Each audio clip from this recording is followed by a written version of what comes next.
Hello everyone, I'm HearMeowt. Welcome to my channel. I've got a trivia question for you.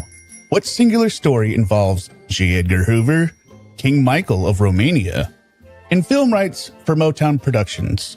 Can't guess? Okay, I'll give you another hint. It also involves a man, possibly men, or even the entire collective effort of the United States government that quite possibly has murdered everyone who has ever died in Diane Downs' life, including her pets when she was a child. Now, if you said her 2020 parole hearing, you would be absolutely correct. Because I am telling you, despite already having a reputation for fantastical explanations proving her innocence, this parole hearing isn't on another level, it's in another dimension. Now, if you don't know who Diane Downs is, there's a short summary of her background in the description of this video below. But basically, she shot her 3 kids in 1983, blamed it on a stranger in the road, and was convicted and sent to prison for life, where she has spent the last 41 years. This 2020 parole hearing was her 3rd attempt, and it might be the greatest one of all because we have the complete hearing and no one is there telling her to stop talking. I cannot tell you how excited I am to review this with all of you. And of course, before we begin, for those of you just joining us for the first time, this is a commentary channel meant for both laughter and examination of the biggest morons to have ever attempted the dumbest criminal activities. Make sure to check out the many playlists in the description of this video for the different subjects we cover, such as Sarah Boone, Lauren Armstrong, etc. Basically, if they're an idiot, they're going to end up being talked about here. And if you like what you see here, don't forget to hit the subscribe button so you don't miss out on any of the fun. Hello to everyone who's with us live in the chat right now. And of course, hello to the replay crew. And don't forget to hit the like button because we all know what happens when you don't. And nobody's going to like that. I'm joined by my 2 favorite guests tonight, ExDerek and Suma. And I've got 15 pages of notes. So this should be great. All right, let's go.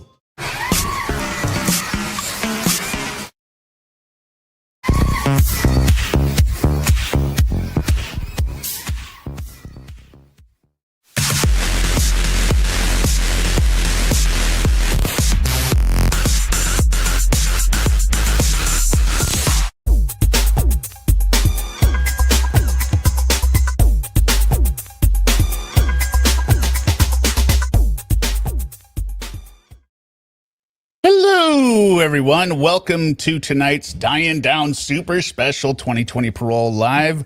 I've got ExDerek and Suma here. Let me see if I add you to the stage. Okay, now I've got you back there, Suma. Thank you, everyone, for coming. It is, so we're definitely not going to get this all done in one night. We'll see how far we get into it. There's 3 parts there. It's over, I think it's almost 4 hours long. It's as long as their 2025 parole hearing that we let. But that one had her lawyer there, and she kept saying, oh, my lawyer's telling me not to answer, even though she did answer a lot. This one is in a category unto itself. So let me bring up our guests here. Hello. How are you doing, Suma? How are you doing? Great. Good, and you? Good, and you. Now, before we also start, if you're watching this, probably on replay, if you don't know what an FBI guy is, that means you're not getting the inside jokes, which is why you really need to watch other playlists on this channel, including like Lauren and Diane Downs. But because she says FBI again and again and again, I don't know, just like she says FOIPA, Freedom of Information Privacy Act is the name of the act, but it's a FOIA request. So anyway. Well, she doesn't get out much. Yeah, she doesn't get out much. But she gets out more than most prisoners. And I want everyone to do like a little thought experiment here. Try and note the question that is being asked before she starts answering, because maybe I'll quiz afterwards. Like, hey, what was the original question when she finishes it? But we're basically going to go question, most of the answer, then I'll pause and we'll talk about it. Yeah, unless there's a specific call out. So without further delay, let's get this up here. Oh, there's no Suma. Where's Suma? Got to get Suma up here. What? She doesn't have a window. I'll let it start playing. Okay. Well, I'll bring her up. I can hear her, but no window. How do I add camera slot? All right. All right. I'm chairperson of the Oregon Parole Board. My name is Michael Shu, and we are ready to get started, okay? Just to start, let me make sure, are you Elizabeth Diane Downs? Yes, I am. Do you know what if your Oregon SID number is 6546106? Yes. Okay. There you are. Did you That shouldn't cover anything either. We got the timer there so I can read my timestamps. receive the board's packet and notice of rights at least for? All right, so we're going to skip forward here because they're just doing some. Oh, well, this is this. We are, the transcripts got sent. And so we're going to start 6 minutes in. We're going to ask her about what mental health programs she has participated in while she's been incarcerated. Because if you remember the setup for this, she's already gone through 2 parole hearings, once in 2008, once in 2010. I think the 2008 one, which they do reference here, like through their questions, is a disaster.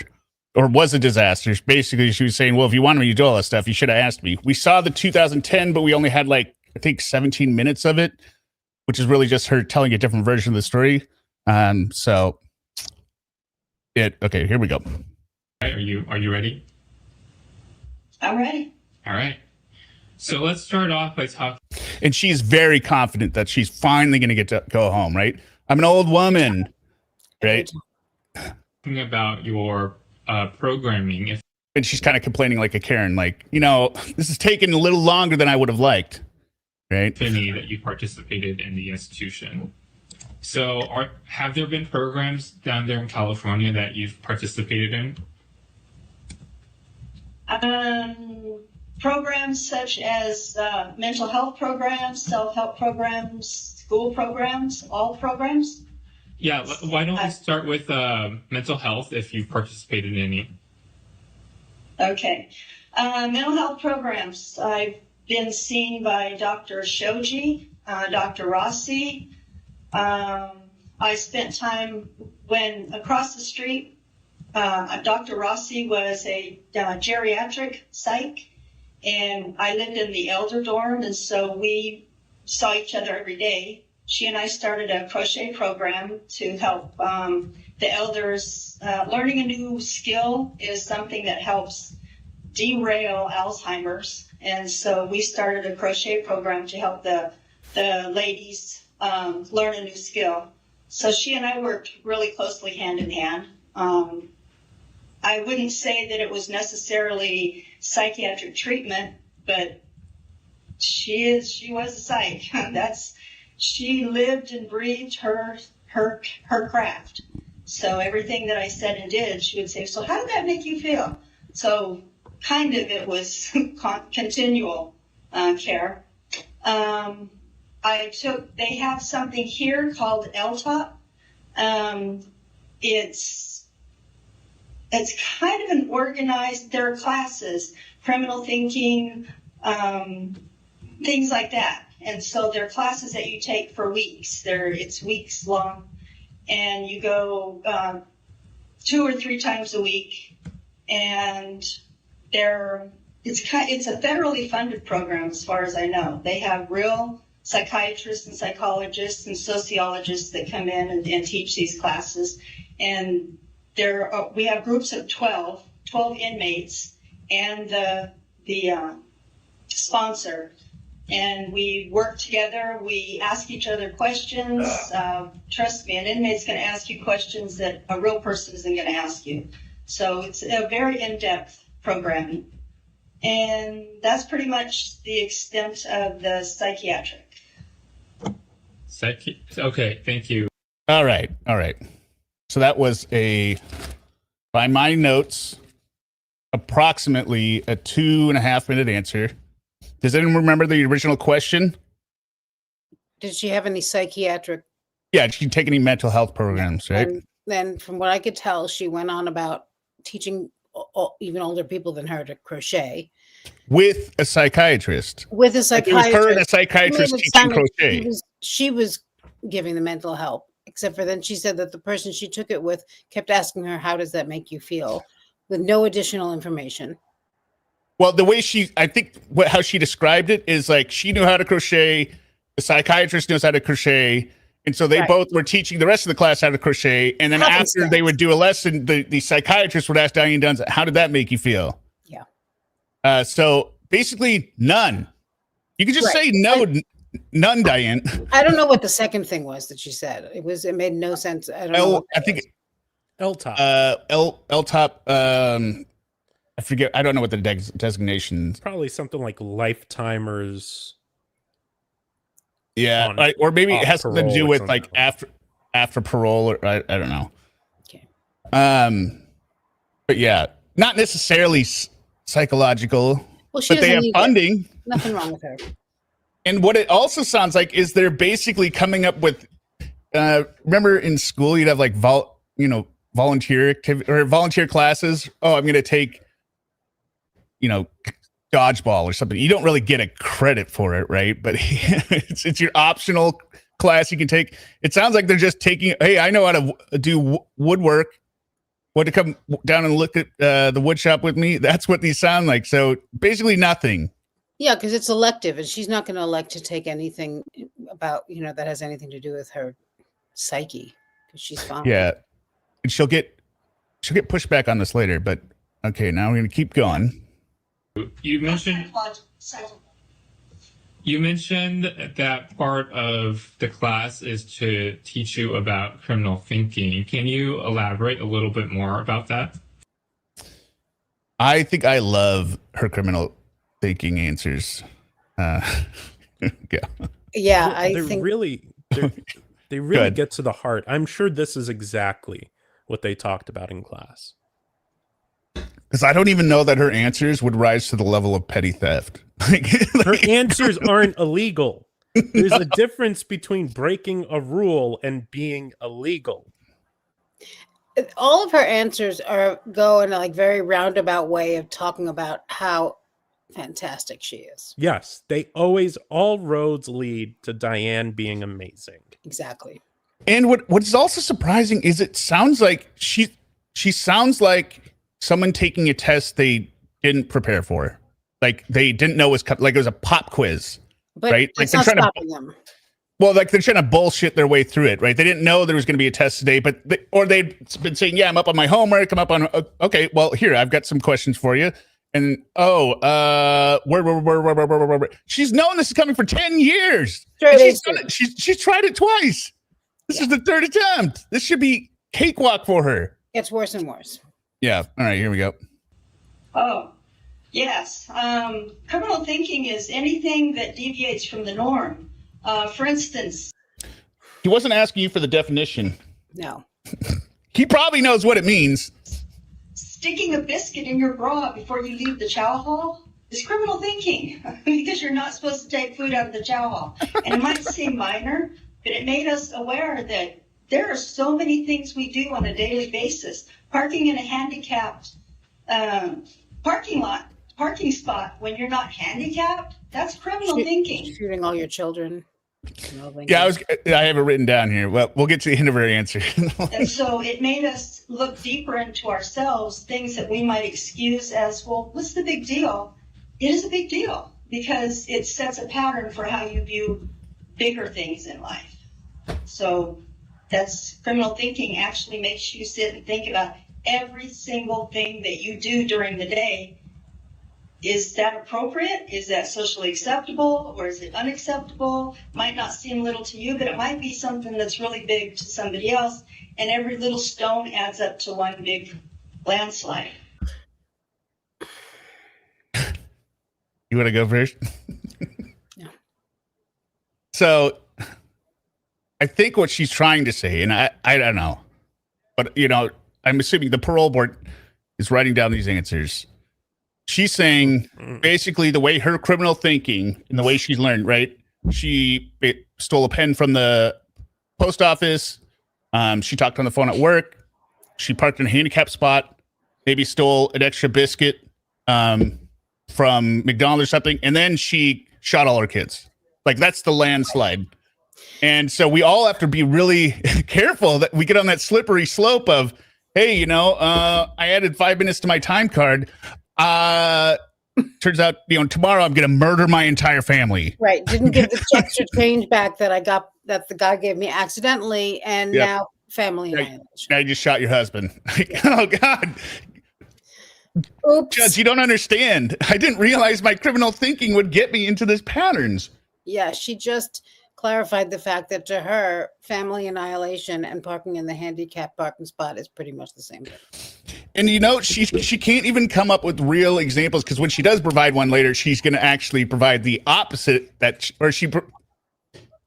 Almost every answer she gives proves she doesn't know, or she has learned the exact opposite. She gives the worst answer each time, but because she's actually annoyed when she gives her own example, right? She's like, "This is stupid," meaning you don't think it's serious. But she's just taking examples that she was given, because when's the last time she drove? Well, we know the last time. Oh, no, I guess that wasn't the last time she drove, but yeah. Well, maybe the very last time, but it was 5 years or 35 years ago at this point, I think. She's So also giving very benign examples, as if Uh-huh. anyone is going to forget the elephant in the room, like the whole reason we're here, having a parole hearing. The reason she's there is because she cared too much. Right. That's why. Yeah. And Well, her I think kids were the lucky ones. part of her strategy is, I think, since she denies doing it, right? She'd never admit doing it. She wants to appear as a murder wouldn't even occur. Like a gun, armed robbery. Oh, yes, those would obviously be bad. But I'm talking about stealing food in the kitchen. That's my max of my transgressions, right? Also, is it really? Are they not allowed to take food from the whatever it is? Is that really a thing? No. Who knows? You're probably not allowed to bring it back to your. You know what? You're probably not allowed to bring it back to your cell.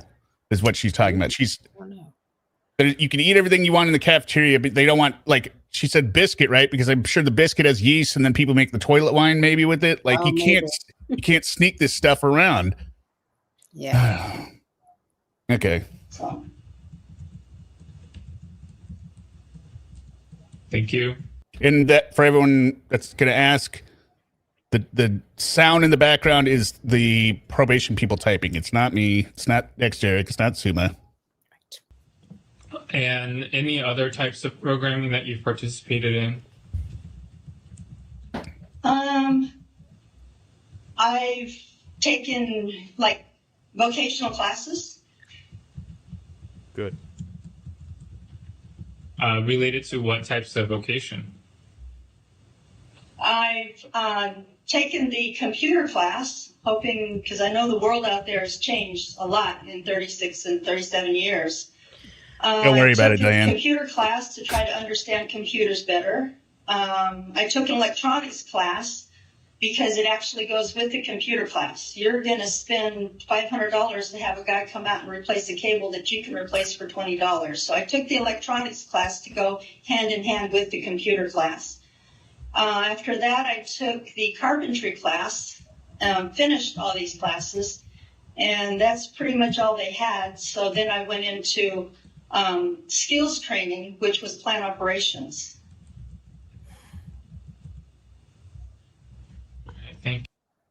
Awesome. It was the one thing she didn't want to talk about. She was like, "Yeah, I took it." He was like, "What'd you take?"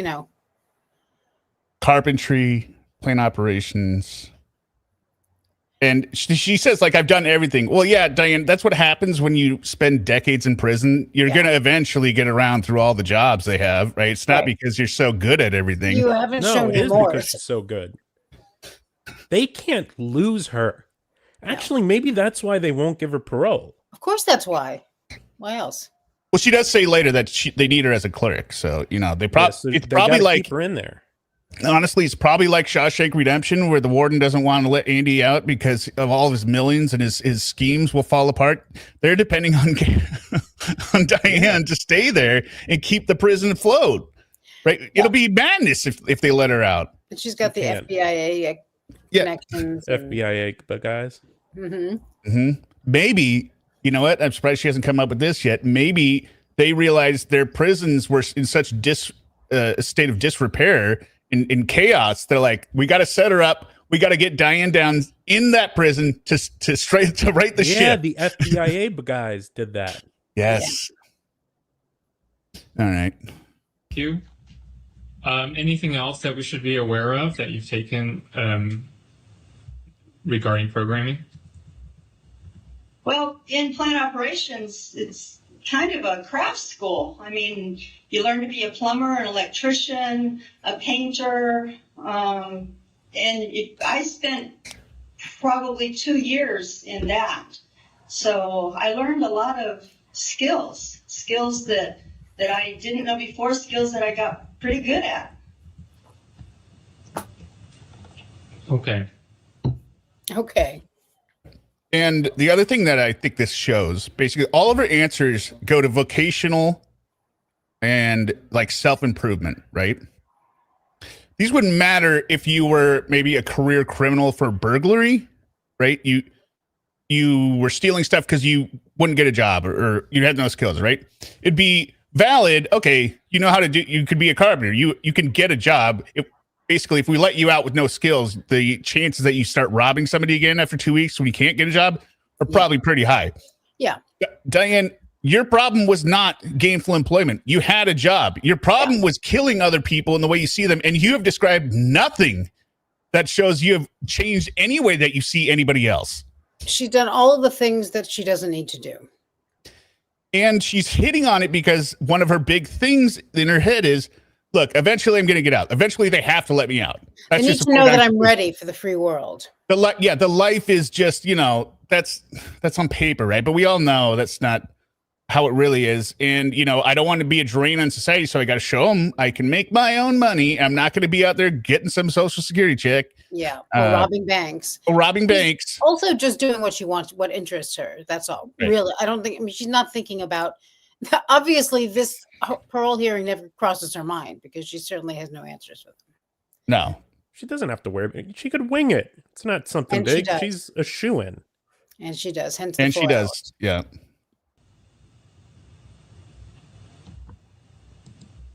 What did you find most rewarding about the programming or classes that you've taken?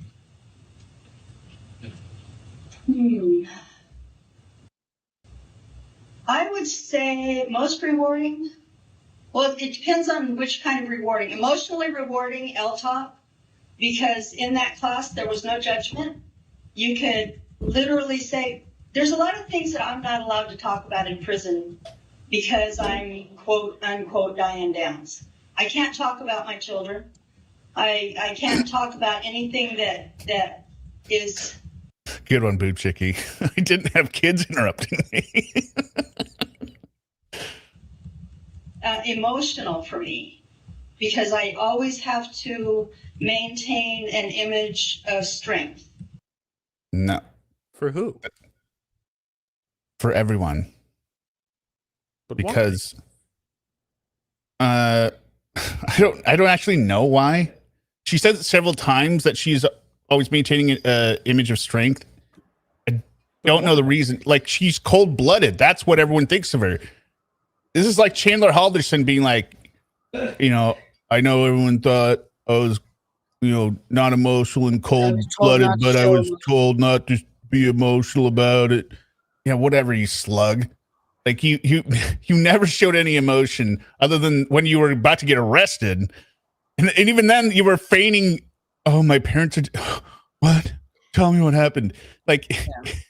Trying to explain a whole double murder scene with some psoriasis and a nosebleed. Yeah.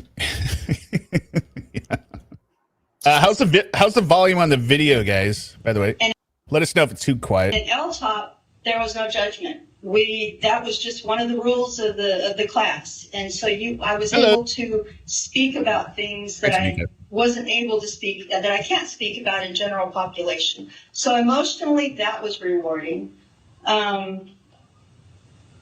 I enjoy physical work, so plant ops was physically rewarding. You enjoy being physical, for me. That's for sure. I worked for IDL, inmate day labor. I was a ditch digger. I loved it.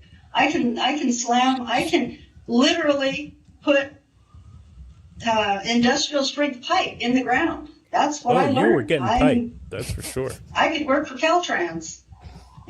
Her entire life has been related to pipe being laid. But yeah, laying pipe. Ditch digging is a good skill to bring up personally, but my she claims her ditches are 10 feet deep and 5 feet wide. Deep. And 5 feet she's wide. a giant, so I think she looks like one. But my thought when she was talking about this is like, man, we should really bring back chain gangs, right? Like, think of all this labor we could get done. She's talking about she's 65 or whatever, or 60 maybe. I think she's 65. She's 65. She's out there digging massive holes. Like, come on, we don't need these excavators. Just throw them out there. Just get Diane doing it. Put some back into it. I mean, Diane. she deserves it. Yeah, Who's going to feel sorry wants for to know what question she's answering that she's talking about digging ditches. Yeah, that's a fantastic question. And I wish I knew. No, so the question, see, I told you guys, you got to write down these questions. You're going to forget. The question was, what did you find most rewarding about the programs you took in the work you did? And ditch digging is her answer. Well, she said she appreciated that in LTOP, I think that was the acronym she used. LTOP. That basically, there was no judgment and she could say anything because she can't show any emotion ever because she has to be strong, but she loved digging ditches. Right, she can't talk about her kids, but I'm sure she does. And I figured out this other feature, and I can star questions so I can bring them up afterwards instead of having to pause each time. Third ADR Pro 811. Is that Robin? Robin? Is that Robin? Yeah. That's weird. So I've noticed YouTube has been getting rid of people's usernames and screen names and replacing them with these, like the official. It's interesting. Yeah. Very but annoying. Robin says these questions are so generic. That's what makes this process seem so ridiculous. Well, I think they have to use the same. I assume they have to use the same standard questions to make the process seem fair, or else the lawyer would be like, "This is biased. You were asking my client all about, so what? He's a pedophile. You were asking about kids the entire time. You don't ask anyone else about kids." But the same general question starting points, and then they'll do follow up based on the answers. But I also was thinking, we all know about Diane Downs, or most of it, the three of us do, right? But if you're a parole board member, with the amount of people that you see, I assume there have to be people that come in front of you that might even be famous that you don't have an actual or you don't know about the case, you probably right? get briefed. I would imagine you have a file. Yeah, you probably get the file ahead of time, but I guess, yeah, so you'd read the file ahead. Okay. Well, so never you mind. know This is a that dumb anyone question. who's been there before is like, this broad is nuts. She's never going home. But, I mean, I wonder if being a true crime fan prevents them from being you're a true crime fan. You can't be on a parole board. You'll never let anyone out. Jennifer Sims 2.0, $2. She likes jobs that will be with all men. Yeah, I mean, she is really describing some pretty butch jobs. I'm going to be out there digging ditches, carpentry. Yeah. Yeah, I was in the post office. Yeah. I was getting deliveries all day. And that was back when I would imagine there were not a lot of male women. Dead of Night became a new member. Welcome. Yeah, that's like the 70s, right? Yeah. Yeah, so you were just the 80s. 80s, yeah. 80s. I mean, I don't remember ever seeing a male woman.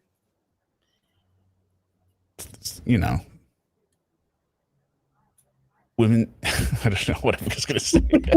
Just don't say it. The joke gonna didn't form. I was thinking the quote that came into my head was the Simpsons quote with the sexual harassment where he pulls the gummy off, and then is played by not whoever played the guy, not Harvey Keitel, but the guy in NYPD Blue, and then he's like, "I'm going to tell the whole world." This is what the babysitter yells, and he goes, "With a man in the White House, good luck."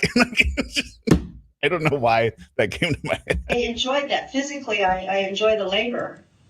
So I guess that's it. I guess those are the two things that Yes, thank you, Water Buffalo, Dennis Franz. With a man in the White House, good luck. I enjoy the most. Gardening is for the soul. I garden just as a hobby. We have, in this prison, we have trees, flowers, plants, shrubs, and spiritually I enjoy that because that's where you get to commune with the big guy upstairs. What about reading the Bible or any religious text? The guy upstairs. She's talking to the flowers, which means she's talking to the big guy upstairs. Yeah. Because the flowers actually don't tell her anything she's done wrong. Well, she hasn't done anything wrong, so of course not. Yeah. Look, she's pretty close to the perfect human. Yeah, and very close to the guy upstairs. Yeah. Well, she's just making her own rules of morality, right? So anything that she doesn't do drugs or anything, right? Which she views as really bad. So she's a good person, right? And as long as she can deny her own crime, she's a good person. And really search your soul. So spiritually, I enjoy landscaping.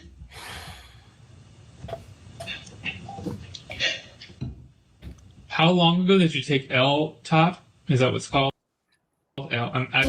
We're here in Oregon, so I'm not familiar with all the names of the programs down in California.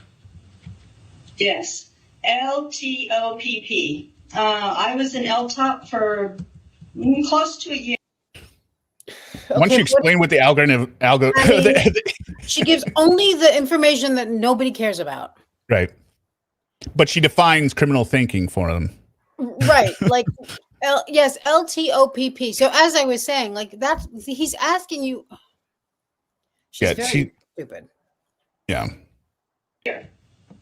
Close to a year. When was this?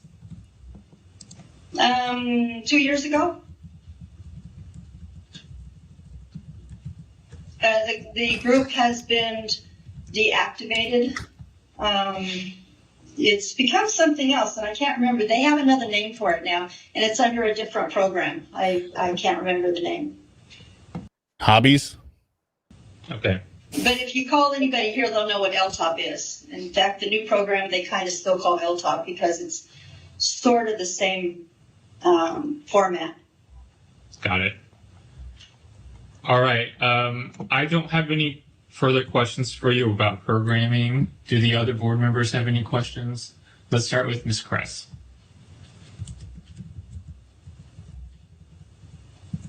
Ms. Downs, is there any program that you're currently at this time involved in? Crocheting, we didn't talk about that. Those are volunteer programs. We're locked down right now. COVID's real. And COVID, you see my little mask here, and we're pretty much locked down most of the time. And so I'm still able to crochet. I'm still able to landscape. We still do volunteer help. There are people in the unit that are able to take their schooling through correspondence. Scripsy coming through with the save here. LTOP is long-term offender pilot program. What is the goal of LTOP, though? Is it just to keep them busy or to like prepare them for possible I would hope release? All these programs are about possible release, making you not a monster. And as a default, it keeps that carrot out there so they don't start prison riots, right? So the teachers bring their... Do you think, I was trying to look up statistics because there's so many more life without paroles now, right? I was looking that up. I think it's something like 56% of the population or something. Prison population is life, right? Really? Do you think, and I was wondering, you got the Susan Smith, Diane Downs, right, where they have life, but they have the possibility to parole. Do you think they built that? And I don't like that Susan Smith has parole hearings is going to have them every year. I don't like that Diane Downs, even though we get a laugh at her, right? Because there's always the possibility she gets out. But do you think they do that to keep them satiated, being like, hey, look, if you really screw up in here, you're not going to get parole? I don't think it actually does any different because look at Diane Downs. She was going to potentially get parole sometime, and look how often she screwed up still. And right? Susan Smith. I mean, they're both... Right. They don't lead a perfect life up until then, right? It's not even like they did it like years ago. It could be worse, I guess. But I don't think that's why they do it. I think also Susan Smith, I believe the jury was not aware of the fact that she was going to be eligible for parole ever. Yeah, I don't think so either. I think that was right because it was the law back then, right? They changed the law now. But I mean, like, it's not like a Mackenzie Cheryl. Let's say she screwed up now, right? But then let's say 15 years from now, or she figures it out in a year or two, right? In 15 years, maybe not get out, but you could point to, look, that was when I was young. It was 15 years ago, right? I was an idiot. I didn't know. I couldn't handle the thought of spending life in here. She won't right? be so institutionalized. There could be a hope for her. Right. Diane Downs is screwing up still. Like classes on Fridays and pick them up on Fridays, and so I help tutor in between that. So those are the programs that I'm involved in right now. I am still assigned to bicycle refurbishing. The sheriff's department brings the bicycles that are, when they do raids of places, drug houses and stuff, and they find bicycles that have been stolen, they take them to the police department. They wait 60 days for somebody to come claim them. If they don't, then they bring them to us and different prisons around the valley. That actually made me mad because I had my bike stolen my sophomore year of college, which makes it much more difficult to get around. Like when you're on a campus, right? I would always ride my bike to the dorm across, right?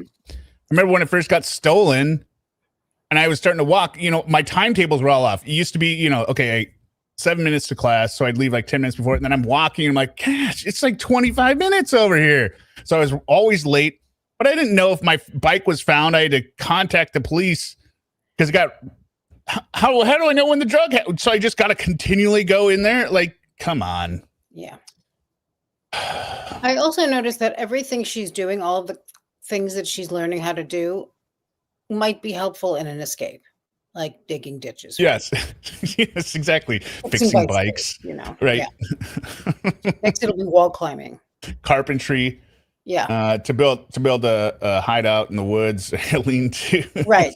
Learning how to become a survivalist. She says she knows how to sew and she can make anything, which is what she get busted for on one of them, making a uniform. Yeah, right. Yeah. No, it's not sort of local. West Coast is all the same. Oh, yeah. Well, you guys are basically in Florida, right? Why did she come down to? Yeah, it's true. We are basically in Florida. We restore them, fix them, and we give them to children at Christmas time. Okay. So I'm still assigned to that program. So you're giving away stolen material. Bravo, Diane. Bravo. What a hero. But until we're able to go back to work, I am confined to my unit for the most part. So it's just volunteerism is all I do. Just volunteering. So my next question is, what does your typical day look like? I crochet a lot. I hate this part. I've crocheted probably 300 blankets.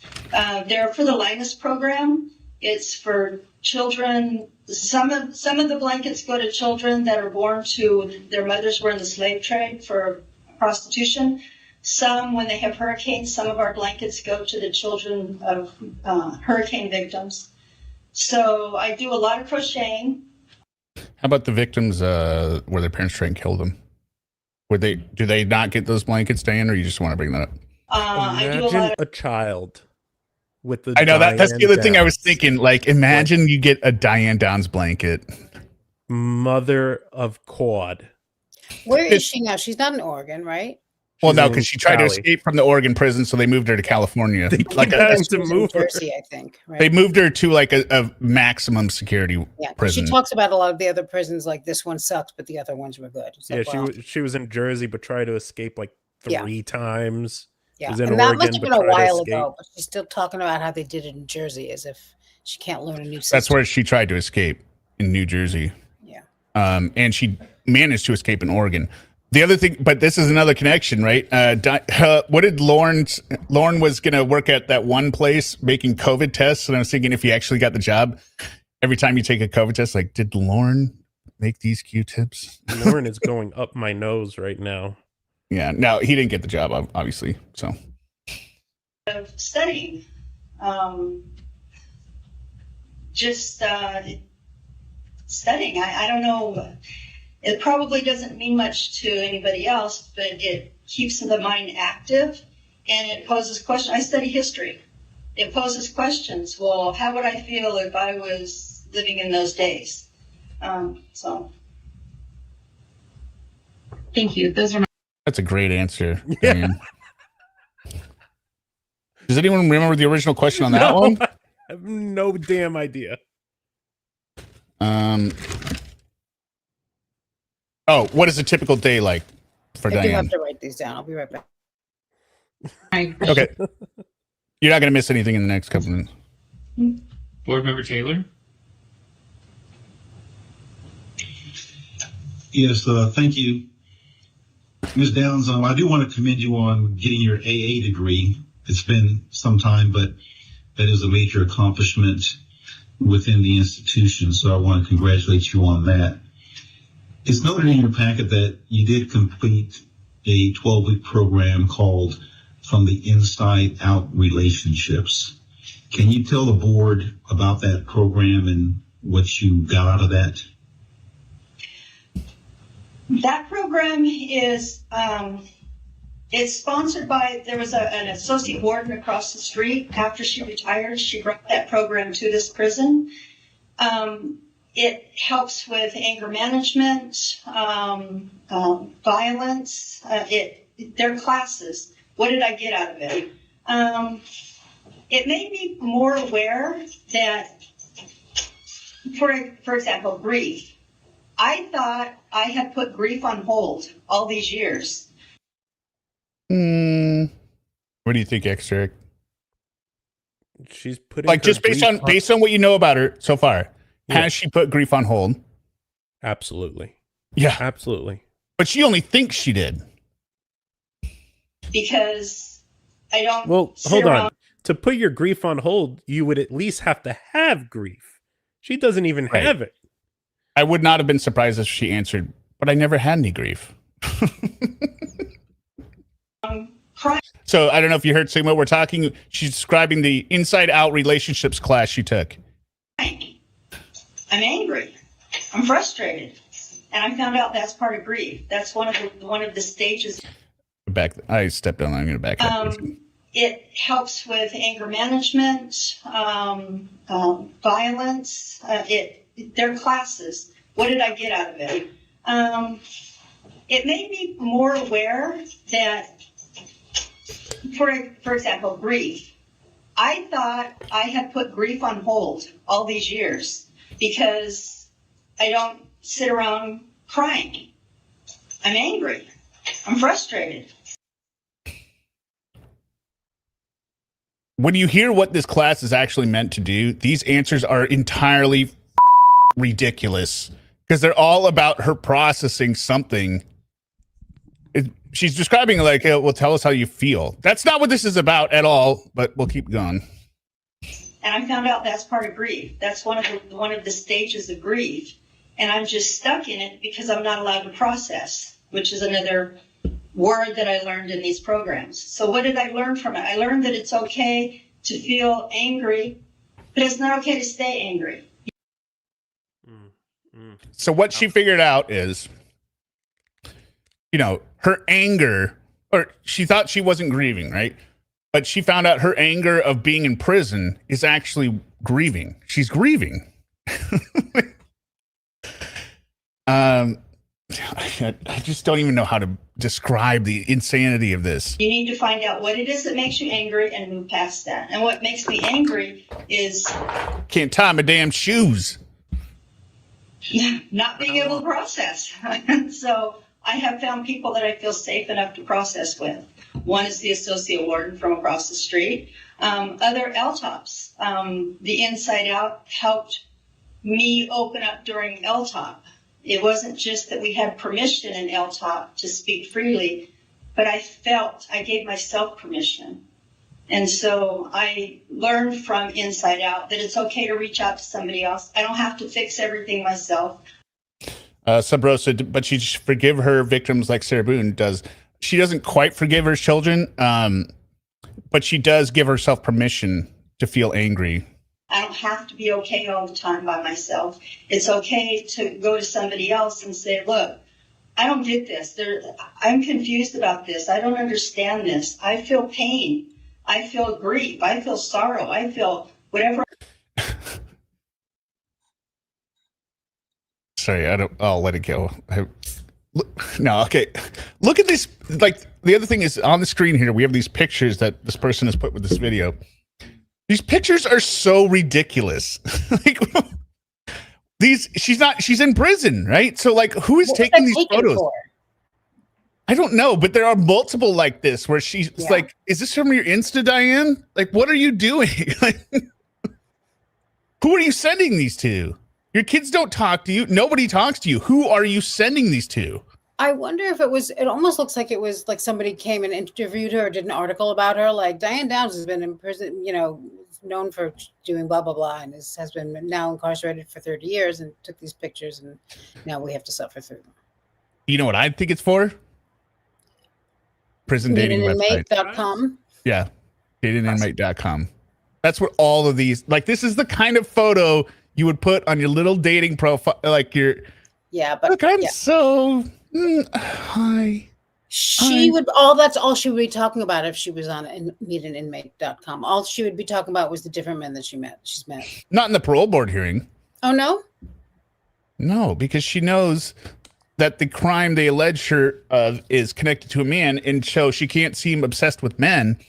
Like, she's smart enough to know what she shouldn't talk about. No, wait. Wait. Like the core items. The core items. My trial involved my kids in a shooting, so I'm not going to talk about shooting kids.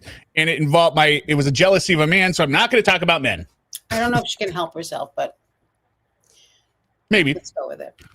I feel it's okay to feel those things and to share it with somebody who's on the outside of my pain that can say, I get what you're saying. Have you looked at it this way? And it's like, no, I didn't. And so basically it was the class, and there were several classes, but it's more of a looking inside your soul. So good one, Super Kelly. Sometimes individuals may find themselves getting angry when there's no one around to talk to. So did you learn any skills that you could employ if you were alone or with someone else and you got angry? How could you? Yeah. Yes. What skills did you learn to not allow you to spiral? Yes. Mostly is stop. Just stop. You have control over your own anger. When you get angry and lose control, you give someone else permission to take control of you. See, that's one of those things I would never say in a parole hearing. When I lose control, right? Don't describe losing control. Like, you still shouldn't lose. You shouldn't lose it before, and you definitely should not lose it now. And the fact that you found a way to cope, I would never describe that I have ever lost control. Right? Would you? I mean, truly losing control, right? No. You might say something out of anger or something, but you're not like Lauren, like I was so messed up in the head that tried to groom the child. Right. Yeah. I've never seen red where I just go completely, and I can have a pretty bad temper, but I mean, or like smashing your own car windshield or something, or like destroying your own the whole apartment. Yes. Yeah. Oh man, I just lost it there for a second, right? No. Yeah. I mean, I had moments, especially in COVID, because it was so irritating to always be wearing a mask. Everything was such a pain in the ass here, especially, or at least, and I hated the masks, and just, I'd have moments where I was just like, oh, but, that was the extent of it. Shoot your children. December 14th, the Daily Mail wrote a piece about Susan Smith. She is horrible. Can you bring it up? That's like a year ago. Isn't it, Kathleen? It's like 1 billion years ago. I'm not going to bring it up now because it's a cross subject, but I'll look at it. I don't know. What'd you say, ExDerek?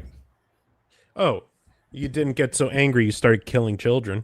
Right. I mean, there was I'm here in the free world, and it's not because they just haven't caught me. Here's the thing. I don't think Diane was angry at all when she killed him. No, I don't either. No, that's true. I think Diane, if there were no men in the world, Diane would probably be relatively safe No, she talks about, what does she talk about later? Her stud butches or something like that? Yeah, there's no, I got it written down. What she's talking about, she's a femme, and then there's this stud, where is it? Stud something. Yeah. Stud. Well, do you know remember when she's talking about the other woman? What's the term she she's used? talking about her job assignment. Stud. Maybe it's stud bull or like. It's something along those lines. Stud bully? Butch? No, stud butch, I think is it. I think stud butch is it. And she's a femme.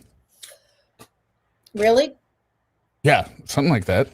Yeah, I She's mean, a I believe handsome it, but woman. We'll She's get a to it. handsome woman. she's a handsome woman, is right. Yeah, she's a very handsome woman. We'll get to it. Very handsome woman. So, Oh, and the other, again, these are different parole board members than the last hearing, or than the 2010 hearing we listened to. One of them carries over to 2025, I believe. just stop. Figure out what it is that makes you angry. Figure out a level from 1 to 10. Is it really that important? Is it going to matter 10 years from now? It's a bad quote, Diane. Killing your kids would matter 10 years later, 20 years later, 30 years later, 40 years later. Basically, just stop. Meditate.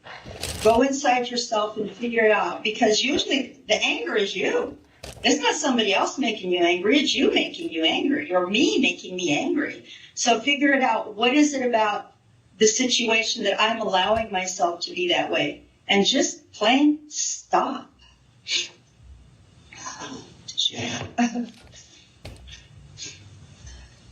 Now, there was a class that you took in 2016 called Victim Management. I'm not sure if you recall that class. Yeah. But talk to the board about what that class entailed. It's called Victim Impact, actually. And basically, it teaches us to step inside the victim's shoes. We saw a lot Stud broad. Stud broad? Yep, that's what it is. lots of videos. Okay, let's talk. So she's going to talk about her victim impact class. How do we think she's going to do on this, chat? A, B, C, D, E, F. Put your guesses now. I There's an think E? there was when I was growing up. I guess they or I always thought there was. I guess they eliminated the E. We don't give E's. A, B, Okay, C, they eliminated D, the F. E. Was there What? Was there what? was there just a multiple choice? I think No, a grade. HearMeowt's ABC. talking about letters. Okay. Like Letter grades. Like Well, he I gets know, an A. ExDerek, you and your whole big teacher thing or whatever, Yeah. big book reader. Big you're money. like pass, fail. No more standards. Yes, right. Everyone write to ExDerek your feelings tonight. I'm going to put his home address up at the end of this stream. Good. Yeah, I hope you do. Vision motherfucker. And his personal phone number as well, if you just want to text him. People that had been victimized, robberies, family members that were killed. Sorry, I stepped on it. So, okay, this is a victim impact. The class is basically made you, from what I understand, and maybe correct me if I'm wrong, if you got something different. It's basically made them to try and understand empathy, a very basic concept. Like you are impacting other people with their crimes, right? If you are a drunk, if you're driving around drunk, you could possibly kill somebody, like a victim impact panel. If you are robbing somebody, you are hurting the family. You have your needs, but you just look what you did to them and with violence. Okay, so now in Diane's case, I think there's one very prominent example in her own life where she could find an easily relatable item like, oh, I wanted to date a man, but I shot my 3 kids, paralyzed one of them, killed another, and then ruined the speech of the third. And he Left still my didn't want to go 4th out. as like an orphan, right? So, And he went back to his wife. and he went back to his wife, so you got nothing. So there could be like, hey, maybe I didn't need to be obsessed with that guy to kill all my kids and see how selfish that was. Let's see if that comes up in her answer. Now, there was a class that you took in 2016 called Victim Management. I'm not sure if you recall that class. Yeah. But talk to the board about what that class entailed. It's called Victim Impact, actually. How'd you figure it? out, Robin. Yeah, Robin, how did you fix Tell the it? chat, but we're going to keep going. And basically, it teaches us to step inside the victim's shoes. We saw lots of videos of people that had been victimized, robberies, family members that were killed, rapes. And we watched these videos and then we would discuss among ourselves. And sometimes it would be a crime that someone in the room had been convicted of. And so they would talk about how does it make you feel to know that Mrs. X lost her husband the same way that you took someone's husband? And so it put us in the shoes of the victim. We were trying to, there are a lot of prisons who allow the victims to come to the. I'll back it up here a sec because I want to make one comment on that before we get in the next section. So when I heard this, right, when they're sitting, this kind of sounds like Lauren's RSO class, right? When they're just sitting around spitballing. So they're watching a video on crimes, and then sometimes one of them in the room would be guilty of that same crime. I don't know what crime they're showing on these tapes that they're like, murder, actually, you know what? I did that, right? Like what examples are you using that are so foreign, right? Because most of the people in jail would have been doing the same thing. And what it got me thinking was, I don't know what kind of TV shows you watched when you guys grew up, but I watched Matlock, Columbo, and I was a huge Law and Order person. That was still prime time when I was going through like I think maybe sixth grade through like college even, right? And it made me realize those shows are all bullshit, right? Every single time in those stories, it's a normal person trying to, they're gonna blackmail me about my affair to my wife, and so I went out and shot up. And they all but for a certain piece of evidence would they have gotten away from it, and then they accept the crime, and they're like, oh yeah, I'm gonna go, or instead of my child, I'll take the crime or whatever. These people all sound like idiots. Like, do you not understand what was wrong about your crime? How are you getting into these situations? So there's stories, because I don't remember the last time I saw a crime that was not 100% going to result in a conviction, like right away with like a murder or like, I mean, Karen Reed aside, because I didn't follow it, right? But you got Daryl Brooks, all these people that do the most obvious crime that they are 100% going to be convicted of. They're guilty. Other than like maybe like the random, like, because these are all kind of planned incidents. These aren't like the everyone sees something happen and then there's a dispute over whether it's self-defense, right? Like there's a known person, right? All these always involved a victim where they got to track down the murder suspect because the body was found, and it always takes a bunch of evidence to connect them to it. These people are found out right away. Like, I don't know. Yeah. Oh, I killed somebody. I didn't know it impacted his family. Like, the same way that you took someone's husband. And so it put us in the shoes of the victim. And I mean, they heard victim impact statements, I would imagine. And if you don't know that already, you're screwed. You can't be out. Like, that's not something you can teach. No. Like, when you're kind of on your mind every day. It's something you know when you're like a child. Like, oh, I hurt this person, right? Maybe when you're 3 or 4, you don't quite get it. But by the time you're a teen, at least, you've got the general idea. We were trying to, there are a lot of prisons who allow the victims to come to the prison and have one-on-ones with their victimizers and in controlled situations. And LTOP was trying to work that out with the prisons so that this could happen for the victims as much as for the inmates, because sometimes in the abstract, it's not as impactful as if one of these squares here was one of my children. That is such bullshit. So she's saying, because she's on Zoom, right? Well, when I talk about, shooting my kids, doesn't really have a bunch of weight unless right there on, or if I read a letter from them saying how much I hurt them. It's not as impactful unless like I saw them right there. Then it might mean something to me. Like your brain has a missing part, Diane. Also, she's still claiming she didn't do it. So. Yep. And the second she claimed she didn't do it, in my opinion, it should have been parole board chair says, all right, we're done.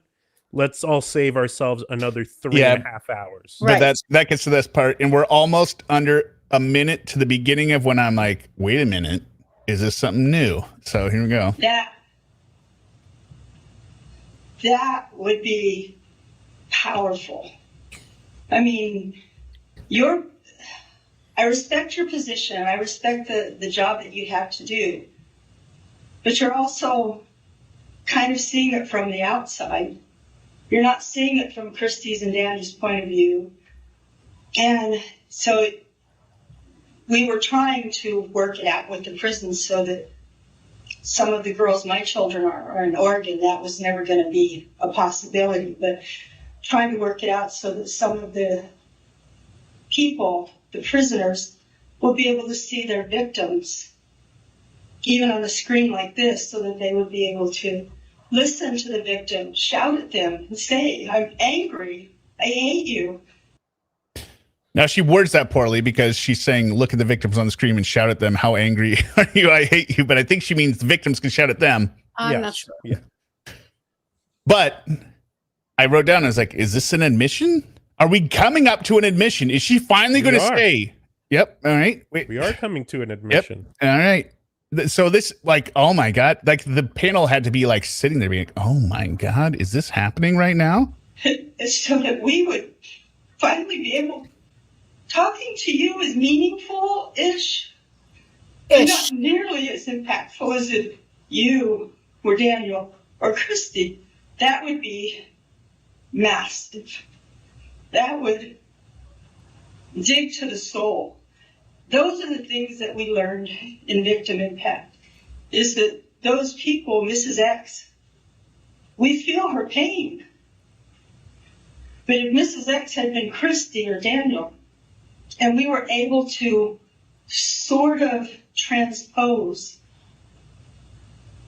Mrs. X into Christie, Daniel, whomever. So whoever. That's one of the kids. Oh, okay. Ruh-roh. I don't understand anything she says, really. Like, I still don't know what she's saying. What she's trying to say in the worst roundabout, stupid way, because she doesn't want to admit she did it, is saying she would like to hear the anger her kids have at her for the reason that she will reveal later. No. She's setting it up, being like, I want to hear what their anger, because they don't think I shot them, right? For different, I want to hear their pain because I'm a caring person. She doesn't understand the assignment. That's what this is. And my guess is she's plenty angry at those kids, especially the one she's who fuming. Like, that's the lady who shot me. Yep. Well, she's almost off track, but let's see if she gets even more off track. Come on, here. bring it back home, Diane. It was basically being able to put ourselves in a victim's place. And there's more than just the victim. My parents were victims. The district attorney was a victim. The media was a victim. Yeah. Ruh-roh. Because of all the lies. That's why. Okay, Diane. And you know who's the biggest victim of them all? Diane. Yep. Well, no, she's going to blame herself as well. Because those are all people that had to bear witness and feel. So those were the things that we learned in that class. So I had written here in this statement, they're only victims in regard to watching Diane's pain. Right? That's basically what she's talking about. Yeah. Victims in regards to seeing her wrongly convicted, or the DA's pain in knowing that he sent an innocent woman to jail. Mm-hmm. That's how she really means this. And this was kind of a difficult question. I wasn't really intending to ask you, but since you were talking about victims and how difficult it is, you know, obviously you were accused. She takes that back, Super Kelly G. It wasn't her that accused her dad of SA. It was actually her lawyer and Steve. And convicted of, murdering your child and attempted murder of your other children. So with those dynamics, I would assume that was much more difficult for you to put yourself in the victim's position since you were the mother of the children. Yes. It's actually not going to be difficult for her at all. Just listen. That's why we were hoping to be able to even to communicate by Skype. Who? Her and her kids? Her and the kids, yeah. Sure they were. I like the we there. Well, no, it's all the inmates and their victims. Yeah, I know. Not just her. No. This is Right, like right. basic For everyone, yeah. She's speaking about a basic human right of a criminal speaking to the victims she tried to kill. Right, and they always speak for all of the people because they become survivors and they spearhead all of the rights. They're trying to get. They're just trying to. And she views herself and portrays herself as like the mother hen, obviously not just because of her age, because of her wise wisdom or whatever. But yeah. I cannot put myself in Christie's place or Daniel's place. But if Christie or Daniel were sitting here, I would be able to say things to them that would seem irrelevant to you. I mean, well, I'll second that, Diane.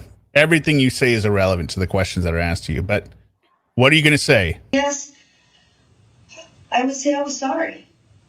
But it wouldn't. But if well, are we coming close again? If they were sitting there, it wouldn't be just I'm sorry. It would be from the soul. I'm sorry. Oh my God! If I knew that Christie and Danny were going to be able to see this, if that was part of this, I would have something to say to them. Is this it? Is this the moment where she says, "I'm sorry I shot you"? Let's take Diane. This is a good buildup, Diane. You've got a good emotional buildup. You're not quite telling the tears, but it is a good buildup. This would maybe do something for your kids because they are in the right direction. Okay, yeah, it's going in the right direction. Come on, Diane, take it home. For them, but more than that, I would want to know what they had to say. Like, do you hate me? You have a right to hate me. Yes. Do you never want to forgive me? You have a right to never want to forgive me ever in life.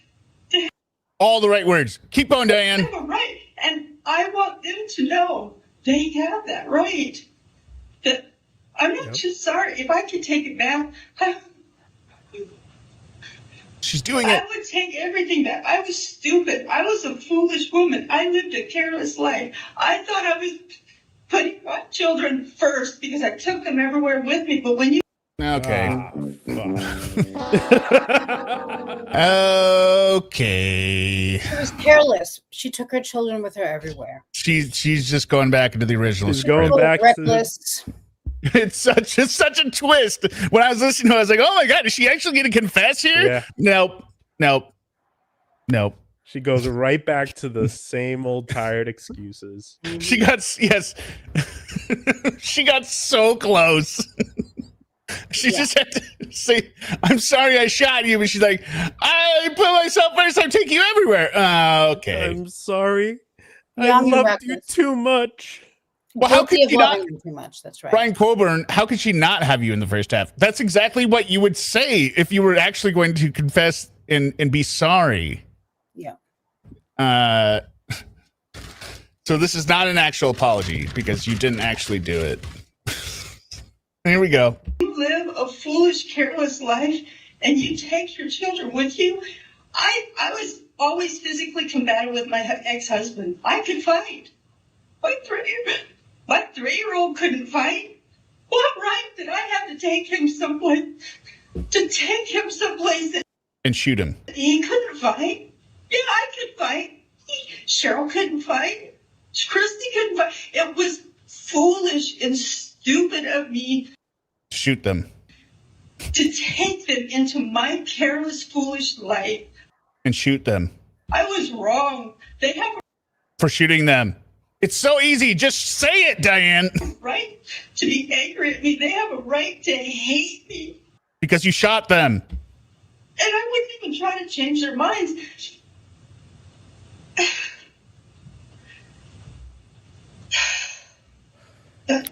She's stuck now. That was powerful. Yeah. That was very powerful. She was so close. And then she just had to stop talking because she was like, and I wouldn't even try to change their minds. And then she's like, I don't even know what the fuck I'm talking about. Yeah, I don't know what I'm saying. No, I think anymore. it's just an emotional performance from her, right? I think she thinks she's really did something there. Oh, right? yeah. She's like, nailed it. Got it. Yeah. Now they know that I feel bad, but not because I did anything wrong. I feel bad, even though I'm the victim in here. I still feel bad for my kids. I want to know what they're going through from the person who did this, which isn't me. Right. Guilty of being young and loving them too much. Mm-hmm. Yes. Yes. Yes. And yet they're not here. I almost would say if her story was true, she still would be culpable of a crime. Why did you pull over for a stranger who shot them? Like there'd be child endangerment. You would have gone to jail anyway, Diane. Why are you driving around the middle of midnight with your kids on a school, or not midnight, at late at night with the kids on a school night, and you stop for a stranger in the dark? Child endangerment for sure. In California, the victims come. They come to the hearings. They get to say, I hate you. That doesn't happen here.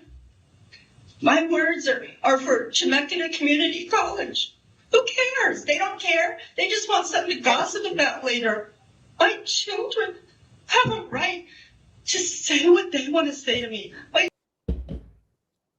think Christie already did. She said, my mom shot me in court and you were convicted. Boom. What an idiot. My children have a right to see that I am so sorry. My heart is broken every single day.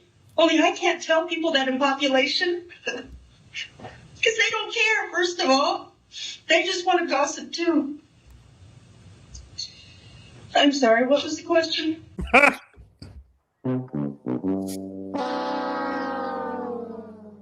Sarah does that too in her car interview where she gets overwhelmed. Like she sucks herself over and then she's like, what was the question? This is why I think the lawyer really helped her in 2025. Because the lawyer, I mean, not in the first part, because then they did a break, right? And the lawyer told her, like, Diane, stop fucking talk or stop answering questions. Stop. Help Just as stop. much as you can, I guess. Think about what you're going to talk about before you say it, because you just keep going around to the same explanation of the same things. The question was, what was the question? That's what she wants to know. That's what she said. That's okay. But I'm saying, what was it? Oh, the question was, she's talking about her victim impact panel. Yeah. And they brought up her kids. She just gave an 8-minute answer on the victim impact panel without talking about what she did to her victims. I mean, I think you've answered it, but you know, he's like, well, whether or not you know it, you've answered it. Check that one off the list. Next. All right, so he's going to go to programs now.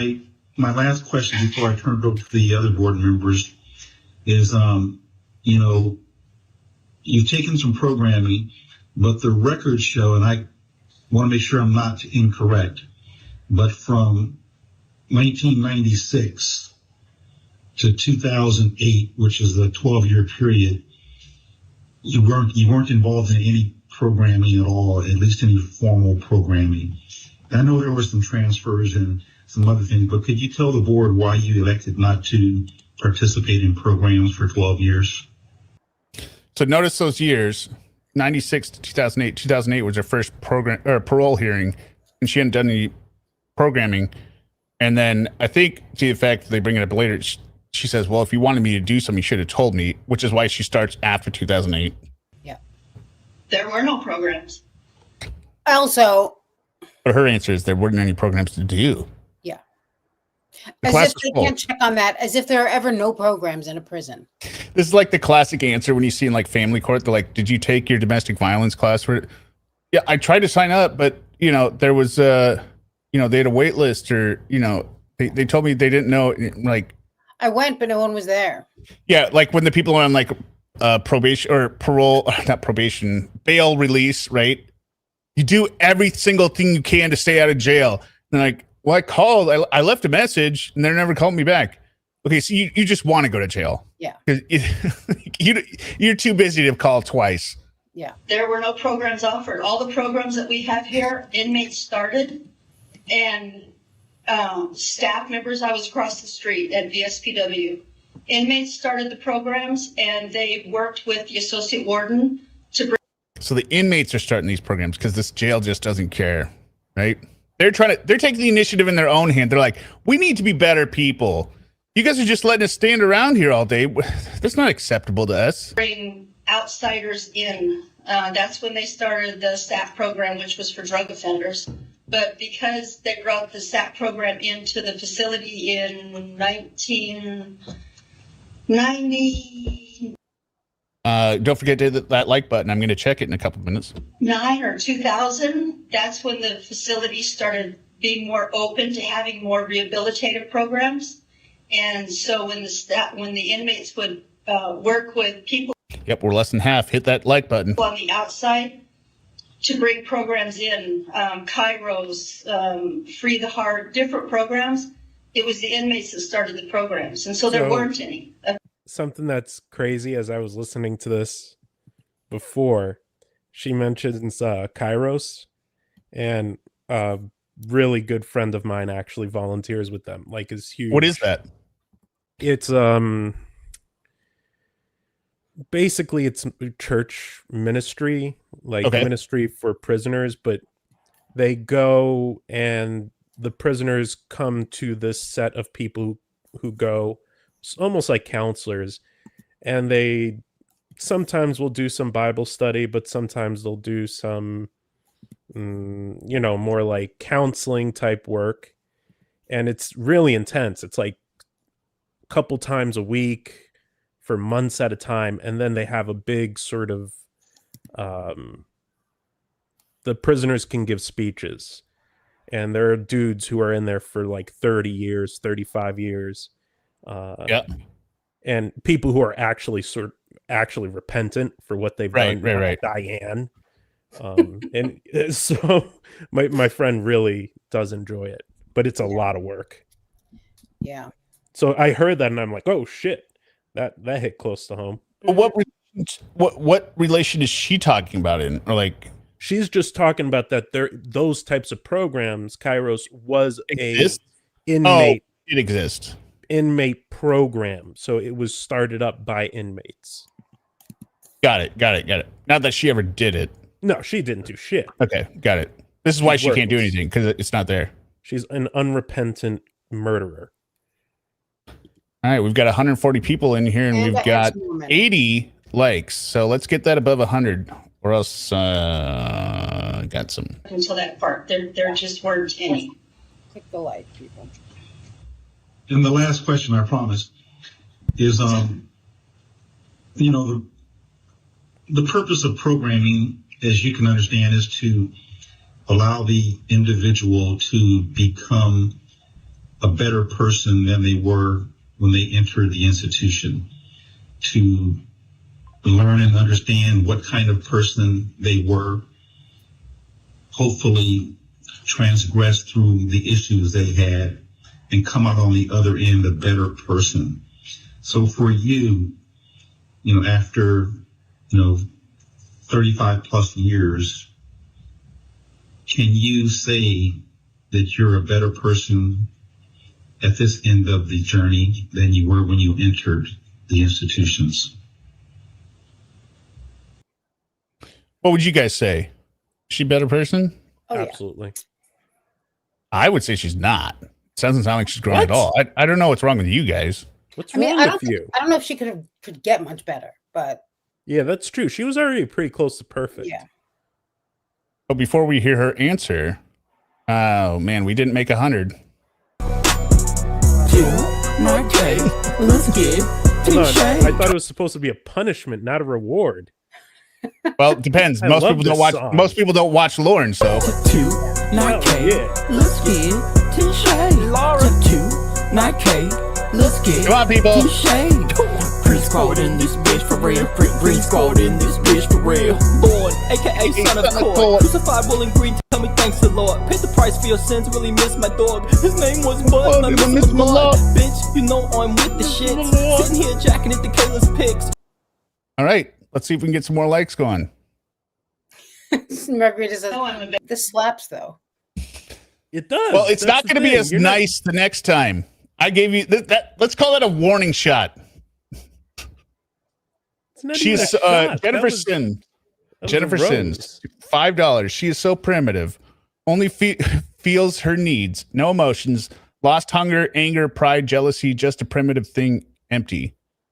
Yeah, I was actually thinking about that in terms of Sarah earlier today. Whenever she's describing emotions, it is the only emotions she describes other people having are the ones she has, which is mostly anger. Right? And she describes love for her son, right? But everyone else is anger towards her. There's nothing that she does that no one else expresses anything else, which is what she expresses towards them. Okay. Better person. Sorry. Just gotta get it on record that she is maybe a better person. This end of the journey than you were when you entered the institutions. I know I'm a better person. She knows it. Mm-hmm. She knows it. But she had never claimed to have anything wrong with her, so I don't understand. That doesn't really jive. Hey, ExDerek, If for no other why she reason not than watch that, the stream while we're I know on that I live? was a foolish, careless I'm not woman. watching the stream. I started playing the song. Yeah, And he's I'm listening not. to his tunes, man. God. Well, we still aren't above 100, so I guess we're going to have to roll out the other thing. You Get it are? above 100. I'm older. I'm more experienced. Believe it or not, living with criminals. I think this is one of her funniest lines. Living with criminals. Go ahead, Diane. Gives you a real insight into what a whole lot of the real world is like out there now. I think now before I act. I've had to think before I act. Like I said, in prison, I'm not allowed to feel or express certain things without retribution. And correct me if I'm wrong here, Chat and Suma. I think what she's referring to is the fact that she can't talk about having killed her kids because she would get her ass beat. Does that make sense? Like, About her kids Yes. being dead. Not that she didn't kill her kids, but she knows she can't talk about her kids yes. because Right, she'd get her because ass she'll kicked. see her as a victim and a pussy, and then she'll get her ass beat. Yeah, I think people know she's in there for murder maybe, because this happened in the 80s, right? So if you think about the prison population's got to be a lot younger now. So just her name might not be easily recognizable, and she's old, so she doesn't look the same. She's in there for murder, but she doesn't talk about the actual crime she did, and she can't talk about, yeah, I shot my kids, I killed them. I'm sure she Because- never shuts up about it. Not that I killed them, because that's she's not going to say. But yeah, people No. want to beat the hell out of you when you tried to kill your kids, and you're Any victim against a child is women are not You're as in for a bad rough in that time. way, but no one's going to like her because she's got a terrible personality. yeah. And a baby. It was a very young child. Yes. Inmates. And so I think before I act. I about everything. I aim before I shoot now, is what she really means. Those damn kids kept living and meddling with my pesky plan. Now no You one would think have found them because they'd be in a ditch. Yeah. 10-foot deep ditch. What you wear. You think about how you wear your hair. This is not what the parole board wants to hear. They're not. So basically, she's just going to describe prison life here. The fears of prison. Like, this is like an inside out program that you tell the high school, scared straight. You worried about how you wear your hair and all this stuff. She has totally lost the plot on this question. it seems ridiculous to you, but it's a lifestyle in here. And so when you think about something as simple as how do you wear your hair before you leave your unit, what kind of shoes are you wearing before you leave your unit, it makes you think about everything. And so that's what I didn't do before. I didn't think about anything. I just lived free spirit by the cuff. And that's what caused me to make bad choices, because I wasn't making choices. I was just bouncing around. So I believe that my programming. What? She was making choices. Yeah, I think she made several choices, especially when it comes to the trigger of the gun. And the married men. And the married men, yep. And the driving slow. And the lying. The classes that I've taken, and even just working in plant operations. Because in plant operations, we have to go to every yard. And you're dealing with a whole different set of people. They have 4 different yards here. And they're like 4 different cities. They literally have their own flavor, their own attitudes, their own kind of inmates. And so every time you go to a different yard, it's a total culture shock when she's going between the different yards. This is like a terrible public access talk show. Yeah, no, it's like the worst job interview ever as well. It's like it's all everything rolled into one. Like this is the gong and get her out of there. Yes. What are you talking about, Diane?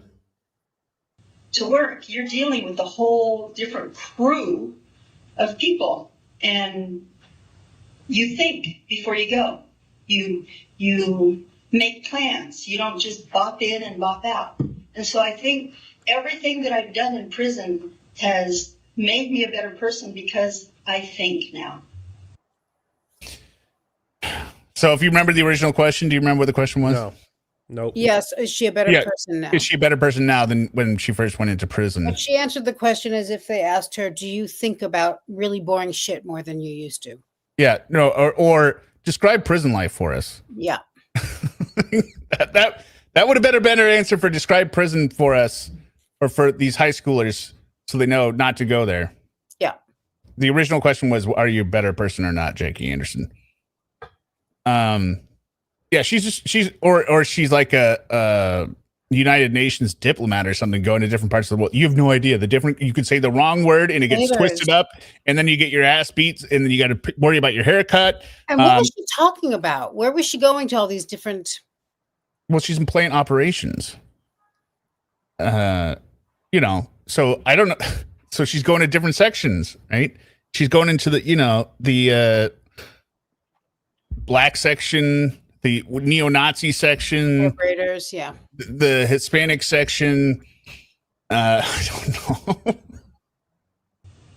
Which I wasn't doing before. Thank you, board member Shu. That's all right. The Muslim section, she's very, careful to cover her eyes and bow her head, right? She doesn't want to offend the other factions. Yeah. And I wrote here, like, she's a foolish, careless woman. She describes herself as being with criminals, not a criminal, right? Right. It's prison life. When it's bad choices, no choices, 4 different cities, different yards, make better plans, I think now. Okay. You don't get a Lowry. couple minutes per year.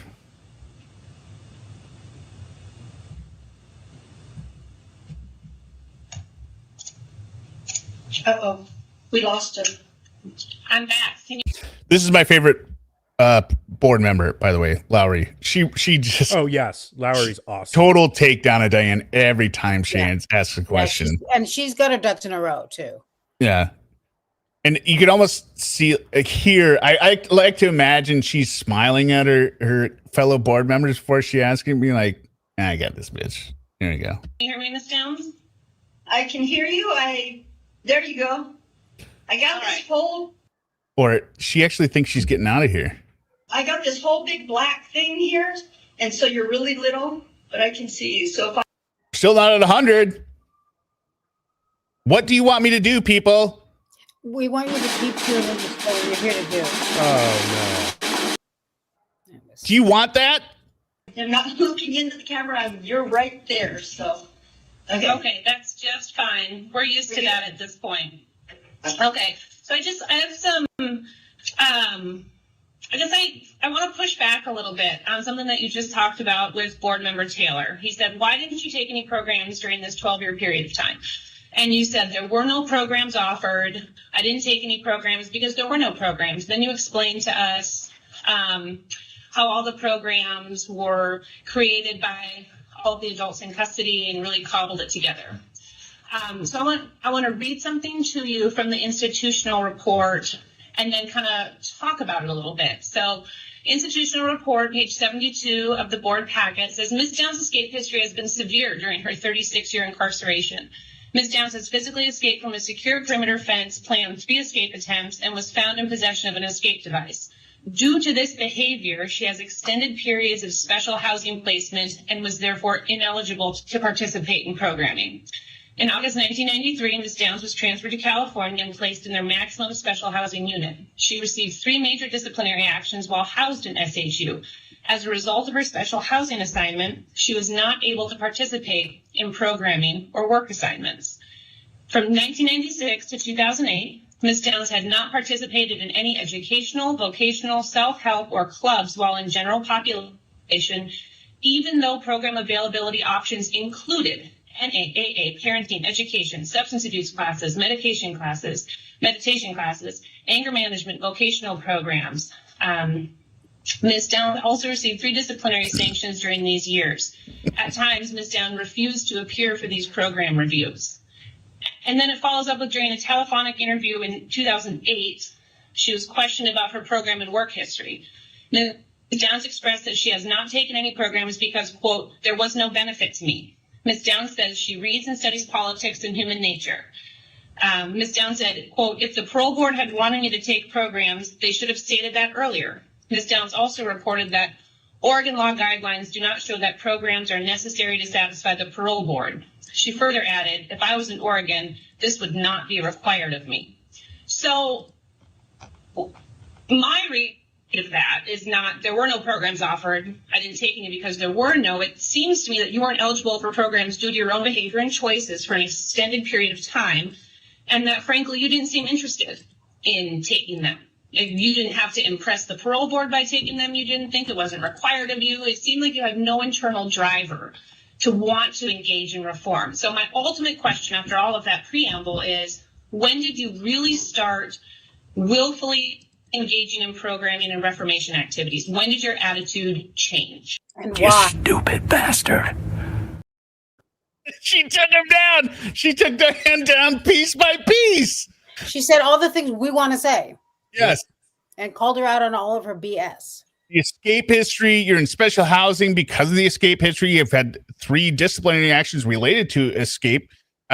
You said it was no benefits. You read politics and study human nature. And if parole board wanted me to do it, they should have said something before. So it's their fault. And she says, you said there were no programs, but as it turns out, just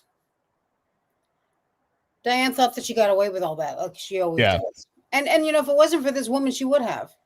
I don't get that. I don't think, she wouldn't have gotten out, but I mean, but we wouldn't have had this satisfying. Pinpointed her, pinned her down and been like, there's really no point in any of this if they're never going to call her out. I mean, they do sometimes. It's true. But. Yeah, a couple of them do, but Lowry does it more than any other. Right? So. Yeah. All right, Diane, what are you going to say to that? Fuck you. I was close A, up until the year 2000. Uh-oh, she's gone. Can she hear me? Oh, she can hear you. Okay. I can hear you. Okay, you're gone. That's why I'm asking. I was close A custody up until the year 2000. As close A custody, I was confined to the yard. All the vocational classes were behind work change. I don't know how to describe it except every yard has a gate on both ends. In order to go to vocational classes and different programs, you have to go through the work change. I can't. Closed custody can't go back there. Right. You're on disciplinary action. That's what she just said, Diane. This is not an explanation. She's telling you you're on disciplinary action because of your own behavior. That's why you didn't take classes. So it wasn't because you didn't want to. Stop giving us an answer describing why you want closed custody, and that's the reason you didn't do it. But she also says that she didn't seem to have an interest in it. Oh, I know, but she's avoiding that part. But okay. Yeah. And remember, she's saying I was on closed custody until the year 2000. It's 2020. It's been 20 years at this point. Yeah. I literally did not have access to them. There was nothing that I could do, even if I requested it. In fact, I did request. I was escorted by an officer to go see one of the teachers back there, and she says, as soon as you get off closed custody, then you can come back here. So I literally couldn't. I don't care what the report says. I couldn't. Up until the year 2000, I couldn't. As far as the other AA and NA, they were on the other side of the gate, also closed custody. They're at nighttime. Closed custody and close A cannot leave your cell after 4 p.m. This is where this is not like this anymore, but back in the day when this was all happening, I could not leave my cell after 4 o'clock count, 4:30 count. I could go to chow and had to come back. So all the programs that they offered were on the East Gate, over in visiting at 7 p.m. I could not go, or it was during the day on the West Gate on the other side of work change, and I could not go. I literally could not take any classes. And also, Diane, if you are such an old timer on the prison thing that the parole board doesn't understand how it is now in prison, you have failed at life because you're in there way too long. I don't care what the report says. So there's no point. I don't care what the report says. Yeah. She knows. And I know I hype this as Diane Downs is insane. Trust me, it is coming. Oh, this is all coming. Just the appetizers. Yeah, this really is. Yes. Just warming you up. Yeah. With the warden back in the day, but that's really the truth. The classes that we began teaching each other started in, you asked when I became involved with programs. The classes we started teaching each other were probably, I was in D1 during the honor dorm period, so that was about 2005. But they were classes that you didn't get a chrono, so you don't have anything in your file.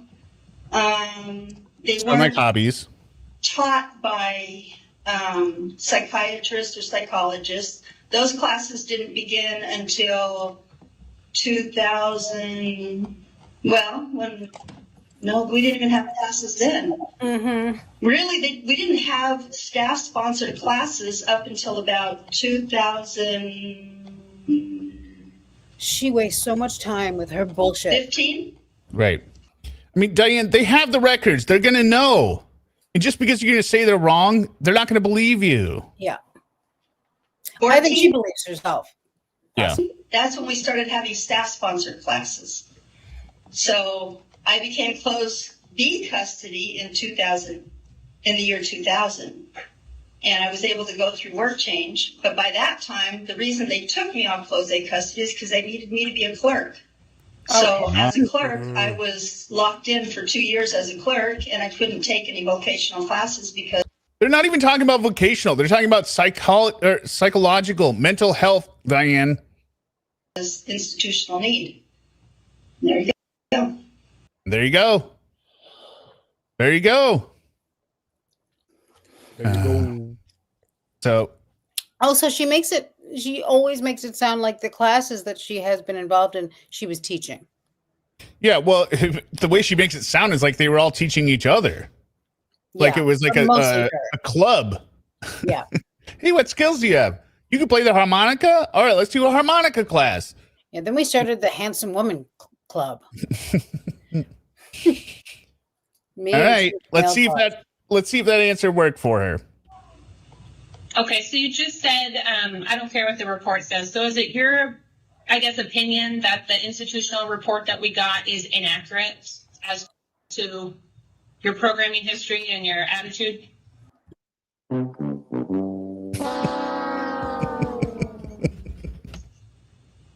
My attitude was probably frustrated because I was trying to explain something to somebody that wasn't understanding how it works here in Oregon, here in California, and that she kept trying to make me comply with her view of what just wasn't real. I mean, I explained to you about the gates, closed custody, but it's nothing that, if you're not here, it's harder for you to visualize it. And I was frustrated. This is before my programming. This is before my classes. This is before I learned how to deal with my frustration. So now I took the time to explain all the procedures to you. Back then, I didn't. Got it, Diane. So you're just basically saying, look, yeah, I might have cursed the bitch out, but that was before I took my programming classes on learning to, control myself. And now I just very clearly explained to you the reasons, and you're not listening to me. That's on you, not on me. I just translated everything she just said.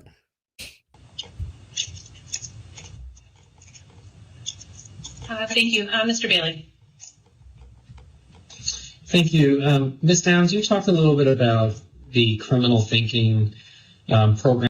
By the way, we've got 10 minutes left. We only went up 6 more. Programming that you engaged in and what you got out of that programming. And, my question for you is, what did you learn about your own criminal thinking from some of your own decisions that have been negative or have resulted in trouble for you?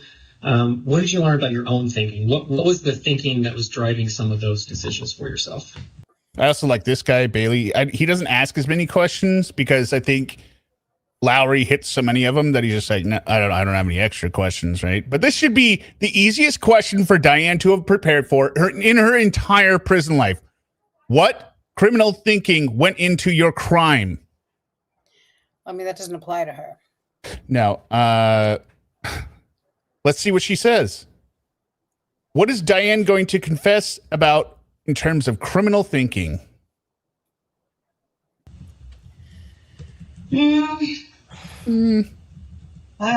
Wow. Such a weird question. It's out of left field. That's weird. My entire criminal thinking class, we never went over what I would have been thinking during my crime. She hasn't done anything criminal. Yeah. In her life. Well, no, but she does have criminal thinking. Okay, hit us with it, Diane. I guess minimizing. I know that's the word you guys use a lot, but it's something that we also use. If you were to try to use an example. Diane, you have an example. You're crying. Taking stuff out of the chow hall. That's... And they are not asking so you can explain it to them. They're asking so you can say that you understand it. So is her crime taking food out of the chow hall? Yeah, basically. Well, not just that. Taking pens out of post offices, talking on the phone at work. Caring too much. Do they think does she think that's what they're asking her? I don't know what she doesn't understand the question that they're trying to say. Have you reflected? But I did find it funny that she does say talking on the phone at work to somebody is stealing from your employer, because she probably was doing that all the time with different men, just like with Nick Knickerbocker, because he called her at the post office. She's like, hi, how's it going? Yeah. Oh, Nick. Yeah. I also like it in one of those. Guess I won't call you for a few days. I hate you. No, I really like you. Sorry, go ahead. The call that you and I recently listened to again separately, but coincidentally, he says to her at one point when we hear him drinking, she's like, this world is just going so crazy. And he's like, oh, Diane, the world is the same. Yeah. The world is the same. Not the world that's gone crazy. Yeah. Robin the Pro, the ADR Pro, real Sherry, what is her name? Shanini, or what's her name? Sherry Papini? The one that Sherry Papini, right? I get involved with the wrong man. Yeah. because I saw men. I don't know if that's how you meant it, Robin, but this is what happened when I talk to men. So minimizing. Trying to make something that seems small in my own life. I had wooden shelves in my locker. Okay. Oh, And this is very revealing because she talks about it as if she understands it now, but she clearly is still pissed about this. That's not legal. But it organized everything. And so I was able to say, yes, but when they search my cell, everything is organized. And so therefore it makes it easier for them. So justifying. It seems ridiculous to you, but the shelves were illegal. They came You're still justifying and it. did a big search. They took my shelves It doesn't because seem they were ridiculous to illegal. them. I was annoyed by that. And at the same time, I immediately, because I'd already taken the class, I said, well, they weren't your shelves to begin with. They were illegal. And so Just the disdain in her voice.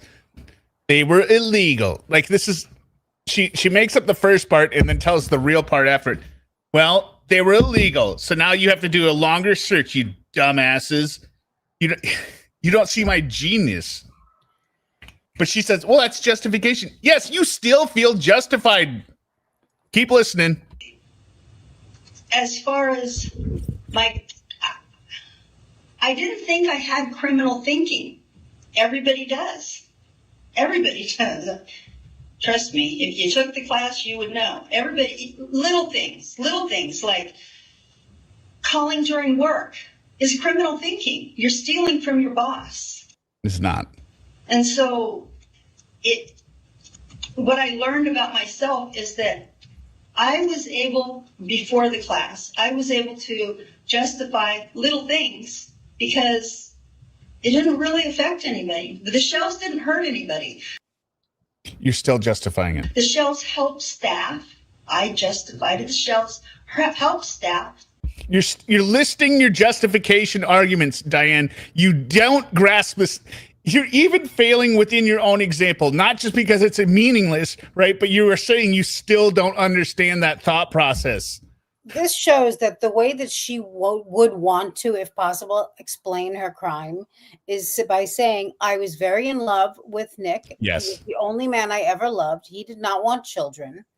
He was very clear about that. He made it sound as though we could only be together if I didn't have children. And I didn't want to leave them with my husband because he's horrible. So, and now I'm paying the price, you know. Right. Yeah, she would basically be doing the Sarah Boone defense, right? Look, he was a piece of shit. He was gonna he was gonna beat the shit out of me, and so I get drunk one time and put him in a suitcase, and then now you're blaming it on me. Look, that's not the shelf. The same thing as the shelves. It's not intentional. It wasn't intentional. During searches, that's how I viewed it. Now, I don't have shelves. Everything's just all piled in there, which makes it harder for the staff when they search. But she's laughing while she says it, right? Look, you idiots. It makes it harder for you. You don't want me to have my shelves and organized. You're the one paying the price. It's legal now. So I would say, as far as my own criminal thinking, I no longer think that little things don't matter. Everything matters. How about the big things, Diane? Why is she so focused on the little things? Because, like I said earlier, she wants to portray herself as somebody that would never imagine doing anything actual criminal because she didn't do this big crime. So she is desperately trying to find areas in her life that she has done something wrong, and the best she can come up with is the wooden shelves because she's such a good person. Right. Makes sense? Like that's what she's trying to portray. Like, oh, they'll think this woman is thinking Diane, the wooden shelves, that is pretty ridiculous that they made you get rid of them. That sounds like a good idea. Oh, Diane, you are ready for release. That's what she's hoping they are thinking. She's just putting them there because it made everything easier for everyone. She wasn't thinking of herself. Right. And she's hoping that the parole board, she's basically playing the fool of being like, yeah, I guess I was wrong. And I didn't understand I was wrong before, when they're like, no, that sounds like a great idea, Diane. Yeah. You know, she was thinking of her children. She was trying to prevent them from having a life with her horrible ex-husband. So, yeah. Or, I mean, if she would come up with another example, it'd be something like, I thought we could collect the scraps of the extra food that we weren't eating and then bag it up and then we'd send it out to like the homeless shelters or whatever. But, that was sending stuff out of the prison. And I didn't realize how evil that was. Like, oh, Diane, that is a great idea. Yeah. No, that's not criminal thinking, Diane. I know it's against the rules, but the rules are wrong, Diane. It's the rules. That's what she's really saying. It's the rules are wrong, not her. That's right. But she must think the parole board is also going to be convinced that the fact that she describes petty crimes as her most, forward thinking or on her mind idea is like, exactly. Elizabeth, Yes. Jody, like, I kicked a dog once. I want to forgive myself. What was it? Was it called Doggy the dog or something like that? What the? Jody Harris's dog was called. They named it Doggo. As if you couldn't hate her. You thought you couldn't hate her more. But yeah, basically, she's right. The rules are wrong. Okay, well, she getting some more examples. Because 2 or 3 or 4 little things become a big thing, and pretty soon it's a pattern. It's a behavior. Then it's like, it's always okay to take something out of the chow hall. It's always okay to run out the front door just to go say hi to a friend, even though you're not supposed to walk out the front door. That's all criminal thinking. And so it made me more aware that some of the things that I did that I thought were... She was about to say stupid, I think. I think she was about to slip and say stupid rules. Yeah. She's not very good at this. Because she holds that S, right? I think she was about to say some of the stupid rules that I have to follow. I realize they are right, but she reframes it. She catches herself, just like big guys. I'm a very lucky big guy. Even though you're not supposed to walk out the front door. That's all criminal thinking. And so it made me more aware that some of the things that I did that I thought were silly they're not. There's a reason that you're not supposed to do them. Whether you like it or not, there's a reason for it. If everybody ran out the front door just to go say hi to a friend, people get shanked, staff lose control, there's a riot on the yard and they don't understand what happened. So there's a reason for rules, and there's a reason no matter how silly you think they are. So there you go. So there you go. And I know I broke my rule that I'm pausing more than I wanted to, but so what she's demonstrated, first off, I can't imagine if I was in prison running, right? I would imagine anyone sees you running, they think you're running to do something before you can be stopped, and they're going to tackle you, right? I would never run. Downs. I would never run up to a guard. I would never run outside to see if, like, what are you doing? Your prison break? They're going to tase you. What are you doing? That sounds like such an idiot.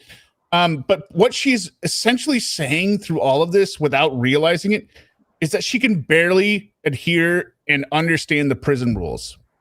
How are you going to act on the outside, Diane? You can't. You are saying you just discovered, we shouldn't steal in prison. We shouldn't run out of the hall. There's guidelines that we have to follow. And, even though I don't understand that they're important, I realize, that's criminal thinking. And it's a landslide because, you take one biscuit, you say hi to a friend, you take a pen, and the next thing you're shivving somebody in the shower, right? I get it now. You shot all of your children. They're not asking you about shelves. And those kind of realizations are not going to make them think you're a better person. But they might make the parole board think that maybe she didn't shoot her child. If this is the worst thing she can think of. That's coming. All right, we're about to get into work history. But before we get into the work history, because I did tease the insanity of the second part, and I want you to stick around. This is coming up in part 2, which we're like 20 minutes away from. Just listen to this. Ask you about, did you write a letter to the FBI recently? Absolutely. This has got to be the greatest story I've ever heard in a parole board hearing. Yeah. We're gonna jump back from this, but I promise you, it is amazing. Yeah. Absolutely. And I might have added some music and images here. Yes, I did. Can you tell us what that was about?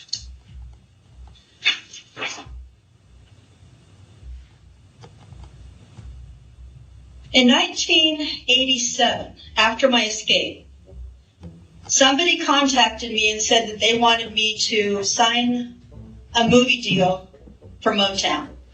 I refused. Doesn't make movies. That person then sent Robert Sieber to visit me in New Jersey. I refused. After that, somebody wrote to me from Germany. Eric Jacobson wrote to me from Germany, claimed to be a secret code breaker at Ramstein Air Force Base in Germany. I dismissed this person, not true. Michael Hart wrote to me, nutcase, dismissed this person, not true. Everybody who writes to me has an agenda. Everybody who writes to me says they have information that they don't give to the police. They give it to me. What am I supposed to do with it in prison?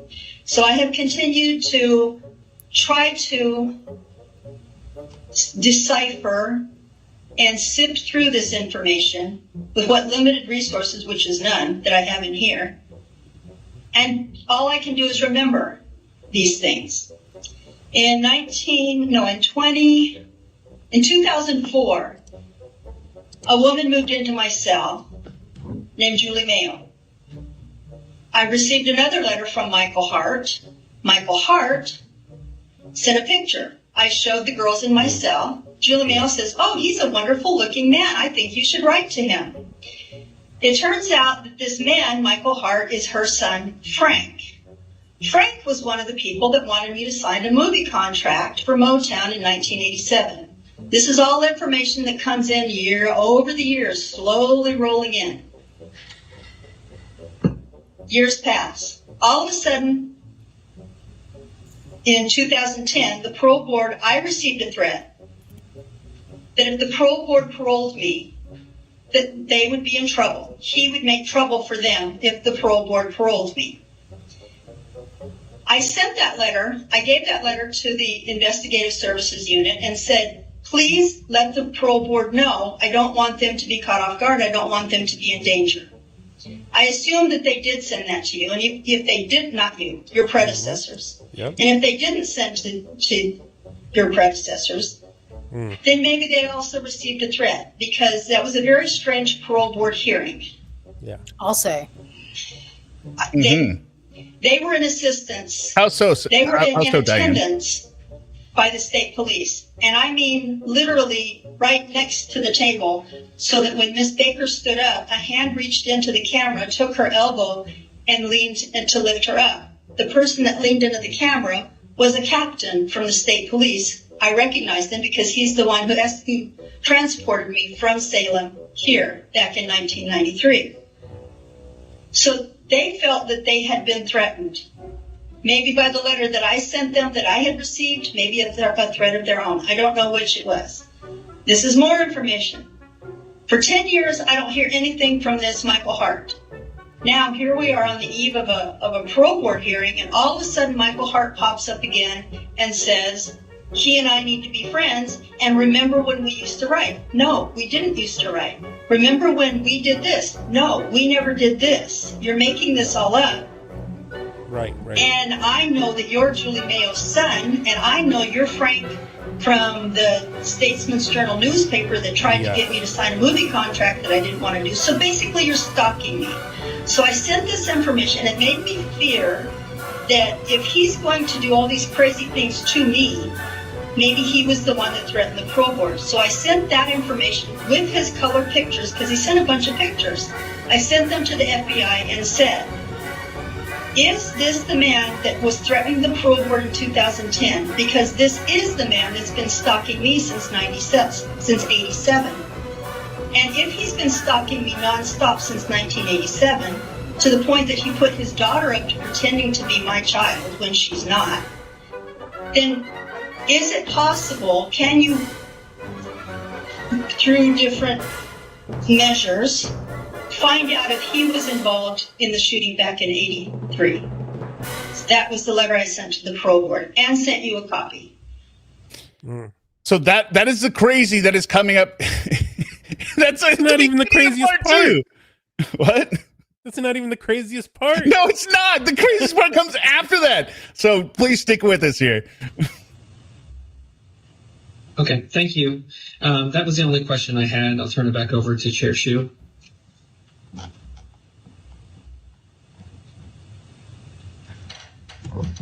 Ms. Downs, let's talk about your work history. Looks like, at least from the report that we got, your current job is plant operations, maintenance, and repair. Is that still what you're doing? Yes, refurbishing bicycles. We actually work on the staff bicycles also.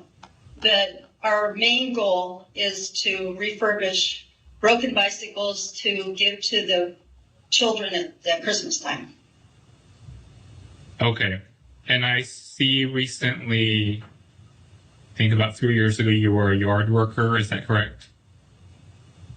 Yes. Groundskeeping. It was landscaping, groundskeeping. Yeah, plant operations. Yes. I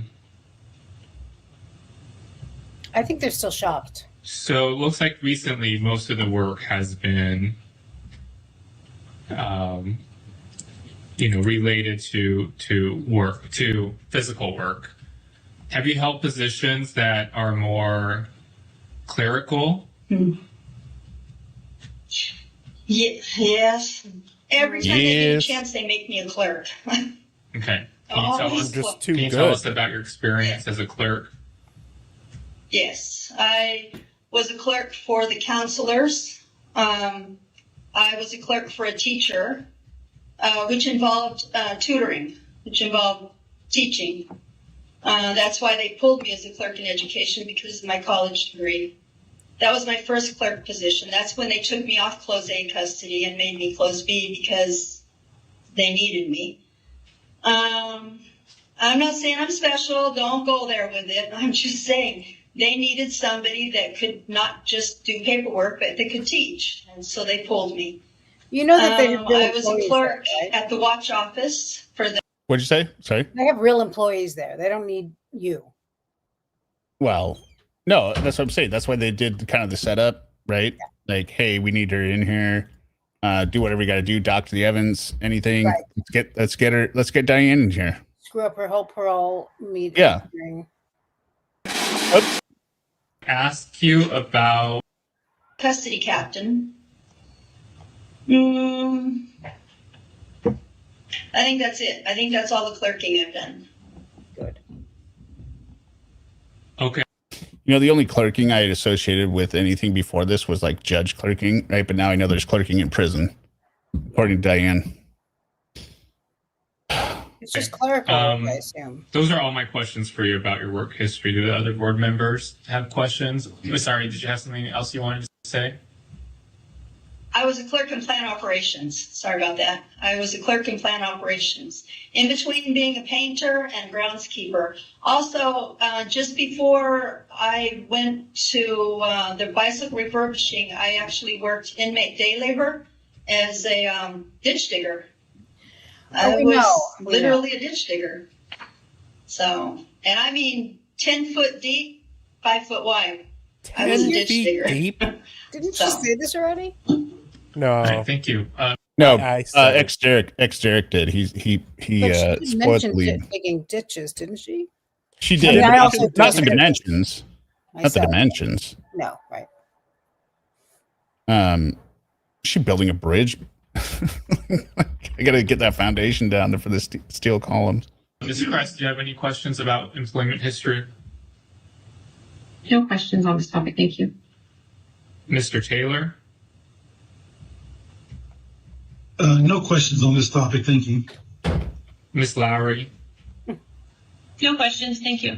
Mr. Bailey? No questions on this topic for me either. Okay. Lowry's like, she's never gonna have a job. I really don't care. Ms. Downs, before we get to the psychological evaluation, I do want to take some time to talk about your disciplinary history and violation record while you've been in several institutions. I don't see any violation since 2006, so I do want to commend you for that. I will say, in your violation history, the thing that stands out most to me is your escape attempts.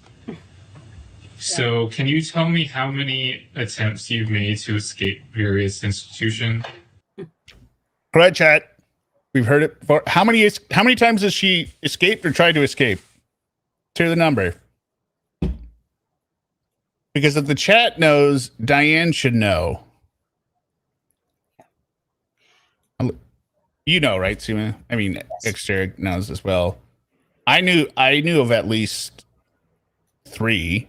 I also know why she's in prison, though, and she doesn't know that either. So yeah, she doesn't know why she's in prison either. Well, it's 4, but let's hear. How many, Diane?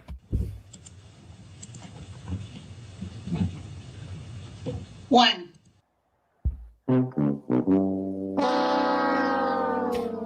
Diane, you are at a parole board hearing where you need to take accountability to be let out, because if you keep denying responsibility, it's never going to get better for you. And you can't even answer the number of times you tried to escape. she went on for an hour about using shelves that she wasn't supposed to, and now we get 1. And I really like the escape part here. I'm going to read. I've got a second screen over here where I'm going to pause and read the notes from the interrogation, because the escape plan is so ridiculous. But here we go. And it wasn't an attempt. I escaped. 1987, July 11th, 1987. All right. 1987, and that was the Oregon Women's Correctional Center? Yes. Can you tell us what was your thinking at the time that allowed you to escape from the Oregon Women's Correctional Center? Okay, so she's going to describe her thinking of this escape that she did. I don't know how many worse answers she can give in this explanation, or how you could make it worse. But she manages to hit all the ones I can see. Yes. I had just gotten my appeal back from the Court of Appeals, and they denied. They AWOP'd me, affirmed without opinion. They didn't give a reason. I just lost without a reason. My attorney, Howard Collins, said, "Well, that's it. Your appeal's over. We're done." I didn't know that I had another level. I was very, very inexperienced. I didn't know I could go on to the next level. So I write these notes. I write these notes contemporaneously as I'm listening, right? And sometimes I write like a pause with like a slash, and I'm like, oh my God, is she going to say she needed to escape to find the killer? So we'll see. The other one. Right. Of appeal. And so at the very same time, there was somebody that said that they found a suspect in my case. Okay. You're not the fugitive, Diane. Just going out there to find the suspect. Come on. She's Liam Neeson now. Well, Harrison Ford. Or It's the original one, right? I mean, and Liam Neeson. Yes, okay. I mean, just that character type.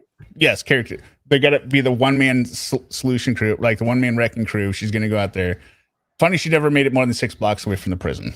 And that person had talked to Lane County, and Lane County said, "Case closed. We're not interested in finding him." And so since I had lost my appeal, I had no more hope. The only hope that I had was in finding the person who committed the crime. And so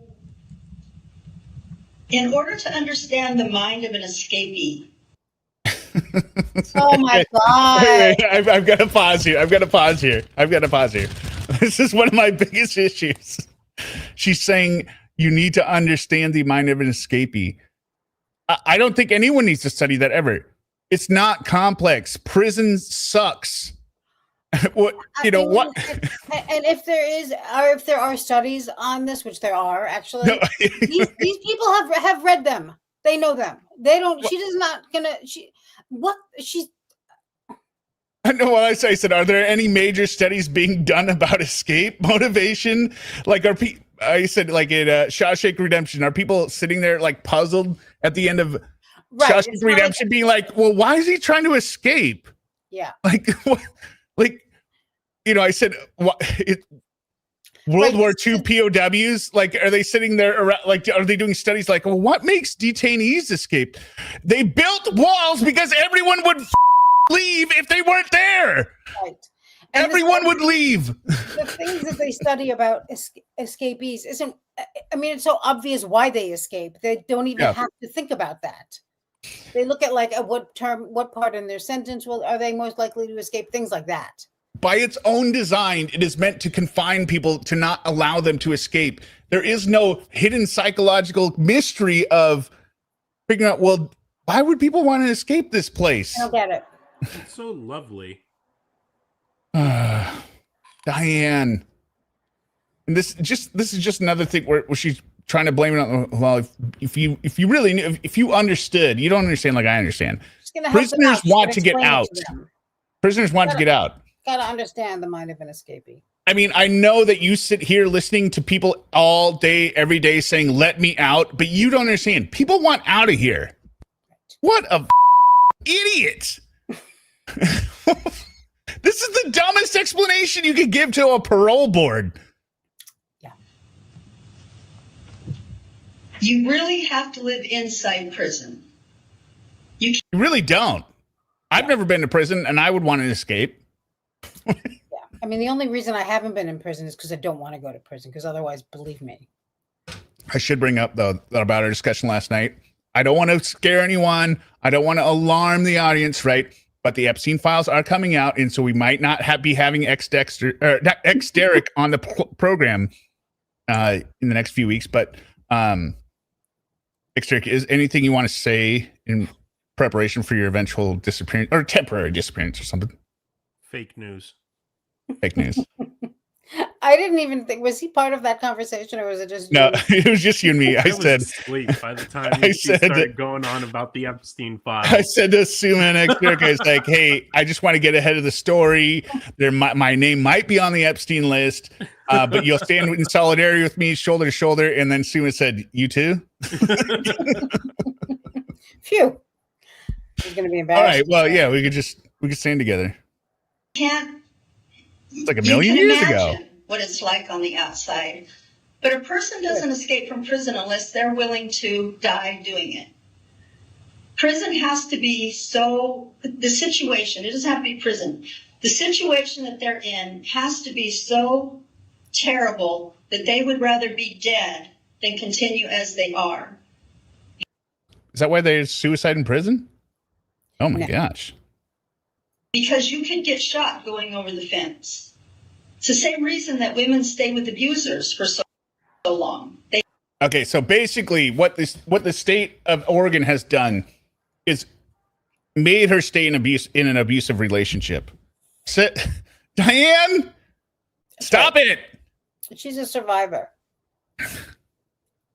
They have to reach a point of rather being dead, fleeing from him. And that's where I was. I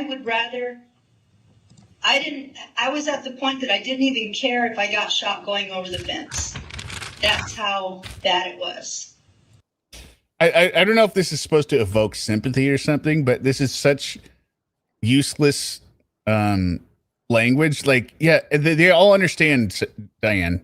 Also, nobody wants to be there. They asked her why she escaped. They asked her how many times she attempted to escape, right? Yeah, they said, hey, why don't you tell us about that escape plan? Yeah, but they said, how many times did you attempt? And and she said one. Right, which is a lie. Never felt that way. I've never felt that desperate or hurt or alone again. Now, that's an important that's an important thing for her to put on the record, right? Because she's saying, look, I did escape in 1987 and I did feel that way because I was hopeless, right? But I've never felt that way again. Meaning the 3 attempts after that, they weren't real because I didn't feel that way. I was happy in here. I was fine. I was fine staying. I just haven't. So let's address the elephant in the room. Okay. And Ms. Downs, you said that's been your only escape? Yes. Awkward. So your history shows that you've attempted to escape several other times. Damn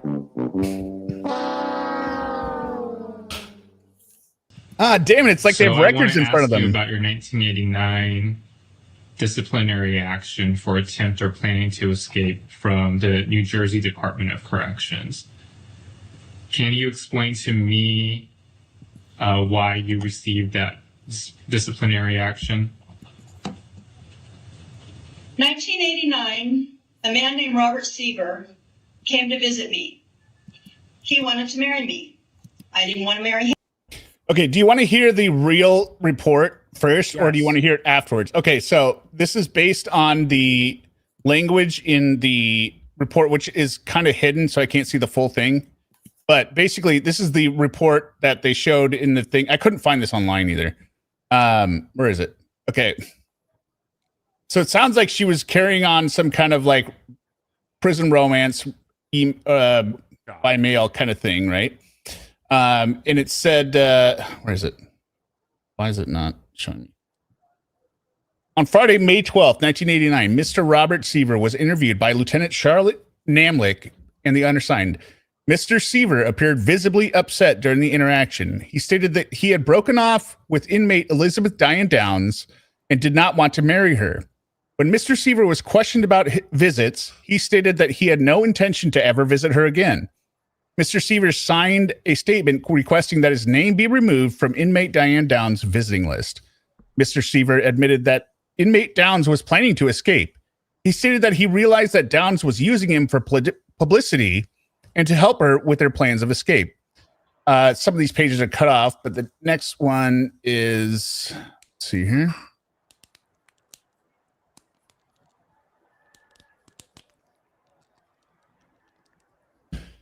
Mr. Seaver admitted he was going along with the possibility of an escape at first, but changed his mind because of his, quote, guilt and the realization that she was only using him. And their ages are, I think at this point, since it's 1987, she would have been, she was born in 55, so she's 30, or was it 55? She's like 34. He's like, there's like 9 years age difference, right? So, or maybe she's 36, he's 27, so much younger. Yeah, you can see DOB right there, 62. So he's 25 and she's 34. He recalled that Downs had told him that she would ask her brother James, last name unknown, from California if he would help her escape. This way, he, Seaver, would not really be directly involved. He, Seaver, would just be involved by doing all the, quote, legwork. He stated that James had a criminal background. Mr. Seaver stated that inmate Downs' plans for escape were all centered on the South Hall yard. He stated that the yard was the only way she would go and that a helicopter would be used. Mr. Seaver admitted that weapons would be utilized, and it was very possible that a staff member would be seriously injured. Mr. Seaver admitted violating these rules on 3 occasions. The rules are, one, an exchange of wedding rings, 2, passing a note with her yard times listed, 3, this is the real kicker, a small plastic, quote, baggie. What do you think he was supposed to do with that? Yes, just based on Diane, what do you think he was supposed to do with the small plastic baggie? Does it involve semen? Yeah. No. Yeah. He was supposed to fill the bag with sperm and pass it to her on the next visit so that she would become pregnant. Mr. Seaver stated that she had mailed him tapes and letters that mentioned escape. He recalled that she had asked him to memorize some of them and then destroy them. Mr. Seaver stated that he had not destroyed these tapes and that he would try and locate them and turn them over to this unit for review. Mr. Seaver stated that he would take a polygraph if requested. Note, a statement was taken from Mr. Seaver on Monday, May 15th, 1989. Mr. Seaver turned over and then it's kind of cut off. But then here we go. Where is it? On May 15th, 1989, Mr. Seaver submitted voluntarily to a polygraph examination. The results of the polygraph examination revealed that the inmate Diane Downs was planning to escape.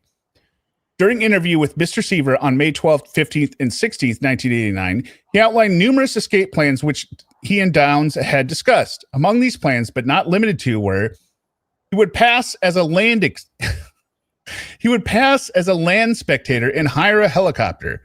Once in the air, he would force the pilot at gunpoint to land in the South Hall yard while inmate Downs was out on recreation.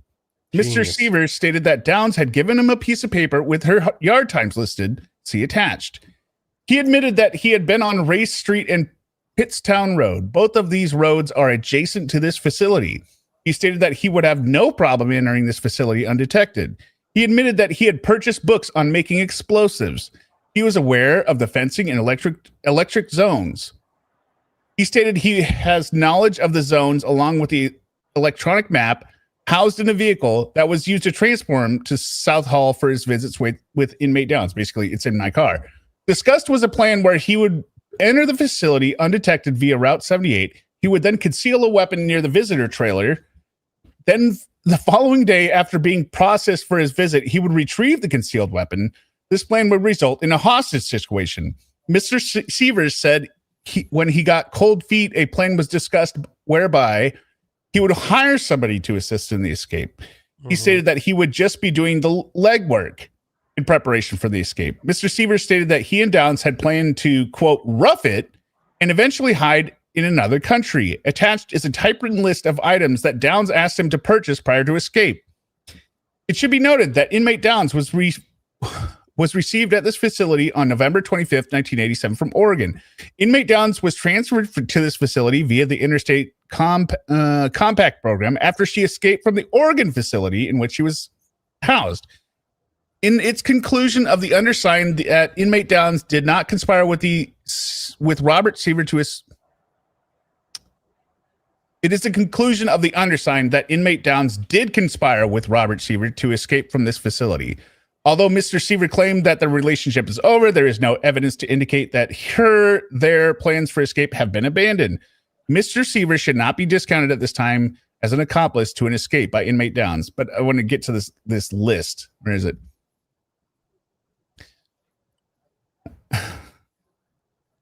I think this is, so she basically gets interviewed at some point and she stated this idea was abandoned. She said that if he had worked here, they would not have been allowed. She stated that if he worked here, they would not have allowed him to visit, so they decided that he would move to New Jersey and secure a job elsewhere. Downs claimed that Mr. Seaver had been abused and harassed by staff members working in the visitor center. She claimed that on one occasion, while entering a state bus for transportation to South Hall for his visits, the door to the bus was closed as he entered to purposely injure him. During conversations with Mr. Seaver, he denied the harassment allegations. He stated that inmate Downs had asked him to escalate any incident as well as making up harassment allegations against staff in this facility. Inmate Downs admitted that she and Mr. Seaver had talked about her trying to become pregnant during visits through a, quote, primitive artificial insemination method, end quote. Regarding a typewritten letter confiscated from her that contained items such as weapons, ammunition, diapers, and dried fruits, see attached, she claimed that the items on the list would be used to, what do you think? What she claimed they were going to be used to. We're talking weapons, ammunition, diapers, and dried fruits. What's she going to do with those? Well, that's so that she can hide out in the woods, have something to eat. Build a house. Build a house. Oh, I was going to Build say a make house? Bruno kill her new child, but I guess Build a house. It was for building a house. Diapers, dried fruits, ammunition, weapons. Seavers How the hell do you build a house with diapers? Plenty of nice men out in the free world. Why is he bothering with Diane Downs? I don't know. He's There much is a certain younger. Maybe he's a magnetism about loser. her. Yeah. Yeah. She stated that she was an electrician and would be doing the wiring. According to Mr. Seaver, the list was given to him by inmate Downs. He stated that she asked him to purchase the items so that they could be used while they were, quote, on the run, living in the wild, end quote. His version is most likely, in my opinion. Well, what do you think? You're going to use that for living on the run or building a house? I don't know what you'd use diapers and dried fruits for on the run. This unit has received information recently from the Oregon Prosecutor's Office that inmate Downs has not exhausted all legal appeals and may still file a post-conviction appeal. Earlier during this investigation, I was advised that Downs did not have, quote, any grounds for appeal left, end quote. It is my conclusion that inmate Downs was not credible during the interview, and the truth she told, wanting to escape from public eye and media, probably meant to go undetected while a fugitive. She also claimed that she would be an escape. She also claimed that she would be an escape risk once she had exhausted all legal appeals, yet she escaped from the Oregon facility. We're only half truths. So that's all the pages we have for that. But okay, now let's hear her describe We it. heard them ask her about this in the other hearing, and she denied it. Well, they asked it and they kind of describe it, but this is her really coming up with an alternate explanation. Yeah.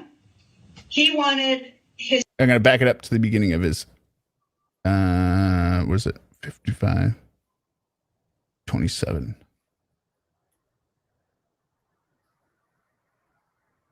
Can you explain to me why you received that disciplinary action? 1989, a man named Robert Seaver came to visit me. He wanted to marry me. I didn't want to marry him. Sure. His friend wanted me to sign a contract with Motown Pictures for a movie. I don't want a movie made. I don't want anything to do with the media. I didn't want a book made. He wanted me to sign a contract. I wouldn't. So he wanted to marry me so that he could sell my contract as my husband. I said, no, I don't want a movie made. I don't want anything to do with the media. So he went he called his friend. His friend, he came back, and I know this because he said it in the visit. He said, my friend says that I've been ordered home and it's over. If you don't marry me today, it's out of my hands.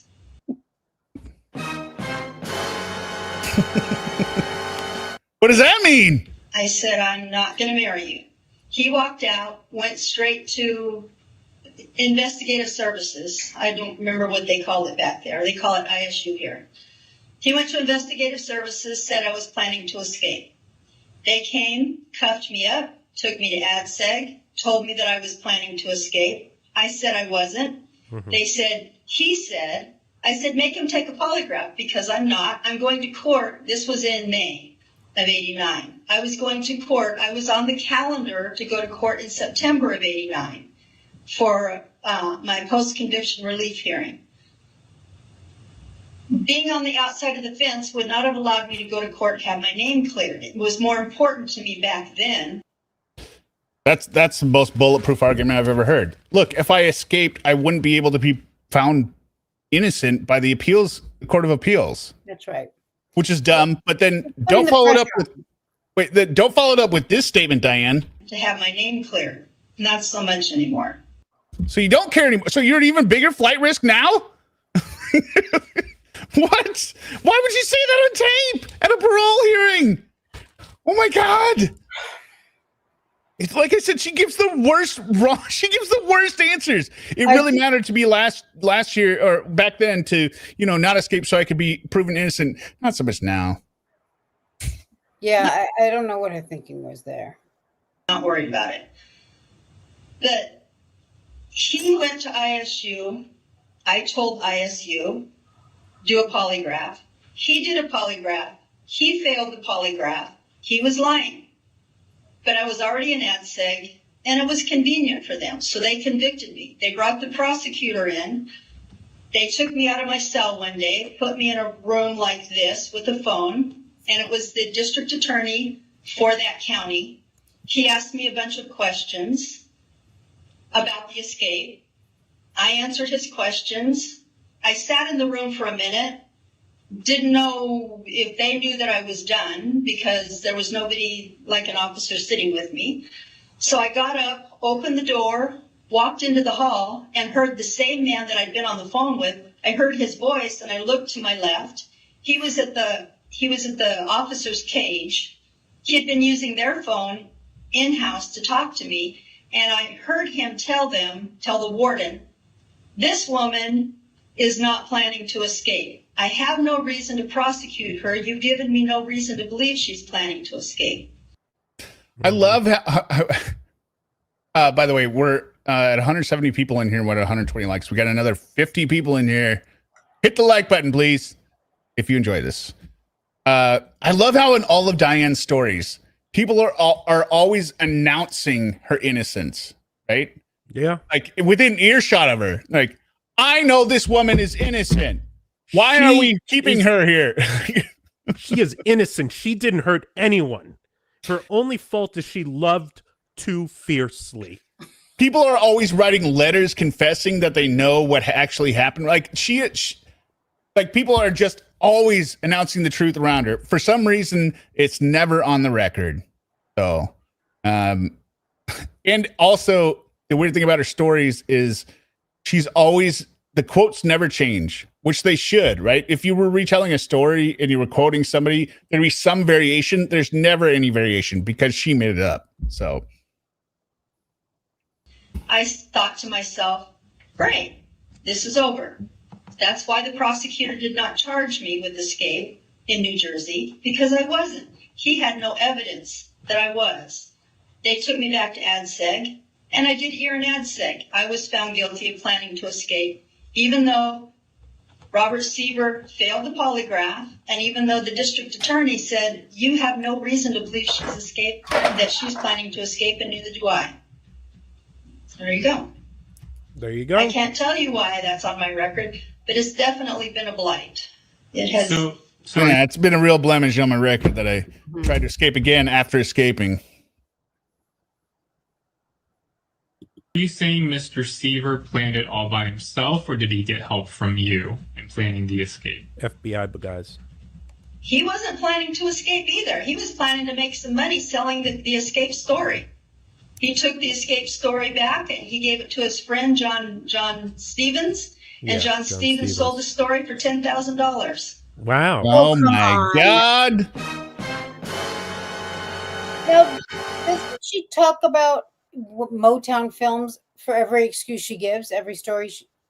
It's always about movie plot. When I mean, nobody would watch this movie because it is so ridiculous. No, of course not. Also, Motown. I mean.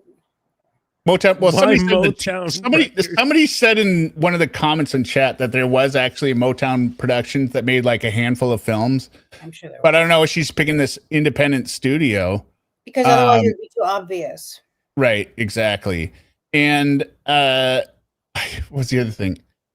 I don't remember what I was going to say.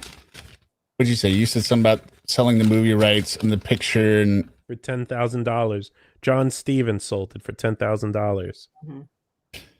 Yeah, it was something else I was thinking of. I don't remember.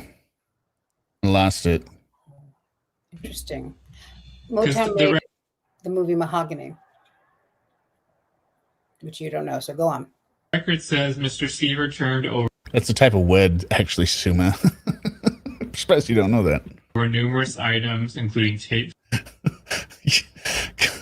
Wow, embarrassing for you. Letters and transcripts down to given him via the mail, wanting him to purchase in preparation for an escape.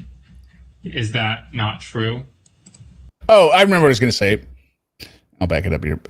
Her helicopter plot, right? You think, you hear that and you're like, how would that ever work? They're just going to follow the helicopter.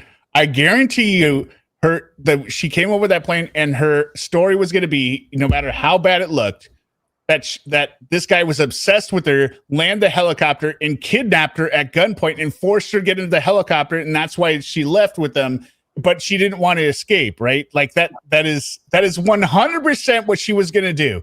1,000%, because she says people are obsessed with her all the time, right? Why wouldn't you steal a helicopter and fly into a prison yard? Everyone wants to marry her. Yes. Right. And she doesn't want to marry anyone. She just wants to kill her children for a man, but she's not the type to just want to get married. No, she doesn't want to do anything drastic, you know? Well, right. Yeah, not too crazy. Because the record says Mr. Seaver turned over numerous items, including tapes, letters, and transcripts, and stamps had given him via the mail, wanting him to purchase in preparation for an escape. Is that not true? Yeah, like he handed over evidence, Dan. That is not true. And that tape recording, I hope somebody still has that tape recording because I really want to do a voice analysis. That's whatever tape recording. They never gave me a tape recording. I have no idea what's on the tape recording, but it certainly isn't me on the tape recording. She's like the first ever deep fake in 1989 or 89 in New Jersey. Okay. And let's move on and talk about your 91 disciplinary action for attempt or planned escape, also in New Jersey. Oh man, that's the third one? You said only one, Diane. Looks like a cell search. They found an altered light blue jumpsuit, assorted buttons, 3 yards of black fabric, black pouch or purse that was fashioned out of black fabric using a cardboard type material. Can you explain to us what that disciplinary action was about from your perspective? I was charged with possessing a light blue denim fabric and black purse, all of which was legal and came through the visiting center. Again, you'd have to be in New Jersey. It's not anything like Oregon. Trust me. You just don't know how it is. Nothing like Oregon. But all those things came through the visiting center. I received them. I'd had them for 2 years. And they used that light blue denim material and said that I was going to make a navy blue polyester officer's uniform. There's no way to do that. It's inconceivable that light blue denim, as written in the 115 or DR, is going to ever turn into navy blue polyester.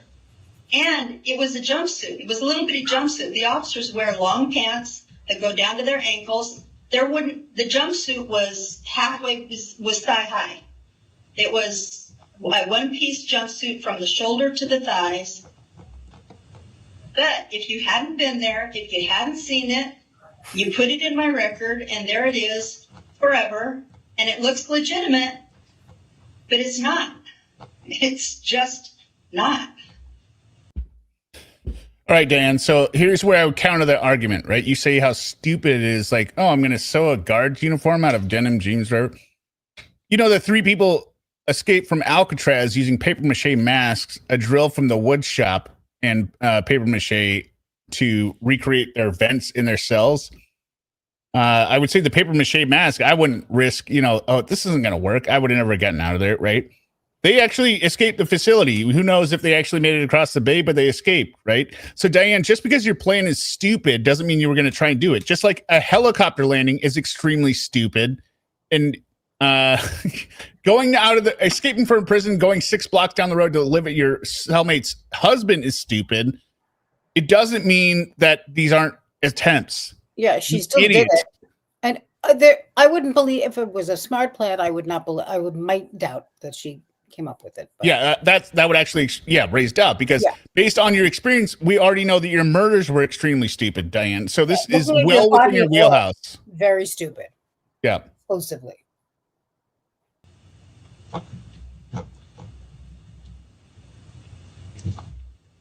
I'll be right back. I'm going to go get some ice. I'm going to let it play.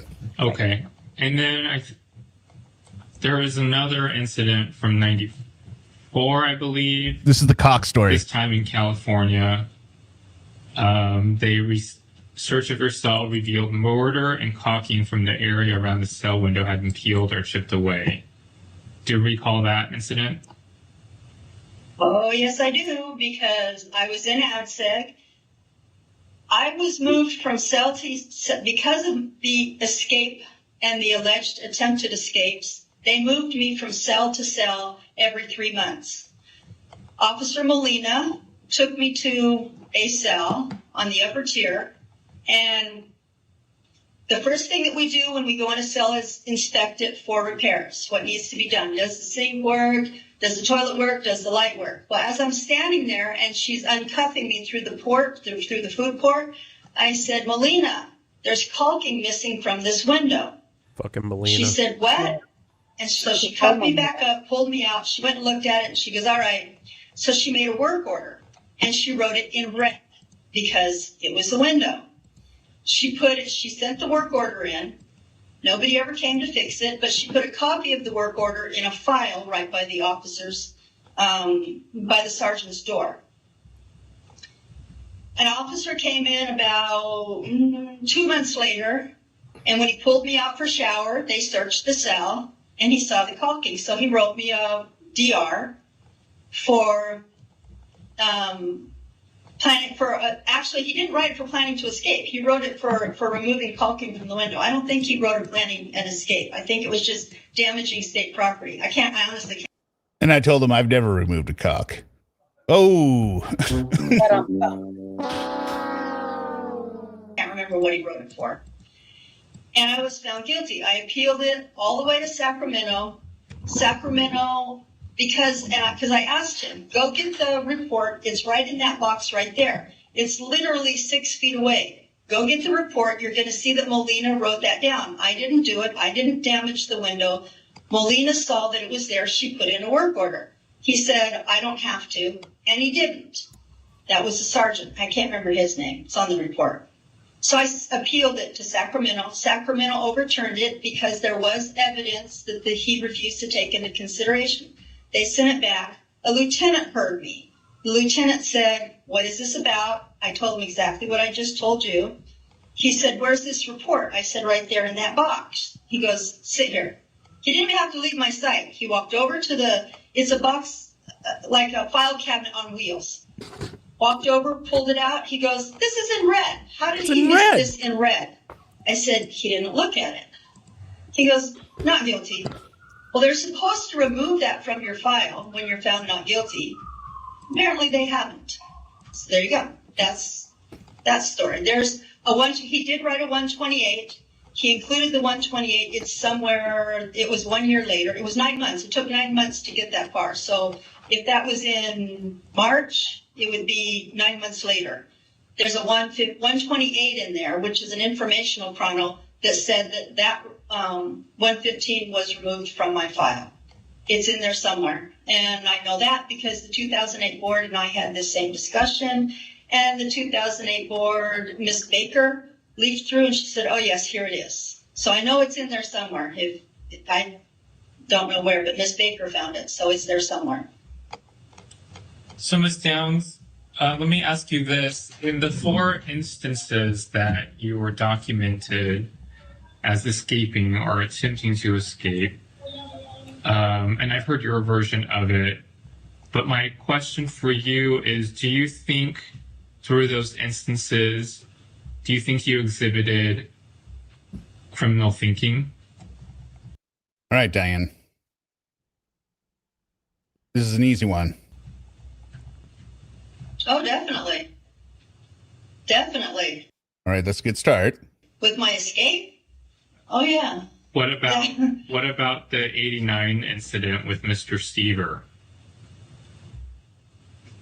Criminal thinking with Mr. Seaver. Remember the plot where you were going to fly a helicopter in and you were going to get pregnant with a little baggie of semen, and Remember? That one. Was there criminal thinking with that one, Diane? She'd be so much better off, and it would just be so much faster and easier if she would just be like, yeah, I don't like prison. Most people don't. I've tried to escape several times. Yeah. But not really. She didn't really try to escape. Right. No. Okay. I like it when we get Lowry even coming up because she answered like, so you didn't, even your successful one, you didn't mean to escape? And what about the 90? I'd like the to at some other? point listen to a normal parole hearing just to compare it, I've heard some of them, most of them are pretty boring. I mean, they don't necessarily do much better, right? But it's more like they're like, Sometimes they do. They don't do this kind of crazy bad.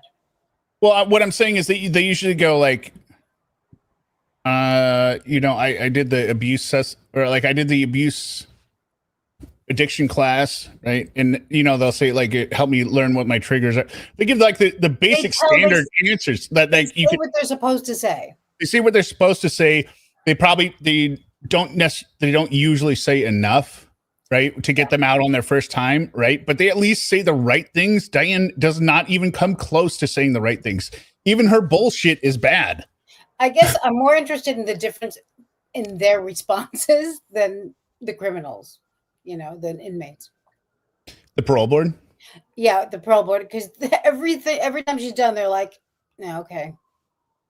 Well, I think that's why this one's lasts so long for Diane, because they're just like, I mean, maybe I don't know this answer. Maybe there is some kind of like requirement that they have to show why they denied parole, so it's not favoritism, or so then they have to like drag the answer out. Because if you just listen to Diane and then you don't do any follow up, or like ExDerek said when she says, "I didn't commit the crime," and they just close the book. And like, was she said she didn't commit the crime. Well, you didn't explore enough, baby. But if there's an innocent person in there, right? Yeah. And so then they go. So that's why it's so long. Yeah. Incident in New Jersey and the incident in California. 91. I'm sorry. Jennifer, did I read this? She's so primitive, only feels her needs, no emotions, lust, hunger, angry, pride, jealousy, just a primitive thing, empty. I think maybe I read that one already.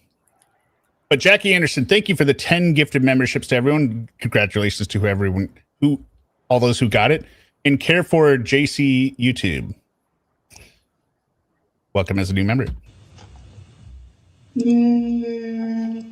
No, because everything I possessed. Yeah, not responsible for 1991 either. This was something that I was allowed to possess. We were allowed to change our clothing. I really wish you knew how things were in New Jersey. You could, if my mom wanted to bring a pot roast in a pan, she would bring it to the visiting center and they would bring it to me.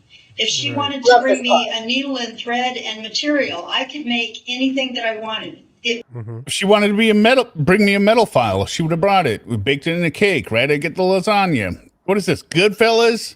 It was just done. It was allowed. That's what you were allowed to do. So no criminal thinking. In 1994, when I was the destroyed caulking, definitely no, because I told Molina immediately. I didn't wait around. I told Molina the only time I destroyed Cox was before prison. Oh! If my head would fit through the window, which, by the way, your head won't fit through that window. I don't care if you took all the caulking out. The window is 3 inches wide.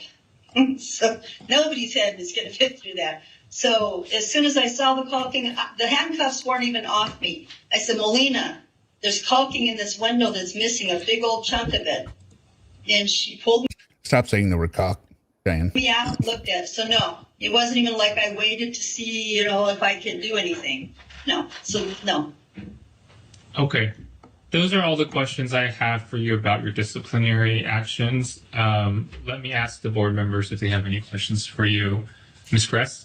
Lowry. No questions, thank you. Lowry. The only comment I have or question is, in 2006, it was reported that for a 20-day period, you refused to report to your work assignment. And although it wasn't written up as a DR per se, can you explain to the board your reasoning for not reporting? All right, here we get into the stud broad story. And she's a femme. Yes. I like the way she always sighs when she's like, yes. Told the story 1 million times. You're Mr. Taylor, so you're not the one who manages prisons. There's another man who manages prisons. Then why bring it up? Hey, you're not the person that's going to talk that is familiar with what I'm going to talk about. That's not me. Okay. It's like I'd be like, Suma, you're not my sister-in-law, so you won't know this. Yeah. Everyone knows you're not my sister-in-law. You know you're not my sister-in-law. I know you're not my sister-in-law. There's no reason to say that. You need to talk to him because I'm going to tell you some things about prison that are pretty nasty. I worked in the Does she not know where these people work? Well, no, she thinks this is their first time in prison. Okay. Like in a prison, like this. Right.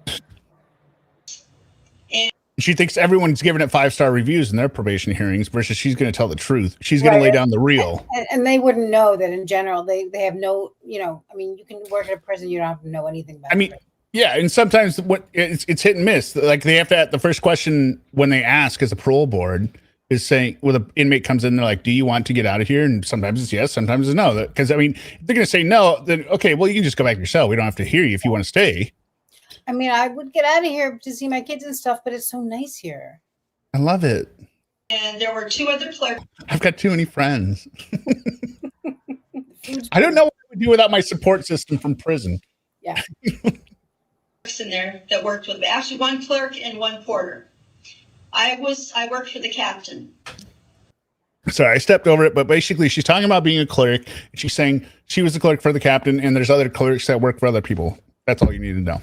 The lieutenant's clerk, the watch commander's clerk, wanted her girlfriend to work there. The only way that she could get her girlfriend to work there is if I quit. Okay. So I asked the watch commander if I could quit. He said no. I said, your clerk wants her girlfriend in here. He goes, I know that. And I want everyone to listen to this story and see if there's, you know, as an exercise, is there a better way Diane could have gotten herself out of this situation than the one she chose? What exactly is the question again? So she didn't report to work for 20 days. Okay. And he's asking her, why did you not show up to work for 20 days? This is their explanation. The usual, yeah. I need to quit because she wants her girlfriend.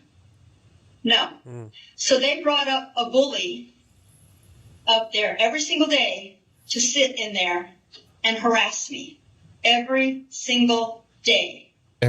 All day long. All to day sit long. Because the clerk's office isn't in the watch office, it's in the program office. So Okay. she would sneak in the back door and sit there all day long. And nobody ever bothered the clerks. Nobody ever came to check the clerks because we had a phone. If you need the clerk, you get on the phone and say, I need you in my office. So it was just her, me, her bully. That wasn't even her girlfriend. Her bully and the porter. All right. Does anyone see a flaw in this story yet?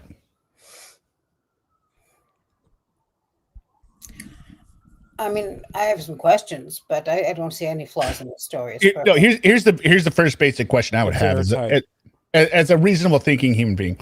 Okay, you've got this office with 3 clerks, right? And they're like, I want my girlfriend here. You have to quit. And she's like, I'm not going to. They won't let me quit. I'm staying out. Right? Oh, yeah? Okay. Well, I'm going to bring up this 4th inmate who's a bully to intimidate you and get you out of here. Why don't you just bring up your girlfriend? Yeah, of course. Yeah. I mean, if you can bring a 4th person in, the girlfriend you think would be the option. No? Well, the thing is, none of this happened.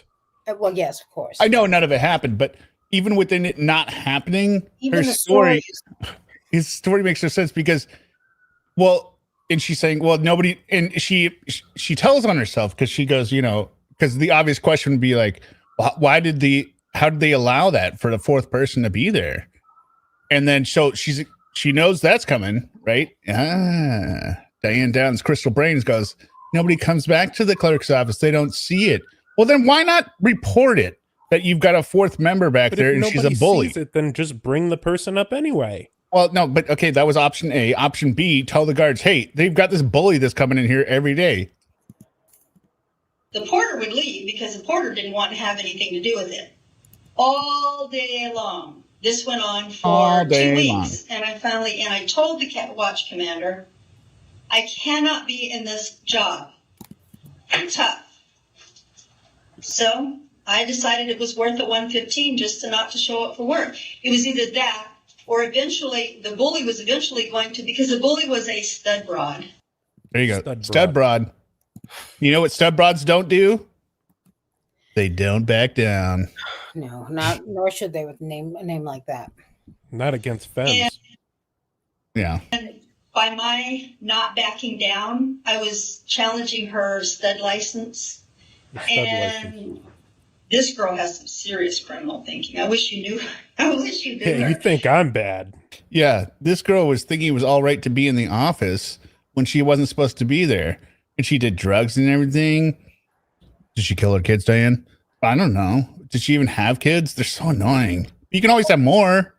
How do you not? I mean, it's not like they don't know where she is. She could just not show up to work for 20 days.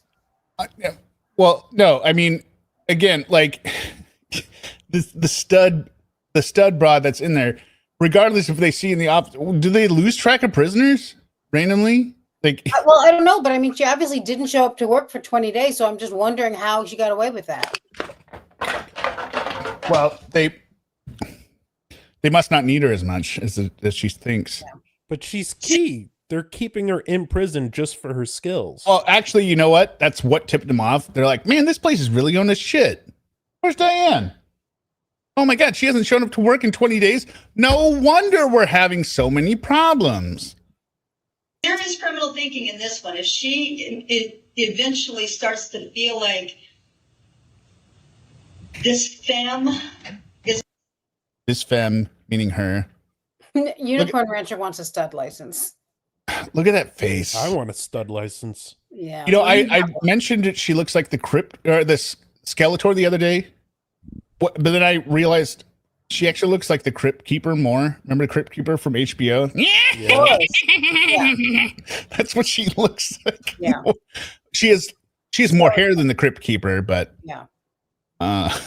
making her look bad, she will turn to violence. She had a long history of violence. And so Did she murder anyone? Because you have a history of violence, Diane. I decided I was either going to get beat up or have to beat somebody up or refuse to work. Either way, I was going to get a DR. So I took the higher road and didn't go to work. So I didn't go to work for Higher road. Nice. 2 weeks. That's how unimportant my job was. I didn't go to work for 2 weeks, and She cannot help but laugh when she lies. It's that same laugh she does in the TV interview. She's like, he was a bastard. Yeah. I just saw the blood. and so finally the CO, the correctional officer that worked for the stands for. That she has to specify to them. Yeah, correction officer. Yeah. Yeah. In case you guys don't know, CO means correction officer here. It could also mean, if they weren't familiar with jail lingo, it's commanding officer. The idea is clear. Commander, or the sergeant, actually. He was directly under the sergeant. Came to my cell one day and said, Downs, what's really going on? I said, and I explained it to him. He goes, yeah, I know. We've been watching. Yeah, I know. We didn't do anything about it. He goes, well, we want to see what you would do. I said, well, this is what I'm doing. Give me a 115. What kind of workplace is this? 115. Sounds very dysfunctional. The things that she claims that people said are so unbelievable. It's so fucking ridiculous. Well, like I said, people are always confessing to her for some reason about the stuff that they're doing wrong. Yeah. Like directly being like, yeah, I know you're innocent. I know I'm doing this as guilty, but I don't care. You're being No, she doesn't have any reason to believe it, but that's what they told her. threatened. Right. But I'm going to have to unassign you. And somebody else wrote the 115 anyway. So there you go. That's why I didn't go to work. There you go. And before that, my last 115 was 1998. Or DR. You guys call them DRs. Was 1998. So. Thank you, Borshu. If you think they're sitting there with their mouths open, like, that's what I mean. Like, that's what I'm talking about. Okay. Like, all right. Thanks for that. They need a moment to get themselves together after her answers. All right, prepare yourselves, people. We're about to end this video. We're going to get into the psychological report in a second. Thank you, Ms. Downs. Ms. Lowry? You're welcome. No questions on discipline. Lowry. I'm just. No questions for me on this topic either. Thank you. Okay, Ms. Downs. Before we move on to talk about the psychological report, all right, so they take a break. All right. How are we doing on the likes? We got 169 people in here. 69. We got 133. That's actually a pretty good ratio. We can escape a punishment for right now, but just as a palate cleanse.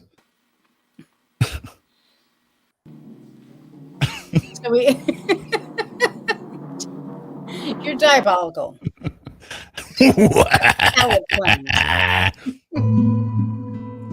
All right. So let me fast forward here.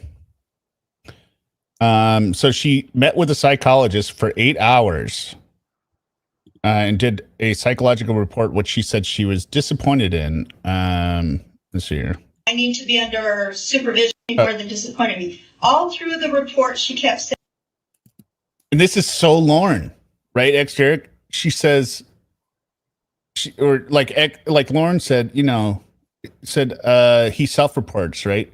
Diane Downs is going to say, all through it says, I'm a low risk of, violent behavior, strangers and all this kind of stuff. Yeah, because that had nothing to do with your crime.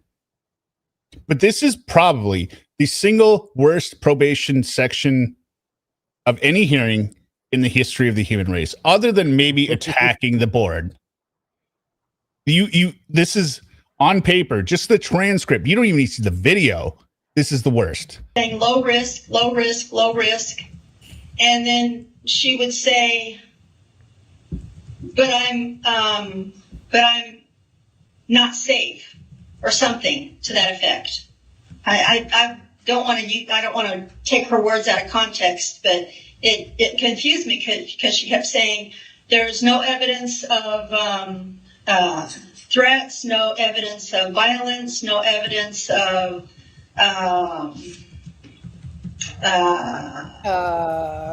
anger. So Wait, Diane, I thought you told us earlier you were finally allowing yourself to express anger. And she's with knowing what happens after. The reason she's saying this is because she believes, basically Diane believes the only way they can keep her in prison is if they say she either has a major mental illness or she's a danger to others. And this report is saying everywhere that she's a low risk of danger. So therefore, they're going to have to let her out. Like the public would be an outroar or like uproar. They'd riot. Why aren't you letting Diane out? So she's really hitting on this because she's like, why did she say low risk everywhere? And then at the end, she goes, but she's still high risk? Like, come on. I want to talk to the manager. Violence, not present, low risk. Anger out of control, not present, low risk. And then she goes on to say that I need to be under supervision when I get out of prison, psychiatric supervision. And I guess I just didn't understand. Okay. He's like, okay, I don't get how she doesn't understand it, but I don't even know what to I think she's saying that using a structured risk assessment methodology, because you have the one documented incident of violence. Yeah, just one little documented incident of violence involving my children with one gun. I don't even know why that gun matters. That gun has never been more damn important than this investigation. She's so stupid. Overall, she says your risk of violence is low, but there are still issues with you in regards to your personality that could make you a general risk to the community. Does that seem like a fair summary of the report?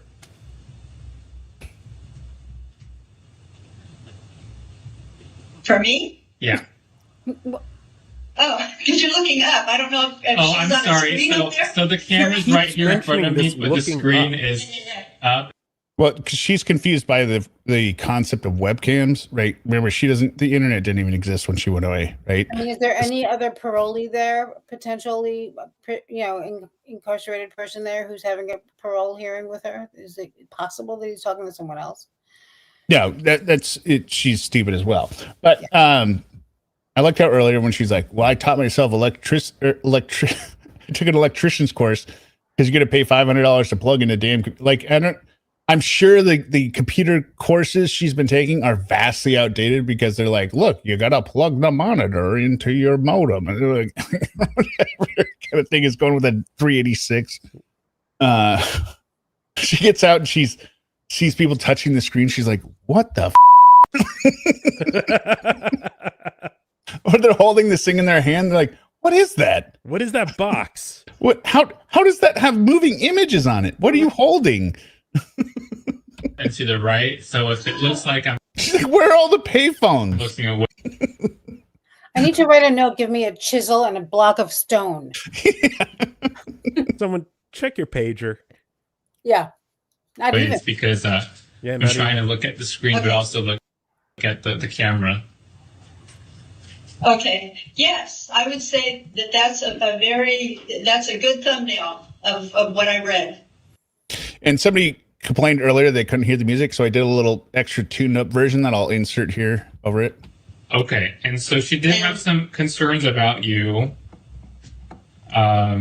Whoever said they were going deaf and couldn't hear it, this is for you. And I think how this will work is I will read to you some findings that she made, and then I'll ask to see if you agree with them or if you'd like to comment on them, okay?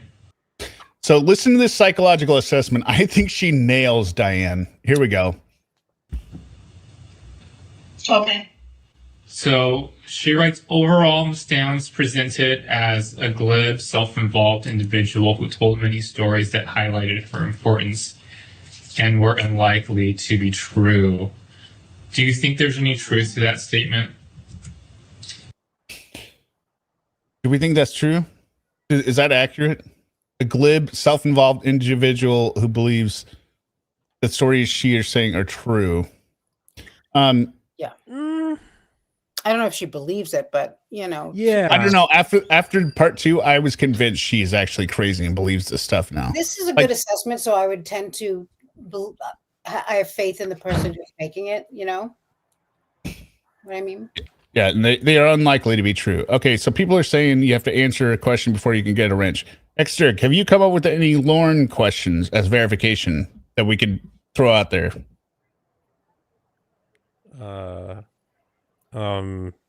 No. Have you? Well, I gave you the task. So what I'm going to I do know you is did. I'm going to think of a question. I will announce that question. And what you need to do is you need to email me the answer, not put it in chat. The email is on my channel. You need to give me your screen or your handle, both your YouTube thing and whatever name is there, because I don't know which one is which, with the answer. And you can only give one guess because you have to watch the Laurenography to get the answer. And the question is, I will think of it. No. Well, if she perceived me to be glib, then that's her observation. No, they don't have to be Sarah questions. Kim stole my fish soap because this is the Lauren channel. And we spent 62 hours live covering Lauren. And I don't want to give out wrenches to people who don't know the Lauren jokes because they might block people. I didn't tell stories that are unlikely to be true. I've addressed most of those in a letter. You referred to the letter. It's on file there. So I addressed all the concerns that. Yeah. How's it fair to I love my hometown 77? He watched 27 hours of Lauren to get an answer. And the other thing is, what was I going to say?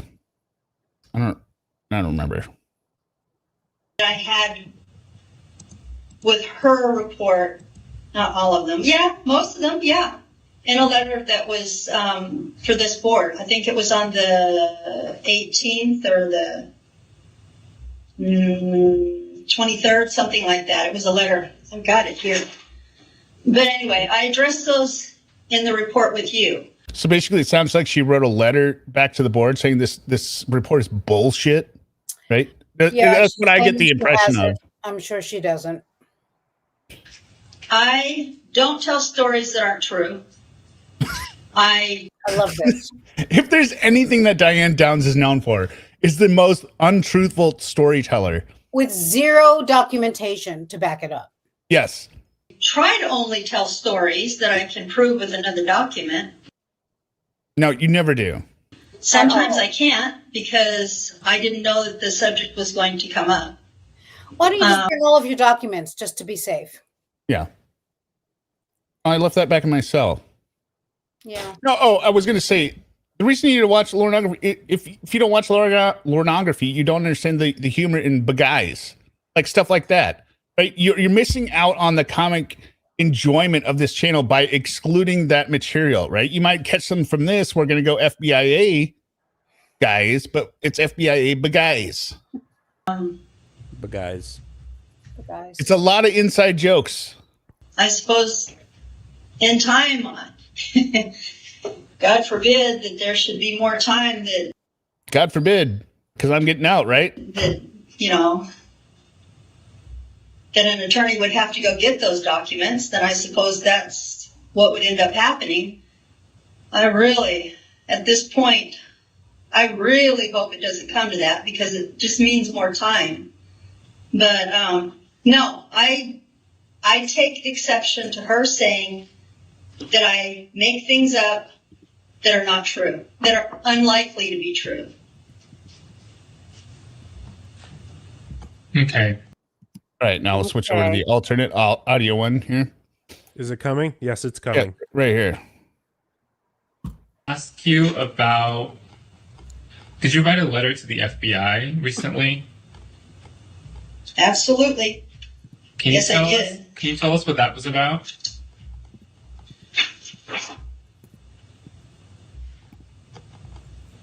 I've turned the audio about 7 notches, so it should be audibly 2 more volume levels louder. In 1987, after my escape, somebody contacted me and said that they wanted me to sign a movie deal for Motown. I refused. That person then sent Robert Sieber to visit me in New Jersey. I refused. After that, somebody wrote to me from Germany. Eric Jacobson wrote to me from Germany, claimed to be a secret code breaker at Ramstein Air Force Base in Germany. I dismissed this person, not true. Michael Hart wrote to me, nutcase, dismissed this person, not true. Everybody who writes to me has an agenda. Everybody who writes to me says they have information that they don't give to the police. They give it to me. What am I supposed to do with it in prison? So I have continued to try to decipher and sift through this information with what limited resources, which is none, that I have in here. And all I can do is remember these things. In 2004, a woman moved into my cell named Julie Mayo. I received another letter from Michael Hart. Michael Hart sent a picture. I showed the girls in my cell. Julie Mayo says, "Oh, he's a wonderful looking man. I think you should write to him." It turns out that this man, Michael Hart, is her son, Frank. Frank was oh one my of the people God. that wanted me to sign him. Son Frank. I'm going to keep it going, but this is how you get moved from a state prison to a mental institution. Movie contract for Motown in 1987. This is all information that comes in over the years, slowly rolling in. Years pass. All of a sudden, Good night, Dado. in 2010, the parole board, I received a threat that if the parole board paroled me, that they would be in trouble. He would make trouble for them if the parole board paroled me. You know, that could just be a letter from anyone in the general public. If you let this idiot out, I'm going to recall you. Right? Yeah. That is true, but not in the sense that she means it. Right. I sent that letter. I gave that letter to the investigative services unit and said, please let the parole board know I don't want them to be caught off guard. I don't want them to be in danger. I assume that they did send that to you. And if they did not, your predecessors, and if they didn't send to your predecessors, then maybe they also received a threat, because that was a very strange parole board hearing. They were in assistance. They were in attendance by the state police. And I mean, literally right next to the table, so that when Miss Baker stood up, a hand. The police were at a trial? Or at a hearing? By the way, NJ Lindaros, you get wrenched just for knowing the music. Reached into the camera, took her. Yeah, the police were there. Can you believe it? And one of them held somebody's arm. But at a hearing? As she stood up. Oh my God. What? Clearly he was there as like, this is a cabal, a conspiracy between the police and the parole board. Elbow and leaned to lift her up. The person that leaned into the camera was a captain from the state police. I recognized him because he's the one who transported me from Salem here back in 1993. Oh my God. It's the same guy who transported her from Salem to here. So they felt that they had been threatened. Maybe by the letter that I sent them that I had received, maybe a threat of their own. I don't know which it was. This is more information. For 10 years, I don't hear anything from this Michael Hart. Now, here we are on the eve of a parole board hearing, and all of a sudden, Michael Hart pops up again and says, he and I need to be friends, and remember when we used to write? No, we didn't used to write. Remember when we did this? No, we never did this. You're making this all up. And I know that you're Julie Mayo's son, and I know you're Frank from the Statesman's Journal newspaper that tried to get me to sign a movie contract that I didn't want to do. So basically, you're stalking me. So I sent this information that made me fear that if he's going to do all these crazy things to me, maybe he was the one that threatened the parole board. So I sent that information with his color pictures, because he sent a bunch of pictures. I sent them to the FBI and said, is this the man that was threatening the parole board in 2010? Because this is the man that's been stalking me since 87. And if he's been stalking me nonstop since 1987, to the point that he put his daughter up to pretending to be my child when she's not, then is it possible, can you, through different measures, find out if he was involved in the shooting back in 83? That was the letter I sent to the parole board and sent you a copy. There you go. All right, so I think the music might have got a little loud at the end there, so you couldn't hear it. So she basically asked, is the person that sent the threat to the parole board, or sent me a letter saying if the parole board paroles you, there's gonna be trouble for them, that she sent to the parole board? Did they also get a letter from the same man in 2010? Did they also maybe understand that maybe this is the same man that's been stalking me since 1987 or 89? And is it possible that he is the man that was in the middle of the road shooting your children in 1983? The FBI should investigate. Yeah. Now, you thought that was crazy. That was just the aperitif. Isn't that what they call it? The aperitif. Yes. All right, here we go. Let's go back to the regular video here. It's going to do the last 15 seconds. Sorry. Daughter up to pretending to be my child when she's not. Because all of that is not as crazy as the next sentence. No. That was just a warm up. That was just a lubricant. Is it possible, can you, through different measures, find out if he was involved in the shooting back in 83? That was the letter I sent to the parole board and sent you a copy. There you go. In your letter to the FBI, did you question whether you were the daughter of King Michael of Romania? You stupid bastard. If you get the opportunity, you should kill yourself. I question because somebody has said it, and I want to know who. Who? I mean, I got the impression at some point in this call, like I would actually enjoy. I would actually like to find out that people knew about her reputation for being crazy, and they're just randomly sending it. Like, Diane, Can you move me from on top of? Yeah, I'll move you. Getting a little handsy.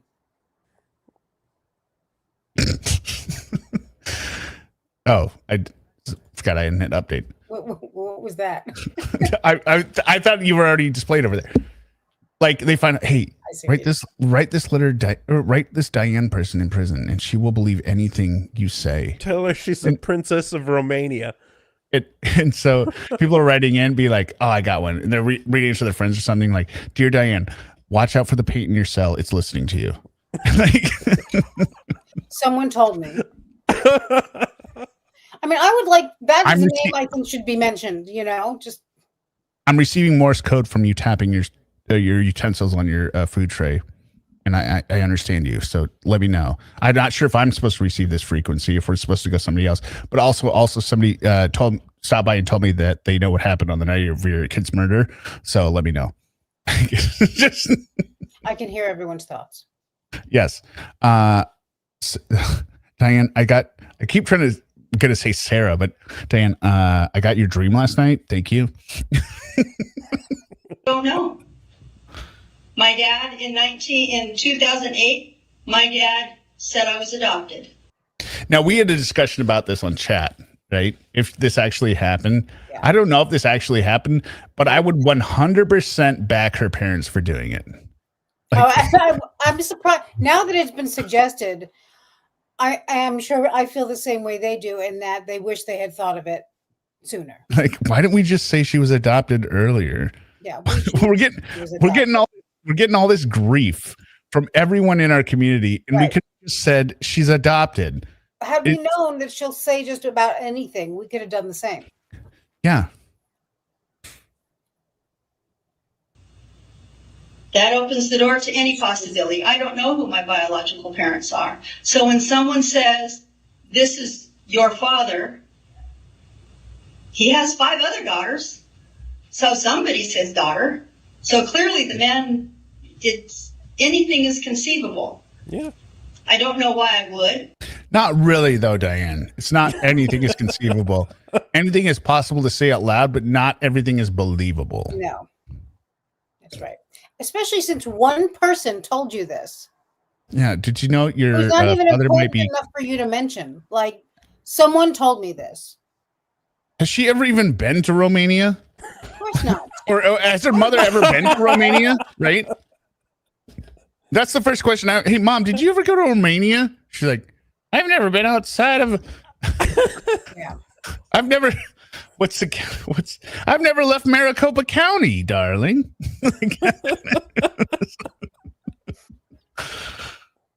But did King Michael of Romania visit Maricopa County then? I wish they had called her parents right then and there. I mean, these are the type of answers if you hit. You got to know at this point you're never getting out, right? Like you put this on record, right? Because it's all permanent. Because they bring it up every parole hearing, right? But like this is the difference. Like you don't get a do-over. It's not like she's treating it like it's a job interview at like different job places, right? Like, oh, that postal office wasn't hiring, or that independent Kinko's wasn't hiring me, right? All right. I'll go over to the Ship Express over there, and I've learned from my mistakes, and I will do that. You are interviewing with the same employer over and over that has a documented record of your answers from the last time. You have screwed this up so much, Diane. You are never getting out. What do you think was the purpose of whatever the fuck letter she wrote? This was a letter to the FBI guys, right? That's what I'm saying. I think she's actually insane at this point. Like institutionally insane. Right? Like it doesn't make like this before.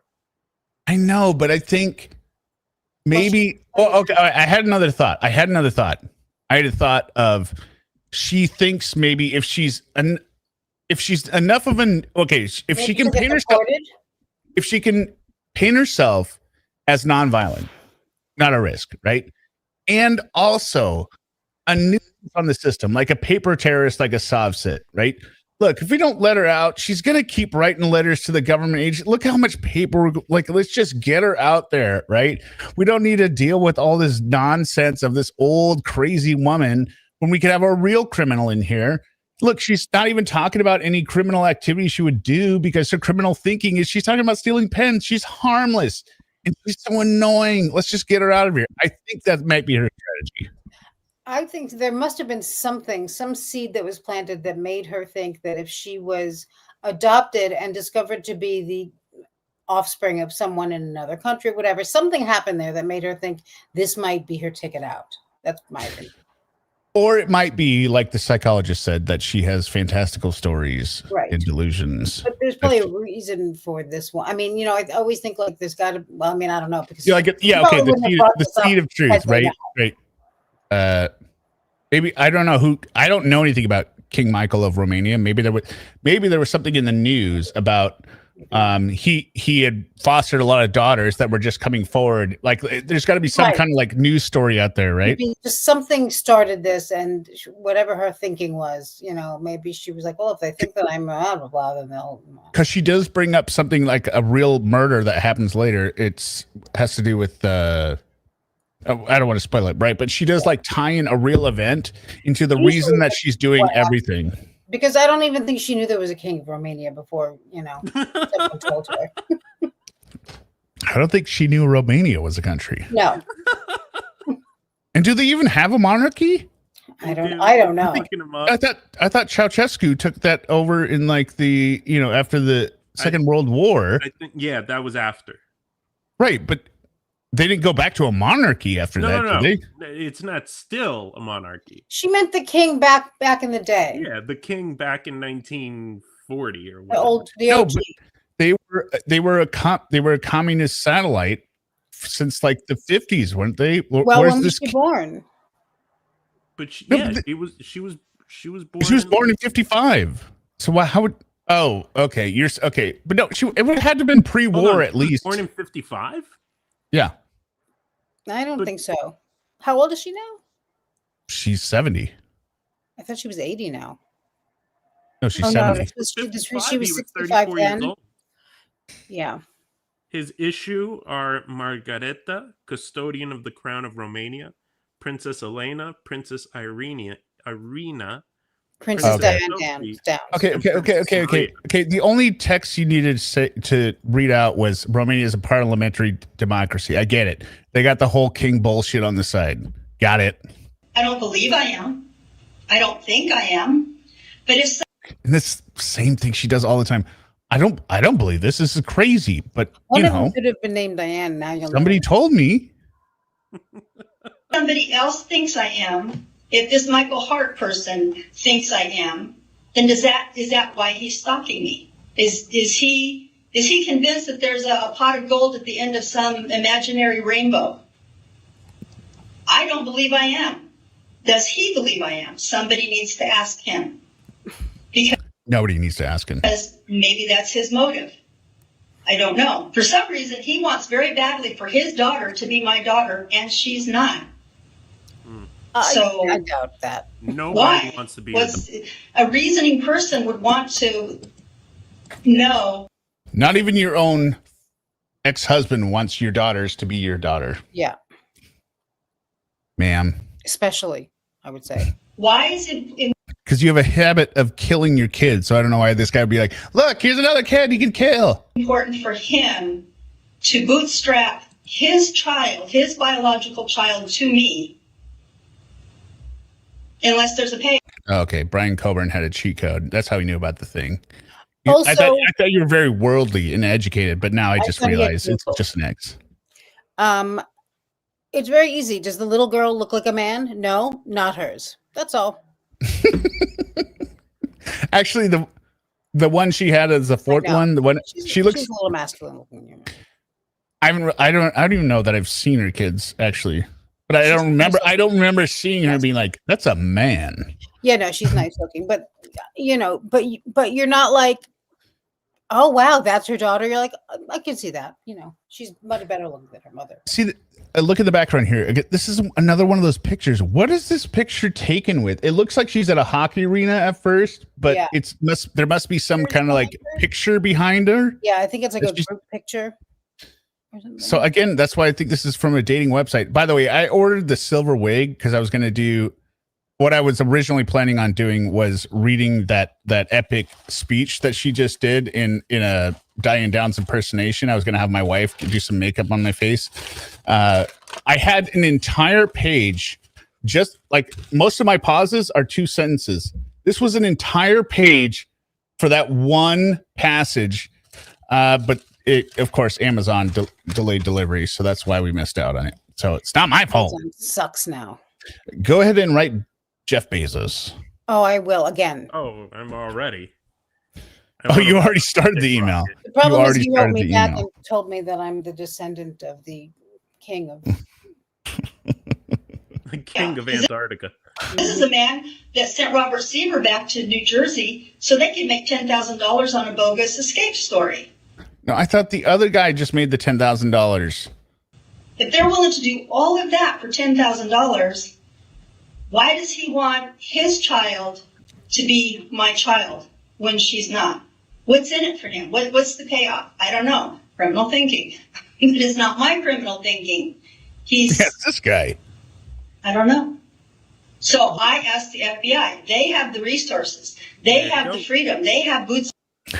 Yeah, it's weird because she describes FBI, the organization, as FBI, right? I think what she's doing, means FBI agent, right. But she adds as guy, FBI agent, right, agent guy. She says agent after the A, so it's not FBI agent, right? On the ground. I can't find out any of these things. I can ask, and I wrote to the FBI for the Freedom of Information Act. Again, she's got that right. FOIA request, Diane. Why do you say FOIPA after this? For information. Because I don't know. People keep telling me crazy things. And I've got my notes on the side here. This is where her lawyer, if this was 2015, be like, stop talking. Just stop talking, Diane. Please stop talking. And I just want an answer. I could sit here and pretend I never heard these things. That's what you should do. But that doesn't make them go away, and it doesn't make the predators go away. It doesn't make the stalkers go away. Is that what you're trying to do? Are you trying to get out of here, or are you trying to make people go away? Well, I mean, if you had predators and stalkers, I would say jail is probably the safest place ever you could be. Mm-hmm. Yeah. Go away. If I can figure out why they're stalking me, maybe I can make them go away. How? Well, she should escape and find them. That's actually what she needs to do. Yeah. And like she told us before, she was really concerned about her appeal, which she's going to also apply for in 5 years after this. But she doesn't really care about that as much now. Right. So I really have a huge motivation to get out of here because I hate prison. Maybe the FBI can make them go away. I don't know. Okay. Like they're not saying anything. They're just waiting. Like, is she done? Love to see their faces. So part of the psychological report is Dr. They have to be looking at each other and being like. There are times when it sounds like they're laughing, or a little bit. No, they're. Yeah, I've heard those too. They sounds like they're going, okay. Guidance says that I'm going to dip out now. Oh yeah, sorry, ExDerek. I know you got a hard cutoff. We will be joined by ExDerek tomorrow for the remainder of part 2 because we're not going to get through all of part 2 tonight and part 3, and then maybe, just maybe, we have a Lauren stream on Sunday. Oh hell yeah! Let's do it. Let's do it. All right. All right. You know what? I might have to go up in a book. Good night, ExDerek. Kiss your finger. Kiss your finger. Have fantastic stories. I'm going to remove you and add you back. I think you dropped some of the things that you just described seem fantastical to you, or do they seem, in your opinion, based on reality? She doesn't lie. So the question is, do some of the things you say seem fantastical or seem to be based in reality? And she should say no. It seems absolutely crazy, bizarre, fantastical, out of this world. Good start. Strange, crazy. Absolutely. But it's not my story. Okay.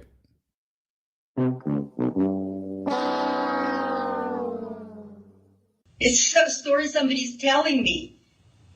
Somebody else told me these things. And so I asked the FBI, could you please investigate it? And then people said, well, why'd you write to the FBI? So I explained to them why I wrote to the FBI. It's not my story. It's their story. Now, maybe Michael Hart's the one that sent this story. I've underlined here. This means, and this is, she's extremely dangerous. You cannot tell any fantastical story apart from the truth, and you believe it, and you take action on it, writing the FBI based on some ridiculous comments. Yeah, somebody, you can't be out. Diane, do you understand what you are doing right here? You cannot discern fiction from reality. Diane, I can't. I think I cannot think of a worse thing to say in a parole hearing. Being like, I believe everything that's told to me.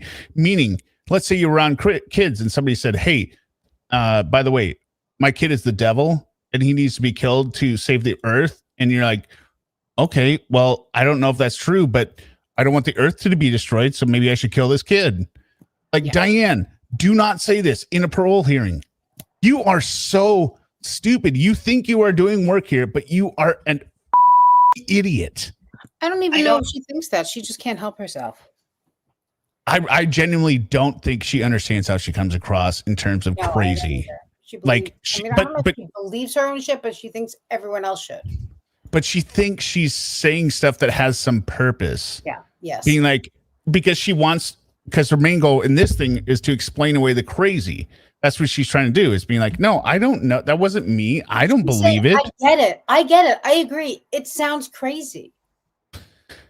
Yeah, but she can't, because then they would keep her in there as being a crazy person. Like she tied her own noose and she doesn't realize it. Yeah. No, and maybe he did it just so you people go, oh, okay, she's a little bit unwrapped. I'm not unwrapped. I receive information and I ask. Okay, here we go. This is the line. The appropriate authorities to please investigate. Freedom of Information says, yep, we have a file. Well, what does it say? We have a file since 1955. That's all we're going to say. Oh my God. Wait, I was wrong up till now. Is she finally uncovering the truth? They have a file on her since 1955? Let's listen more. What does that mean? That's not my story. That's FOIPA. It's FOIPA from the FBI guys. I heard toy fuck. FOIPA. It's a Freedom of Information Privacy Act from the FBI guys. The FOIPA. FOIPA. That's FBI's story. I wrote to them and said, very specifically, do you have a file on me from 1955? That was my only question. Their answer was, yep. Oh my God. This is the greatest Tom Clancy novel I've ever read. What does it say? Yep, we have a file. What? Fantastical, bizarre, crazy, insane? I'm nobody. I'm just a 65-year-old obese woman sitting in prison for 37 years. For murdering your kids. I didn't make this up. Yeah, you might have not made it up yourself. She also mentioned, but in the event that you didn't, you listened to this insane idiot that told you. Good. She mentions the fact that she's obese now a few times throughout this, and I think it's because they figure, well, she's too fat to move anyway. No. You know what it is? It's because of COVID. This is the height of COVID. Obesity is a risk factor, right? And she has probably heard that they are letting people out of prison for risk factors that are not harmful, right? Just like Gary Ridgway, the Green River Killer up here in Washington. He applied for early release based on the COVID scare because he was somebody so she says it multiple times. He only killed 65 sex workers, so why not? Oh, that was a good start. Yeah. Come on, people, that was a joke. All right. Come on, everyone, we could get along. We can laugh here, and everyone don't take it as a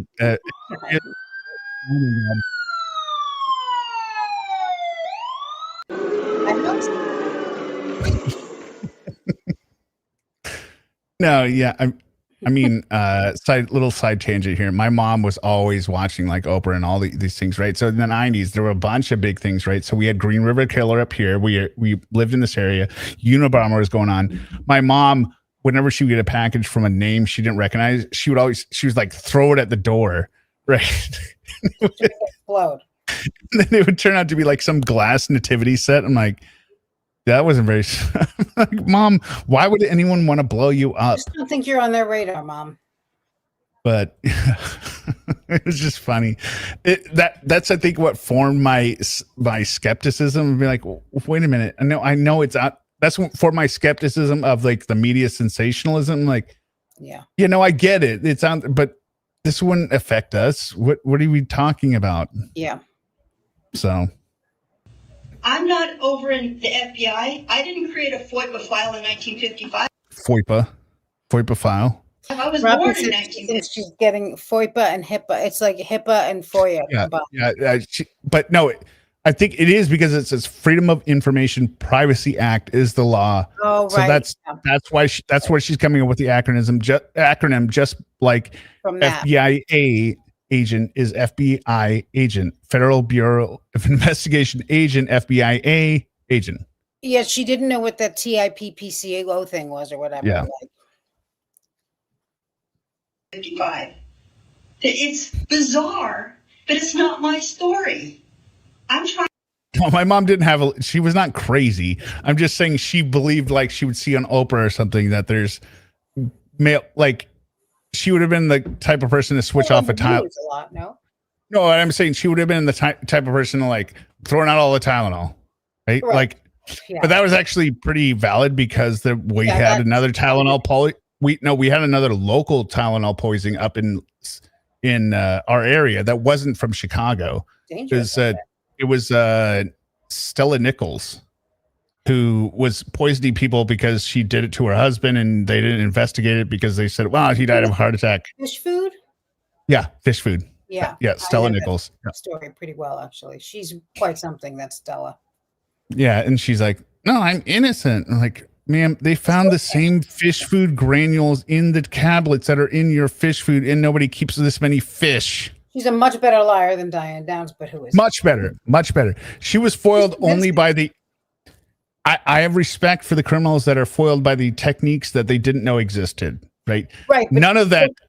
She sounds like she's telling the truth. Like she sounds like she's telling the truth. Yeah. Right. But that also goes towards that's how dangerous people are. Right. Right. But when you get foiled doing the basic thing that anyone would find out you did it. Like you could use 1940s technology and be like, yeah, he 100% did it. Yeah. Right. I mean, they solved plenty of crimes in the 1940s, Yeah. I'm trying to find somebody that can explain the story to me. Because that file is what got my children hurt. Oh, go f yourselves. Really? Now it's that file, you fucking lunatic? I mean, she goes on and on about, they cover it later, right? But she's like, they have a file on me dated back to my date of birth with my name on it, right? Well, you were a notorious criminal. I mean, you shot your own children and then wanted the one who was going to survive to be unplugged from life support. Diane. Yes. You are one of the most notorious killers in the country. I would be shocked if the FBI didn't have a file on you. Yeah. That would be insane if they were like, Diane Downs? Who's that? Diane who? Oh, she should be on our radar? Did she do something? Oh, that? Come on. If that file got Cheryl killed. No, you shot Cheryl. They have a... Look at that sweet kid. Look, There's a problem there. You can see it there. There's a problem. Can you imagine? I never even spanked my kids. I can imagine. Like I got weak even when they would just cry and be like, "Good night," when they would break the rules, right? Yeah. And like, oh, what a bedtime story. I'm like, I gotta say it's wrong. No way could I shoot my kids and then go around laughing and be like, I couldn't tie my damn shoes. Right to know. when you think about it, really, it's fucking horrible. Of course, obviously. Yeah, and that's why I think like there's no mistake with the criminals. They like, that's what I was saying earlier with the Matlock. Like they always present it as like it's a situation imposed on them. No, most of these people they're planning because of something they want to do. Like they want revenge. They want to hurt these other people. It's just so. Yeah, it's like they always say jealousy. You know, love, money, Yes. or sex. Like I could the one not murder, but like the one thing I could probably understand, if anything, right, is like not a love triangle, but like something where there's just like the guy that walks in on his wife in bed with another man or something, right? Yes, crime of passion. Crime of passion. That's what I mean. Right? Like that's the one thing I could understand. Like, yes, you probably did not understand what you were doing because that flood, like there's got to be that chemical flood in your brain of all this. Like the longer the marriage is, the worse it is, right? Not like necessarily boyfriend. Well, I mean, it should also be legal to kill your husband. I mean, it's 2025 already. Come on. Yeah, come on, people. Let's get bothered. Yeah. Like that woman with the fish food, she went beyond that, and that's where the problem. Yeah, you're not poisoning them, right? So, and by no way, I guess I have to clarify again. I am not condoning murder. I'm just saying, I get it. I get it. That emotional overload. I could see how that would be like. Something you are trying to process, something you could never fathom. There was someone who shot someone who did things to his kid, I think, in court. Remember? Yes. Yeah. So I totally get it as well. Yeah, I get it. You'd never imagine it would happen to your kid, and you see this monster. I mean, no, if not then when? Yeah. If not him, who? Right? I have a right to know. My mom has a right to know. So what kind of fool would I be to sit here and go, yeah, it's not true. All I did was ask a question. And now all of a sudden I'm the crazy woman. I'm simply trying to find out why my children were so important that some stranger had to shoot them for no reason. They weren't, though, because the stranger didn't, and that's never happened. I think my questions are reasonable. I wish the police would ask more questions. Okay. Thank you, Ms. Downs. Thank you for the entertainment. Thank you for that, board members. I'm going to read one more passage to you. Dr. Guyton writes, Ms. Downs' lack of appreciation for how she affected others, as well as her refusal to accept responsibility for even minor problems, much less her more troubling criminal behavior, suggests a very... That's the... psychologist who did the 8-hour interview on the stage right now, by the way. Looks like a very competent person. Yes. Poor understanding. Looks like somebody that could almost have been born before the murders. Or born after the murders, sorry. Yeah, definitely. Of her own behavior and risk. I'm going to back it up because I stepped on it. All I did was ask a question. Downs' lack of appreciation for how she affected others, as well as her refusal to accept responsibility for even minor problems, much less her more troubling criminal behavior, suggests a very poor understanding of her own behavior and risk. How do you feel when I read that to you? How does that make you feel? She started by saying, so how are you today? I'm fine. Any problems? No, not really. Murderer. Because that's the trick question, right? You go in for an interview as somebody who kills somebody with a psychologist, and they say, how are you today? And you're supposed to say, my life is in the dumps because I'm a murderer, right? But because Diane doesn't internalize all that hate and everything and said, I'm fine, how are you? That was a trick question. Don't you see? It's all set up. I've been in prison for 37 years. Every single day, there's a problem. Every morning, there's a problem. I live in a cell with 6 people. We all want to use it to sink at the same time. It's a problem. But you don't have to make it a problem. You can make it like, okay. This is one of those rambling answers. I love this. You got to. Because I've got 5 minutes until my next comment. Turn at the sink. I have a turn at the sink. If it's annoying, get over it. Those are the. What was the original? I don't even remember the original question. The original question, what she minimizes her behavior. I got to back it up. Downs' lack of appreciation for how she affected others, as well as her refusal to accept responsibility for even minor problems, much less her more troubling criminal behavior, suggests a very poor understanding of her own behavior and risk. Okay, so the question is, Diane, you do not understand yourself or your risk. And let's see if this answer addresses that. How do you feel when I read that to you? How does that make you feel? She started by saying, so how are you today? I'm fine. Any problems? No, not really. I've been in prison for 37 years. Every single day there's a problem. Every morning there's a problem. I live in a cell with 6 people. We all want to use the sink at the same time. It's a problem. But you don't have to make it a problem. You can make it like, okay, you got to turn at the sink. I have a turn at the sink. If it's annoying, get over it. Those are the kinds of problems she says I don't accept. Everything's just happy, rosy, cheery, happy. I am a happy person. I choose not to focus. I know a girl, every time she gets out of her bed, she's growling because her bunkie makes her annoyed. So move to a bed that doesn't have a bunkie. So I don't choose to be that way. And Dr. Guyton seems to feel that because I don't cling to the negative, that means I want people to believe I live in a rosy world. I live in prison. I live in prison. There's 180 women in this unit from all different walks of life. 900 women on the yard. I have staff that come in every day that they have their own lives. The dog pees in their boots. The wife is pregnant and throwing up, and they come in here and they have their problems, and we all work it out. She has staff. Yeah, I was going to say staff, but the way she makes it sound is like, prison, it's all like a group effort.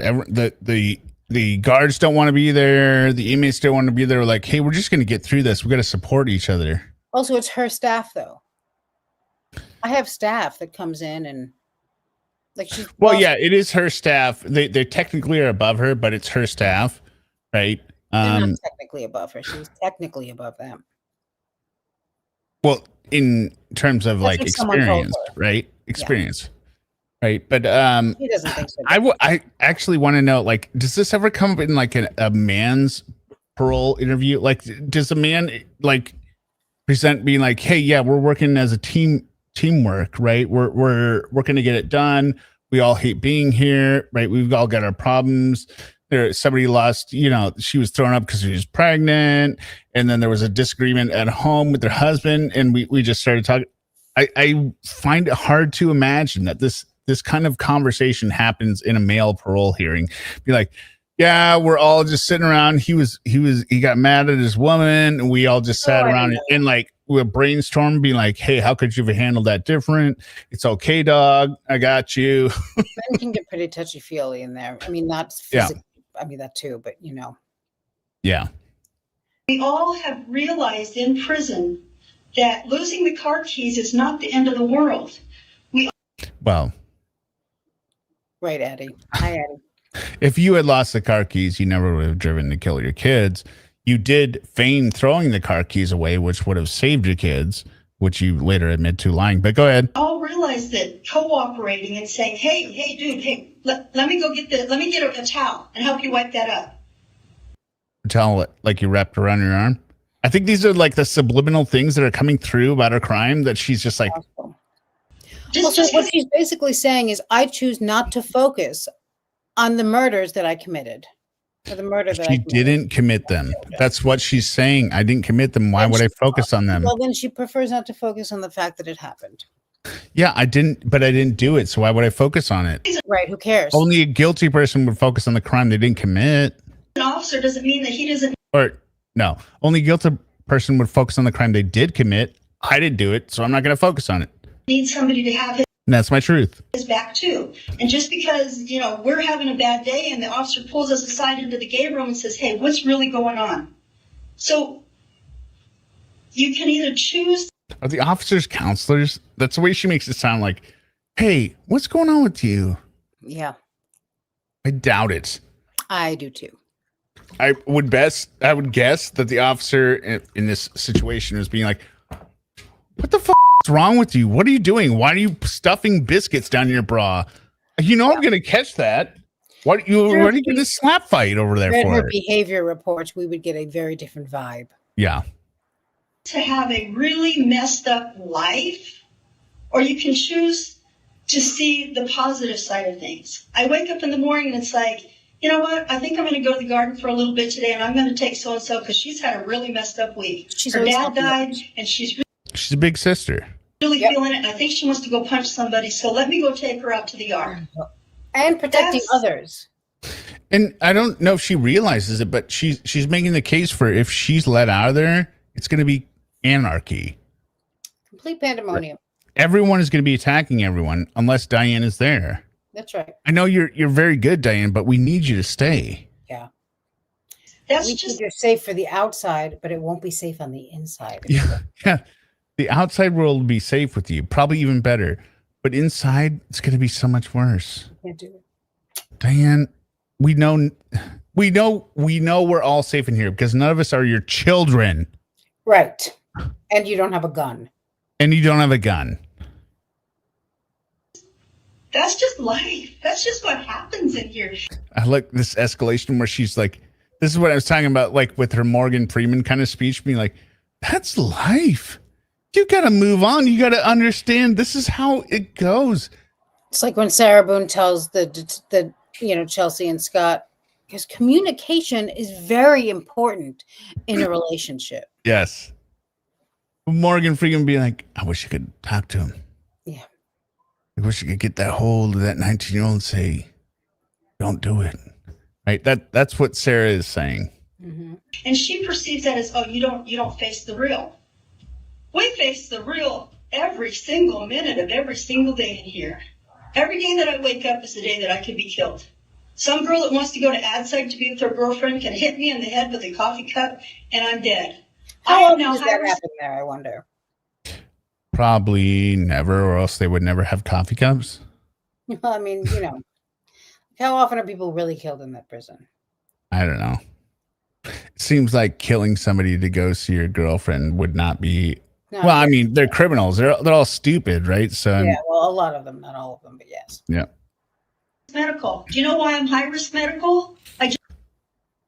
Okay, here it is. This is the COVID tie-in. Just turned 65, and we have so much COVID in this prison that I am now high risk medical. I've never been high risk medical.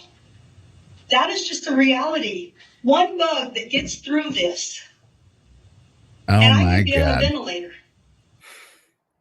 I think my note here is, why doesn't ever God take the right ones? That's what I said. God, why don't you take the Diane Downs? Never the right ones. It's never the right ones. Look at all the people that survived COVID. Lauren, Diane Downs, Susan Smith. Absolutely. I thought there was going to be a real spinning of the herd, and I was incorrect. Chris Watts. I don't know. I don't know that I ever read a story about like a high profile murderer like dying of COVID, right? No. I read about other inmates or whatever, maybe, right? But none of the major ones ever died from it. What? I mean, we have a planet-wide plague, and we can't even get rid of one of them? Although there is a really horrible there are two horrible French twins who have all this plastic surgery, and one of them died of COVID. Like plastic, like social media type twins or something? Well, they're French, so I don't think they have social media there yet, but they had like some show or something. I don't know. But they weren't criminals, right? They hadn't done. Okay. Their faces were criminal. I'll send you a picture of them. You'll see what I mean. All right. I look forward to it. Mm-hmm. Does that make me happy? No. And that's reality. But I don't choose to go, oh God, COVID's here. Oh God, I could die. What is the point in that? What's going to happen is going to happen. And there's no sense in bemoaning the fact that, oh, I'm in prison. Meaning And again, this is, I think her people said she was a gaslighter. This is the weak attempt at gaslighting. Be like, I don't want to be let out just for COVID. No, not me. I wouldn't care if I died. And they're like, oh my God, Diane, you would risk death to stay because you don't think you should get out. We need to release you. You're high risk. Let her out. You're not somebody that's high risk in trying to get out. You don't care. Okay, let's let her out. She doesn't care for herself. She's such a moron. You mean martyr? Yeah, I mean martyr. It frustrates me and it makes me sad. It doesn't even frustrate me. It makes me sad that she chooses to perceive that as being that I don't live in the real world. I live in the real world. Trust and believe that. And so because of that, she bootstraps everything else to it. Well, if I can't be real about my situation here, then I can't be real about anything else. But I'm real. Well, I suppose I could have gone in and said, you know what? The lieutenant kept me at the gate for an hour and a half, for 45 minutes. 45 minutes I was standing there, Dr. Guy. Now, that's really messed up. You know what? He didn't even let me. He just stood there. He knew I had to go. But what's the point of doing that? What's the point of acting out and being stupid? I didn't act stupid at the gate. When I got here and I told the officer, he goes, hey, you're late. I said, yeah, there's traffic. You know how it goes. That's not minimizing. That's just dealing with the real world. That's like you get caught in a traffic jam. You don't jump out and take a baseball bat and break out the next guy's headlights on his car. You just go, oh, dinner's going to be cold. I don't even have a phone to call my wife. Back in the day, we didn't. But so she gave the impression to me in her report that she thought that because I didn't sit here and whine and complain about being stuck at the gate for 45, she had to wait for me because I was stuck. The lieutenant got busy. It's not his fault. He has things he has to do too. He knew I was there, but he got busy. Well, so maybe she was mad. I don't know. But I don't minimize the problems in here. I cope. We all do. So that's a very interesting strategy she's doing. Saying she's basically trying to discount the psychiatrist report, being like, look, I'm totally cool. I understand, life happens. It's delayed or whatever, but I was delayed. So what is she mad? She can't cope. The doctor doesn't understand life happens and she takes it all on me. You know what I'm saying? Like, yeah, she's trying to discount this person for being a totally normal, rational human being, saying, hey, but you killed your kids. Right. Like as if, the whole thing is just a big mistake. Big mix up. Yeah, maybe if she had trying to keep her head up, keep her chin up, and what is she getting for it? Nothing but grief. Yeah, and I understand this person comes in, they're professional or whatever, but maybe they were having a bad day, right? But they didn't get their pumpkin spice latte at Starbucks because it was late or taking longer and no scone, and so she just comes in and calls me a murderer. Ms. Downs, let me ask you this. In your life, do you think you've exhibited a history of criminal behavior? All right. See, ever since this criminal thinking class, it makes me really look at the nitty gritty. Mm-hmm. On the whole, that's just always on the nitty gritty. You don't need to go down to the granular scale. Just look at the macro picture. You shot your kids. Think back. But yeah, I picked up an ink pen from work and took it home. Oh my God. Ma'am, we are not talking about the pen taken home from work. We are talking about murdering your child, disabling another, and rendering I don't even know what to call Christie. Like what's the description you would have for her? She could not communicate. She was horribly traumatized, right? I think that would also be disabling her, really. Yeah, disabled, right? Point is, you attempted to kill all of your children, every single one of them. You can't even do that. You suck at everything, Diane. And that's how much you suck. That's criminal behavior, according to the class. But it wasn't because I looked around and said, oh, I need this pen. Let me see what I can get. It wasn't. No, I don't ever think you looked around, Diane. You were oblivious to. What feeling is in this room right now? Shock? joy or hilarious. No, I think it's just comedy, Maybe right? They're just like, I can't believe she's saying this. Satisfaction and relief of knowing that Yeah. they all agree on this one. Yeah, and they've no reason to risk of she passed. She said all the right answers, and we might have to let her out. There's going to be no discussion after this. We can just None. move along after this one. Yeah. It wasn't like a conscious, I need a pen. I just don't want to go out, even though I make $20,000 a year. I don't want to go buy one. So that is criminal behavior. It wasn't my pen. It belonged to the post office. So I have picked up a few post office pens. But as far as thought about it sitting around, What? Sounds to me like she thought about it a lot. These pens. She Which probably would did lead to steal believe that pens she doesn't all the do time. Something illegal without thinking about it and deciding on it. She was probably a habitual pen stealer. She's like, oh yeah, I stole all those pens. Just for the thrill. going, you know what? I think I need to go. I need a Rolls Royce. Let me go rob a bank. I didn't have that kind of criminal thinking. No. Rolls Royce bank robbery would have been much less hated. Yeah. Also, it might be Just easier. because I shot my kids, come on, it's not fair. I would think I would try to steal a Rolls Royce first. I wouldn't go the bank route and then the Rolls Royce, but that's Yeah, I know. But You know, I mean, like, I don't think I would ever steal a that's car, why but that's on well, you. So now we know Suma's real agenda. Yeah. And Miss Downs, All right, now we're gonna get into her prison lives or her prison. Oh wait. Exactly. I think this is a reiteration of the question. Here, hold on a second. just want to read to you one last passage, and this is sort of Dr. Guyton's conclusion, which is what we were talking about when we began during this discussion about the psychological report. She says, Ms. Downs is at low overall risk for violence to strangers, violence that occurs during interpersonal conflicts, and intimate partner violence.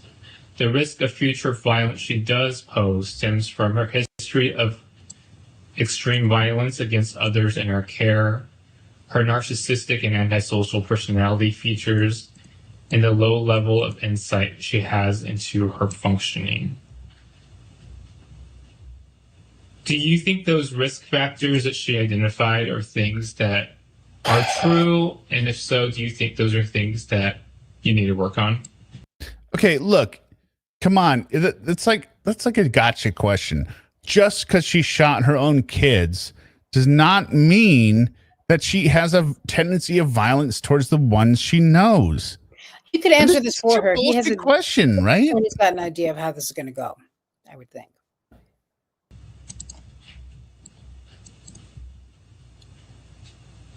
I mean, I would object as her lawyer, being like, come on, this is prejudicial. Yeah. I'd say, I'm going to use an analogy. Actually, No kidding. Don't use an analogy. Just use your real world example. I get angry the second she starts to answer because if the question is here and she starts all the way over there. Thing. I live in a cell. Now she's going to tell us about the real, right? She's not giving us a hypothetical. She's giving us a real world example of this situation, an example. So she lives in a cell With 5 to 7 other women. There's anywhere from 6 to 8 of us in a cell at any given time. That's very close and very intimate. Like I said, 2 sinks, 8 women, 1 toilet, 1 shower. We're locked down. We don't go anywhere.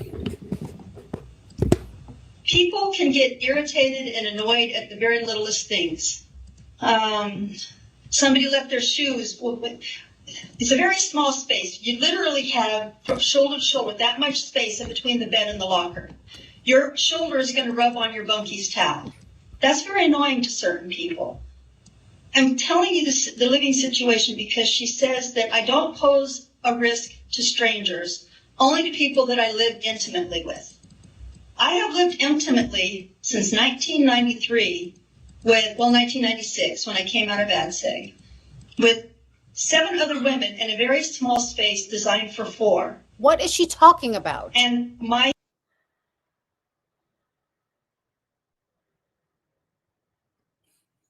You're doing a Sarah. I was tuning my cashews. I know. Well, that's what she's drinking her water in the thing, you know. Sorry, I shouldn't have. All right. So what she's talking about is she's saying the psychologist is wrong because they said she's not a danger to people, random strangers, but she's a danger to people in close proximity, right? And she's saying, look, I live in a cell with 5 other women and I haven't killed any of them, right? But what she doesn't understand is, yes, but none of them were getting in the way of your relationship with another man. Your groove on, yeah.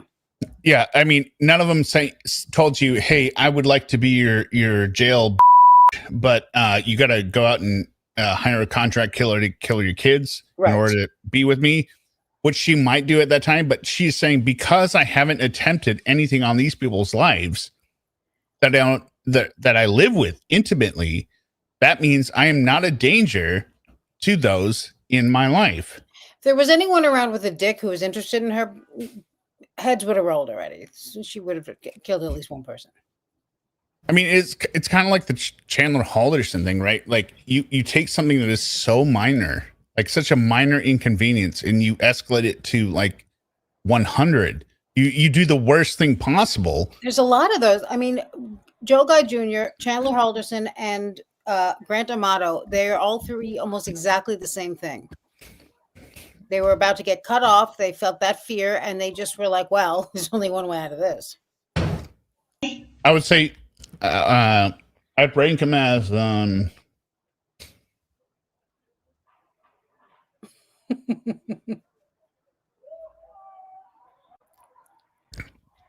Chandler's probably the worst, right?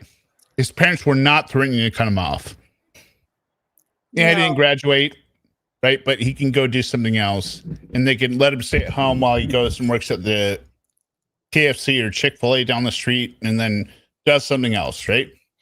Yeah, for me, I personally, I mean, I don't know, Joel Guy Jr., they're all pretty horrible. Joel Guy Jr. is Grant also... Amato. Wait. Joel Guy Jr. had been cut off and said, hey, you got to go out, baby bird, and spread your wings. And he decided, hey, now I will kill my parents. Right, and then leave a note for myself to get a job. And that's second worst, right? Third worst is Grant Amato being like, you are doing this for a cam model, you goddamn idiot. You could have made all the money you needed to do, and your family was over forgiving you and covering your ass. Thousands of dollars they spent. Yes.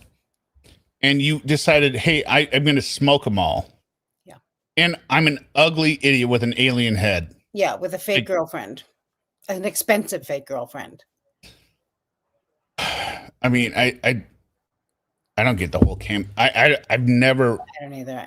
I mean, not that I would have because it was after I was married, but like I don't. The concept of the cam girl, just like the strip club. I don't understand the strip club thing. I don't get it.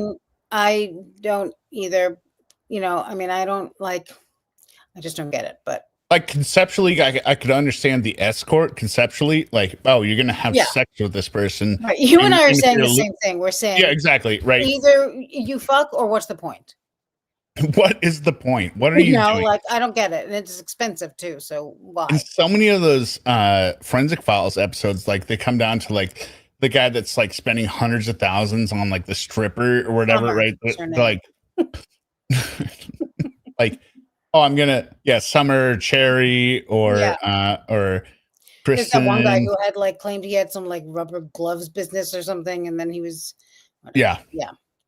Like I don't get it. What is the point? You are a mark. You are going in there as a mark. And they always say that it's degrading to women, but if you've been to a strip club, I feel like it's a lot more degrading to the men. But that's just how it looks like to me, I guess. Sure. I mean, I couldn't say, but I'm just saying, like, what I don't get it. Like the people that are spending all the money at the strip clubs, like, what are you doing? Like, why would I go to a restaurant to look at food? Exactly. You know? Oh my God, that burger looks so like you've been forced to be vegan. And you're like, oh my God, look at that burger. Want that burger? Give us $500 and then go home. Give us $500. We'll let you smell it, and then maybe touch the bun. You can touch the bun, and then you got to go out. But then you got to go back into for a while, and then off you go. There's no champagne room. It's a broiler room, like where they're broiling the beef. Yeah. All right.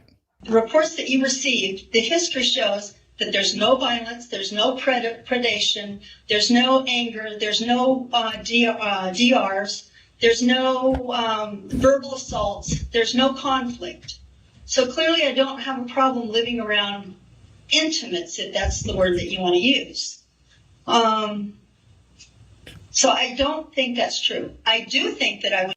No, the question is anyone who gets in your way, Diane. Benefit from counseling. I have been in prison for almost 37 years. I see criminals everywhere. Everything. Speaking of strip, I guess we'll continue. Famously, I went to a strip club once. It was with my friend. This is maybe early. This is 2008, 2009. This is a while ago, right? 17, 16. But we went there because we were at a bar for my friend's birthday, and we're like, we're going over to this place, and I'm like, well, where are we going? And they're like, we're going here. So then I drive over there, and you have to go in, and then you pay for cover or whatever, but then you have to buy like chips or something, right? And I'm expecting, it's my friend's birthday. I'm like, oh, I'm gonna, give him the birthday gift, right, or whatever. And like the ATM is so and so amount of money, so I got like $100 or something worth of chips, and I didn't know that the club didn't serve alcohol, right? Because I was thinking, I could buy some drinks with these chips. A club that didn't serve alcohol? Washington, they do not serve alcohol. I had never been to one before or since, right? So I didn't understand that because I was like, you buy some drinks or whatever, right? So then I was in there, and then I get a text on my little flip phone because I didn't have a smartphone at the time. 1902. Because I'm sitting there, I'm just sitting there waiting because they're not there. I'm like, where are you guys? And they're like, no, he crashed out. We're going back to the apartment. And I'm just like, are you serious? So then I go up to the counter. I'm like, can I exchange these chips for cash? And they're like, no, no refund. I'm like, okay. So then I went over, I was like people are coming by. I'm just kind of sitting there. And I'm like, can I have a Red Bull? And they're like, yeah, it's $9. I'm like, here's $15. Somebody comes up and like, do you want to dance? I'm like, fine. Here is $85. And they kind of just dance. And I was like, well, is 85? It's like, is that enough? And they're like, yeah. And I'm like, okay, thanks. Bye. Yeah, it was totally lame. It was so lame, but there were so many douchebags in there. That's what I'm saying. Like making schmucks out of themselves. But it was so douchey. I was just like, oh my God. I was so pissed at myself for buying the chips. I was just like, man, I should just waited till I got here because he's a flake anyway. And I went home. I was like, nope, that's it. All the criminal thinking classes, all the different kinds of insightful classes, the classes for insight that I've taken, I am more aware of the criminal mind. I watch Congress and I see crimes being committed in Congress. The only thing that Nancy Pelosi and what's his name agreed on today was enough money and this was on the news this morning. They now have funded the congressional business up until January. Okay. That's the only thing that those people can agree on. To me, that's criminal thinking. You are taking taxpayer dollars. So what I'm saying is, I love these criminals always get very, very persnickety with the taxpayer dollars. Oh yeah, they love it. They hate taxpayer waste. They hate it all. Yes, they hate injustice. First thing on their mind. In the legislative. Yeah. Counseling when I go home. There's no question about that. So she's going to benefit from counseling, no question, when she goes home. Hold on. Because I don't see the goodness in people. So, if you don't see the goodness in people, are you more or less likely to kill somebody? If you don't see the goodness, Yeah, you're more likely. And if Yeah. you're a murderer, would that make you more or less likely to be released from prison? I would say less. Yeah, less. Okay. But if you care about the crimes in Congress, would that override? Absolutely, yes. That would override your overall view on humanity and your own previous crimes, okay? Yeah. And what about your opinion on the budget agreement? Only anymore. Before, I only saw the goodness. I stopped for a stranger because that's what you do. So the Okay. So the reason our kids got killed is because of the Bible. Bible says to do. That's what God wants you to do. That's my responsibility. That's my social contract, is to stop for somebody by the side of the road. That's what you do. You know what, Diane? I'm going to call again. You know what the social contract is? You protect children. You don't go in. In other words, if there's a burning building, you don't jump out of the car and grab all your kids, but you say, keep your hands together and run 4 kids into the flaming building to go maybe rescue a cat. Right? You don't put your children in harm's way, just like you don't stop in the middle of the road for a stranger. It has nothing to do with the Bible. Now, that will never happen again because... And now she's learned, I'm not going to help anyone. So again, why would you say this at a parole hearing? Because you're basically saying everyone else their needs and help. I'm not going to do anything for anyone anymore. You can be a little 85-year-old woman with a cane beside the road, and my first thought is going to be, what's that con all about? Then that shows you have paranoia. Extreme paranoia. If you see the little old woman by the side of the road with the cane saying, what's that con about? So that's your thinking. Okay, I know everyone has also said it over. So I'll just say it right here. Bible. They're harassing me on my bunk. Absolutely, I could benefit from counseling when I go home. And I intend to involve myself in counseling when I go home. I would like to find that happy medium where I trust people again, but I don't trust the wrong people again. So, insight? My insight. Nah, never mind. Actually, you know what? I think actually her size, like insight, I think that's a feigned expression. I think she's trying to make it sound like, oh, I haven't thought about that. Here's my answer on the fly, right? But these are all prepared answers that are terrible, right? I think it's all feigned. Wait, remorse? Let me think about that. She loves the sound of her own voice. I don't think she's Yeah, okay. Yeah, okay. Yeah.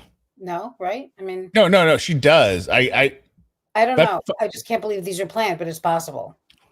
That's the fun part about true crime. We can all disagree on what the actual motive is, and we don't have to get all of our panties in twist over bullshit on the side. That's all I'm going to say. Right. I was just curious if you agreed with, if you were like, oh yeah, maybe, or if you're just like, no, you're stupid, which is also fine with me.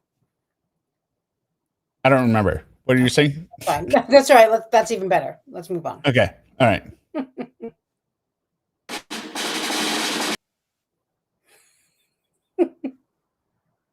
We can go there, people. We have a lot to talk about with the report. I just want to make sure that I take regular breaks Oh, so that sorry. everybody can. That one's already done. Oops. What wants me to do is say that I shot my kids, and I didn't. And if I have to stay here until I turn to dust, I think my kids have a right to know that their mom loves them. She's yes, getting I was desperate stupid. now. Write them a letter. Let them know. Well, she can't send it to them now because there's a protection order. Oh, she's not allowed to. All right. Well, Yeah. you know. Yes, I was foolish. Yes, I lived a very careless life, and I thought that I was putting them first by taking them with me everywhere, and it put them in jeopardy. And that was wrong. That was horrible. That was the worst. That was the worst thing that's ever happened to me in my life. I should hope so. I've been stabbed in prison. I've been shot twice in prison. I've had. I lie. That has to be lies. That's so weird, right? What are there gun? I've heard of shanking. I mean, is that? I've never heard of a shooting. Call her on this or no? I don't think so. I don't think so, but I've never heard of a shooting in prison beyond like somebody tackling a guard taking the weapon. Yeah. But within the intake section, right? Because they don't have guns in the jail, right?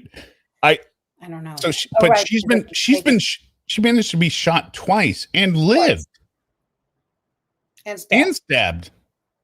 My ankles Like a cut up junkyard dog. by leg irons in prison, and none of that compares. What happened to me? None of that compares to what I did to them. Oh my God, are we getting? There isn't. Wait, is this? Are we getting another? Is this a confession? Hold on. That, and it can never be undone. That's the worst part of it. Well, you did I don't know say if that's the worst part of it, but you did say your kids were lucky and that you can't tie your own damn shoes. So, I don't feel I lucky. don't know. This is coming from the woman who says she makes the best out of situation. She gets minorly wounded. One of her kids is dead, and the other two are almost dead, and she says she doesn't feel lucky. yeah, but did you see when that reenactment happened and she banged her cast? Bang my cast against the door, frick. Okay, so I was behind her here. Yeah. Miss Happy Go Lucky. My children's health will never be restored to what it was. Their histories will never be what it was. They'll never know. Their grandpa died in 2017. They'll never know their grandpa. This is the same woman who was saying that Danny doesn't even notice or care that he's disabled. Right. I mean, Now, why would all you? of a sudden, it's He serious. doesn't know that he could have walked around, so he's fine. That's a door that is shut that can never be opened for them. I have insight into who I am. I loathe myself. Okay. All right. Well, Good start. It's a good start. Why do you loathe yourself, Diane? They say the first part of healing is liking yourself again. I don't know that I ever will. Okay, I'm on board. I don't think I ever can. Agreed. But I'm also not going to just denigrate myself just to convince people that I have self-contempt. What do I need to do that for? I don't have to be miserable and treat my roommates bad just to prove to the world that I hate myself. I have a social responsibility to treat the people around me with respect. What I can't do is trust them. And maybe it's just because I am so angry at myself. No, it's more than that. I really hate it when she does these things. Yes, like she's just thinking out loud. Yeah, she's just speaking out loud, and like other times she go like, "No, I was just trying to help him." Man, I need to stop helping people. Like, Yeah, and it always has this golly gee willikers sound to it. oh, somehow. golly gee. Yeah. Hmm. No, it's more than that. Oh. It's from living around criminals for 37 years. You know what? Yeah, the states, that's their problem. It's their problem. Yeah. Humans have a dark side. Like somebody kills their own kids. All right, we're within the next 2 minutes. We're gonna cut the stream at the last 3 minutes after this. But okay. So, Ms. Downs, before I move on, I neglected to ask you one of the questions I had prepared, but I do want to spend a little bit of time asking about your physical health. How are you doing physically? Well, see, this is where I always say I'm good, but I'm not. I'm 65. We probably had 25 officers in here that have tested positive for COVID, and that makes me sad for them and their families, but it also puts us in jeopardy. And so on my birthday, August 7th of this year, you'll she's old and she's high risk from being obese. see that my medical status changed to high risk So let me out. because I'm 65 and there's a lot of COVID in here. We've got a whole building that's set aside for positive cases and another wing set aside for people that are being tested. So that part of my health, I have arthritis. I'm obese. So you mentioned. AKA risk factors. That's not good. Past that, I guess I'm good. My health is good. All right, thank you. There are people.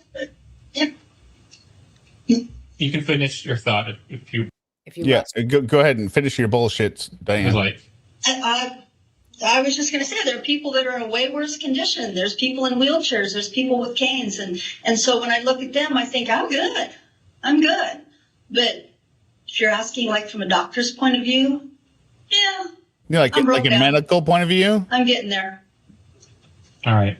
If you're asking mentally, am I okay versus a doctor's point of view, I am very high risk and I should be let out. I feel very lucky.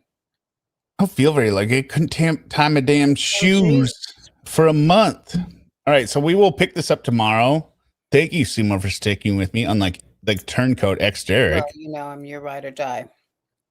Is there anything you would like to say before we outro here? Or thank everyone for keeping us company, and the outro better not be the drums. It's not the drums. We're gonna go with the 2025 Hear Me Out, the epic Space Odyssey. Oh no, wait, I can't because it'll strike the stream. Oh. I'm glad you remembered how that's. No, I did it as the intro. Okay, so I got to pick something else. At least you can remove it after this. Well, then the live chat is lost, so we're just gonna go with Bromigos. No, official. I mean the beginning of it, the guy's beginning of it. No, that was the trailer, so it doesn't connect into this. So I never understand that. All right, so we're gonna go with the Bromigos, or as you suggested, you said Bahombres, I think is out. Bahombres is how I pronounce it. Yeah. Now Bagombres, but I think Bahombres is Bagay Hombres. I don't know. Whatever. We'll be back tomorrow with part 2 of the Diane Downs 2020 psychotic stream. Thank you everyone for being here. Make sure to delete your archives, kiss your finger, heart eyes, big smile, kiss, hug. All right.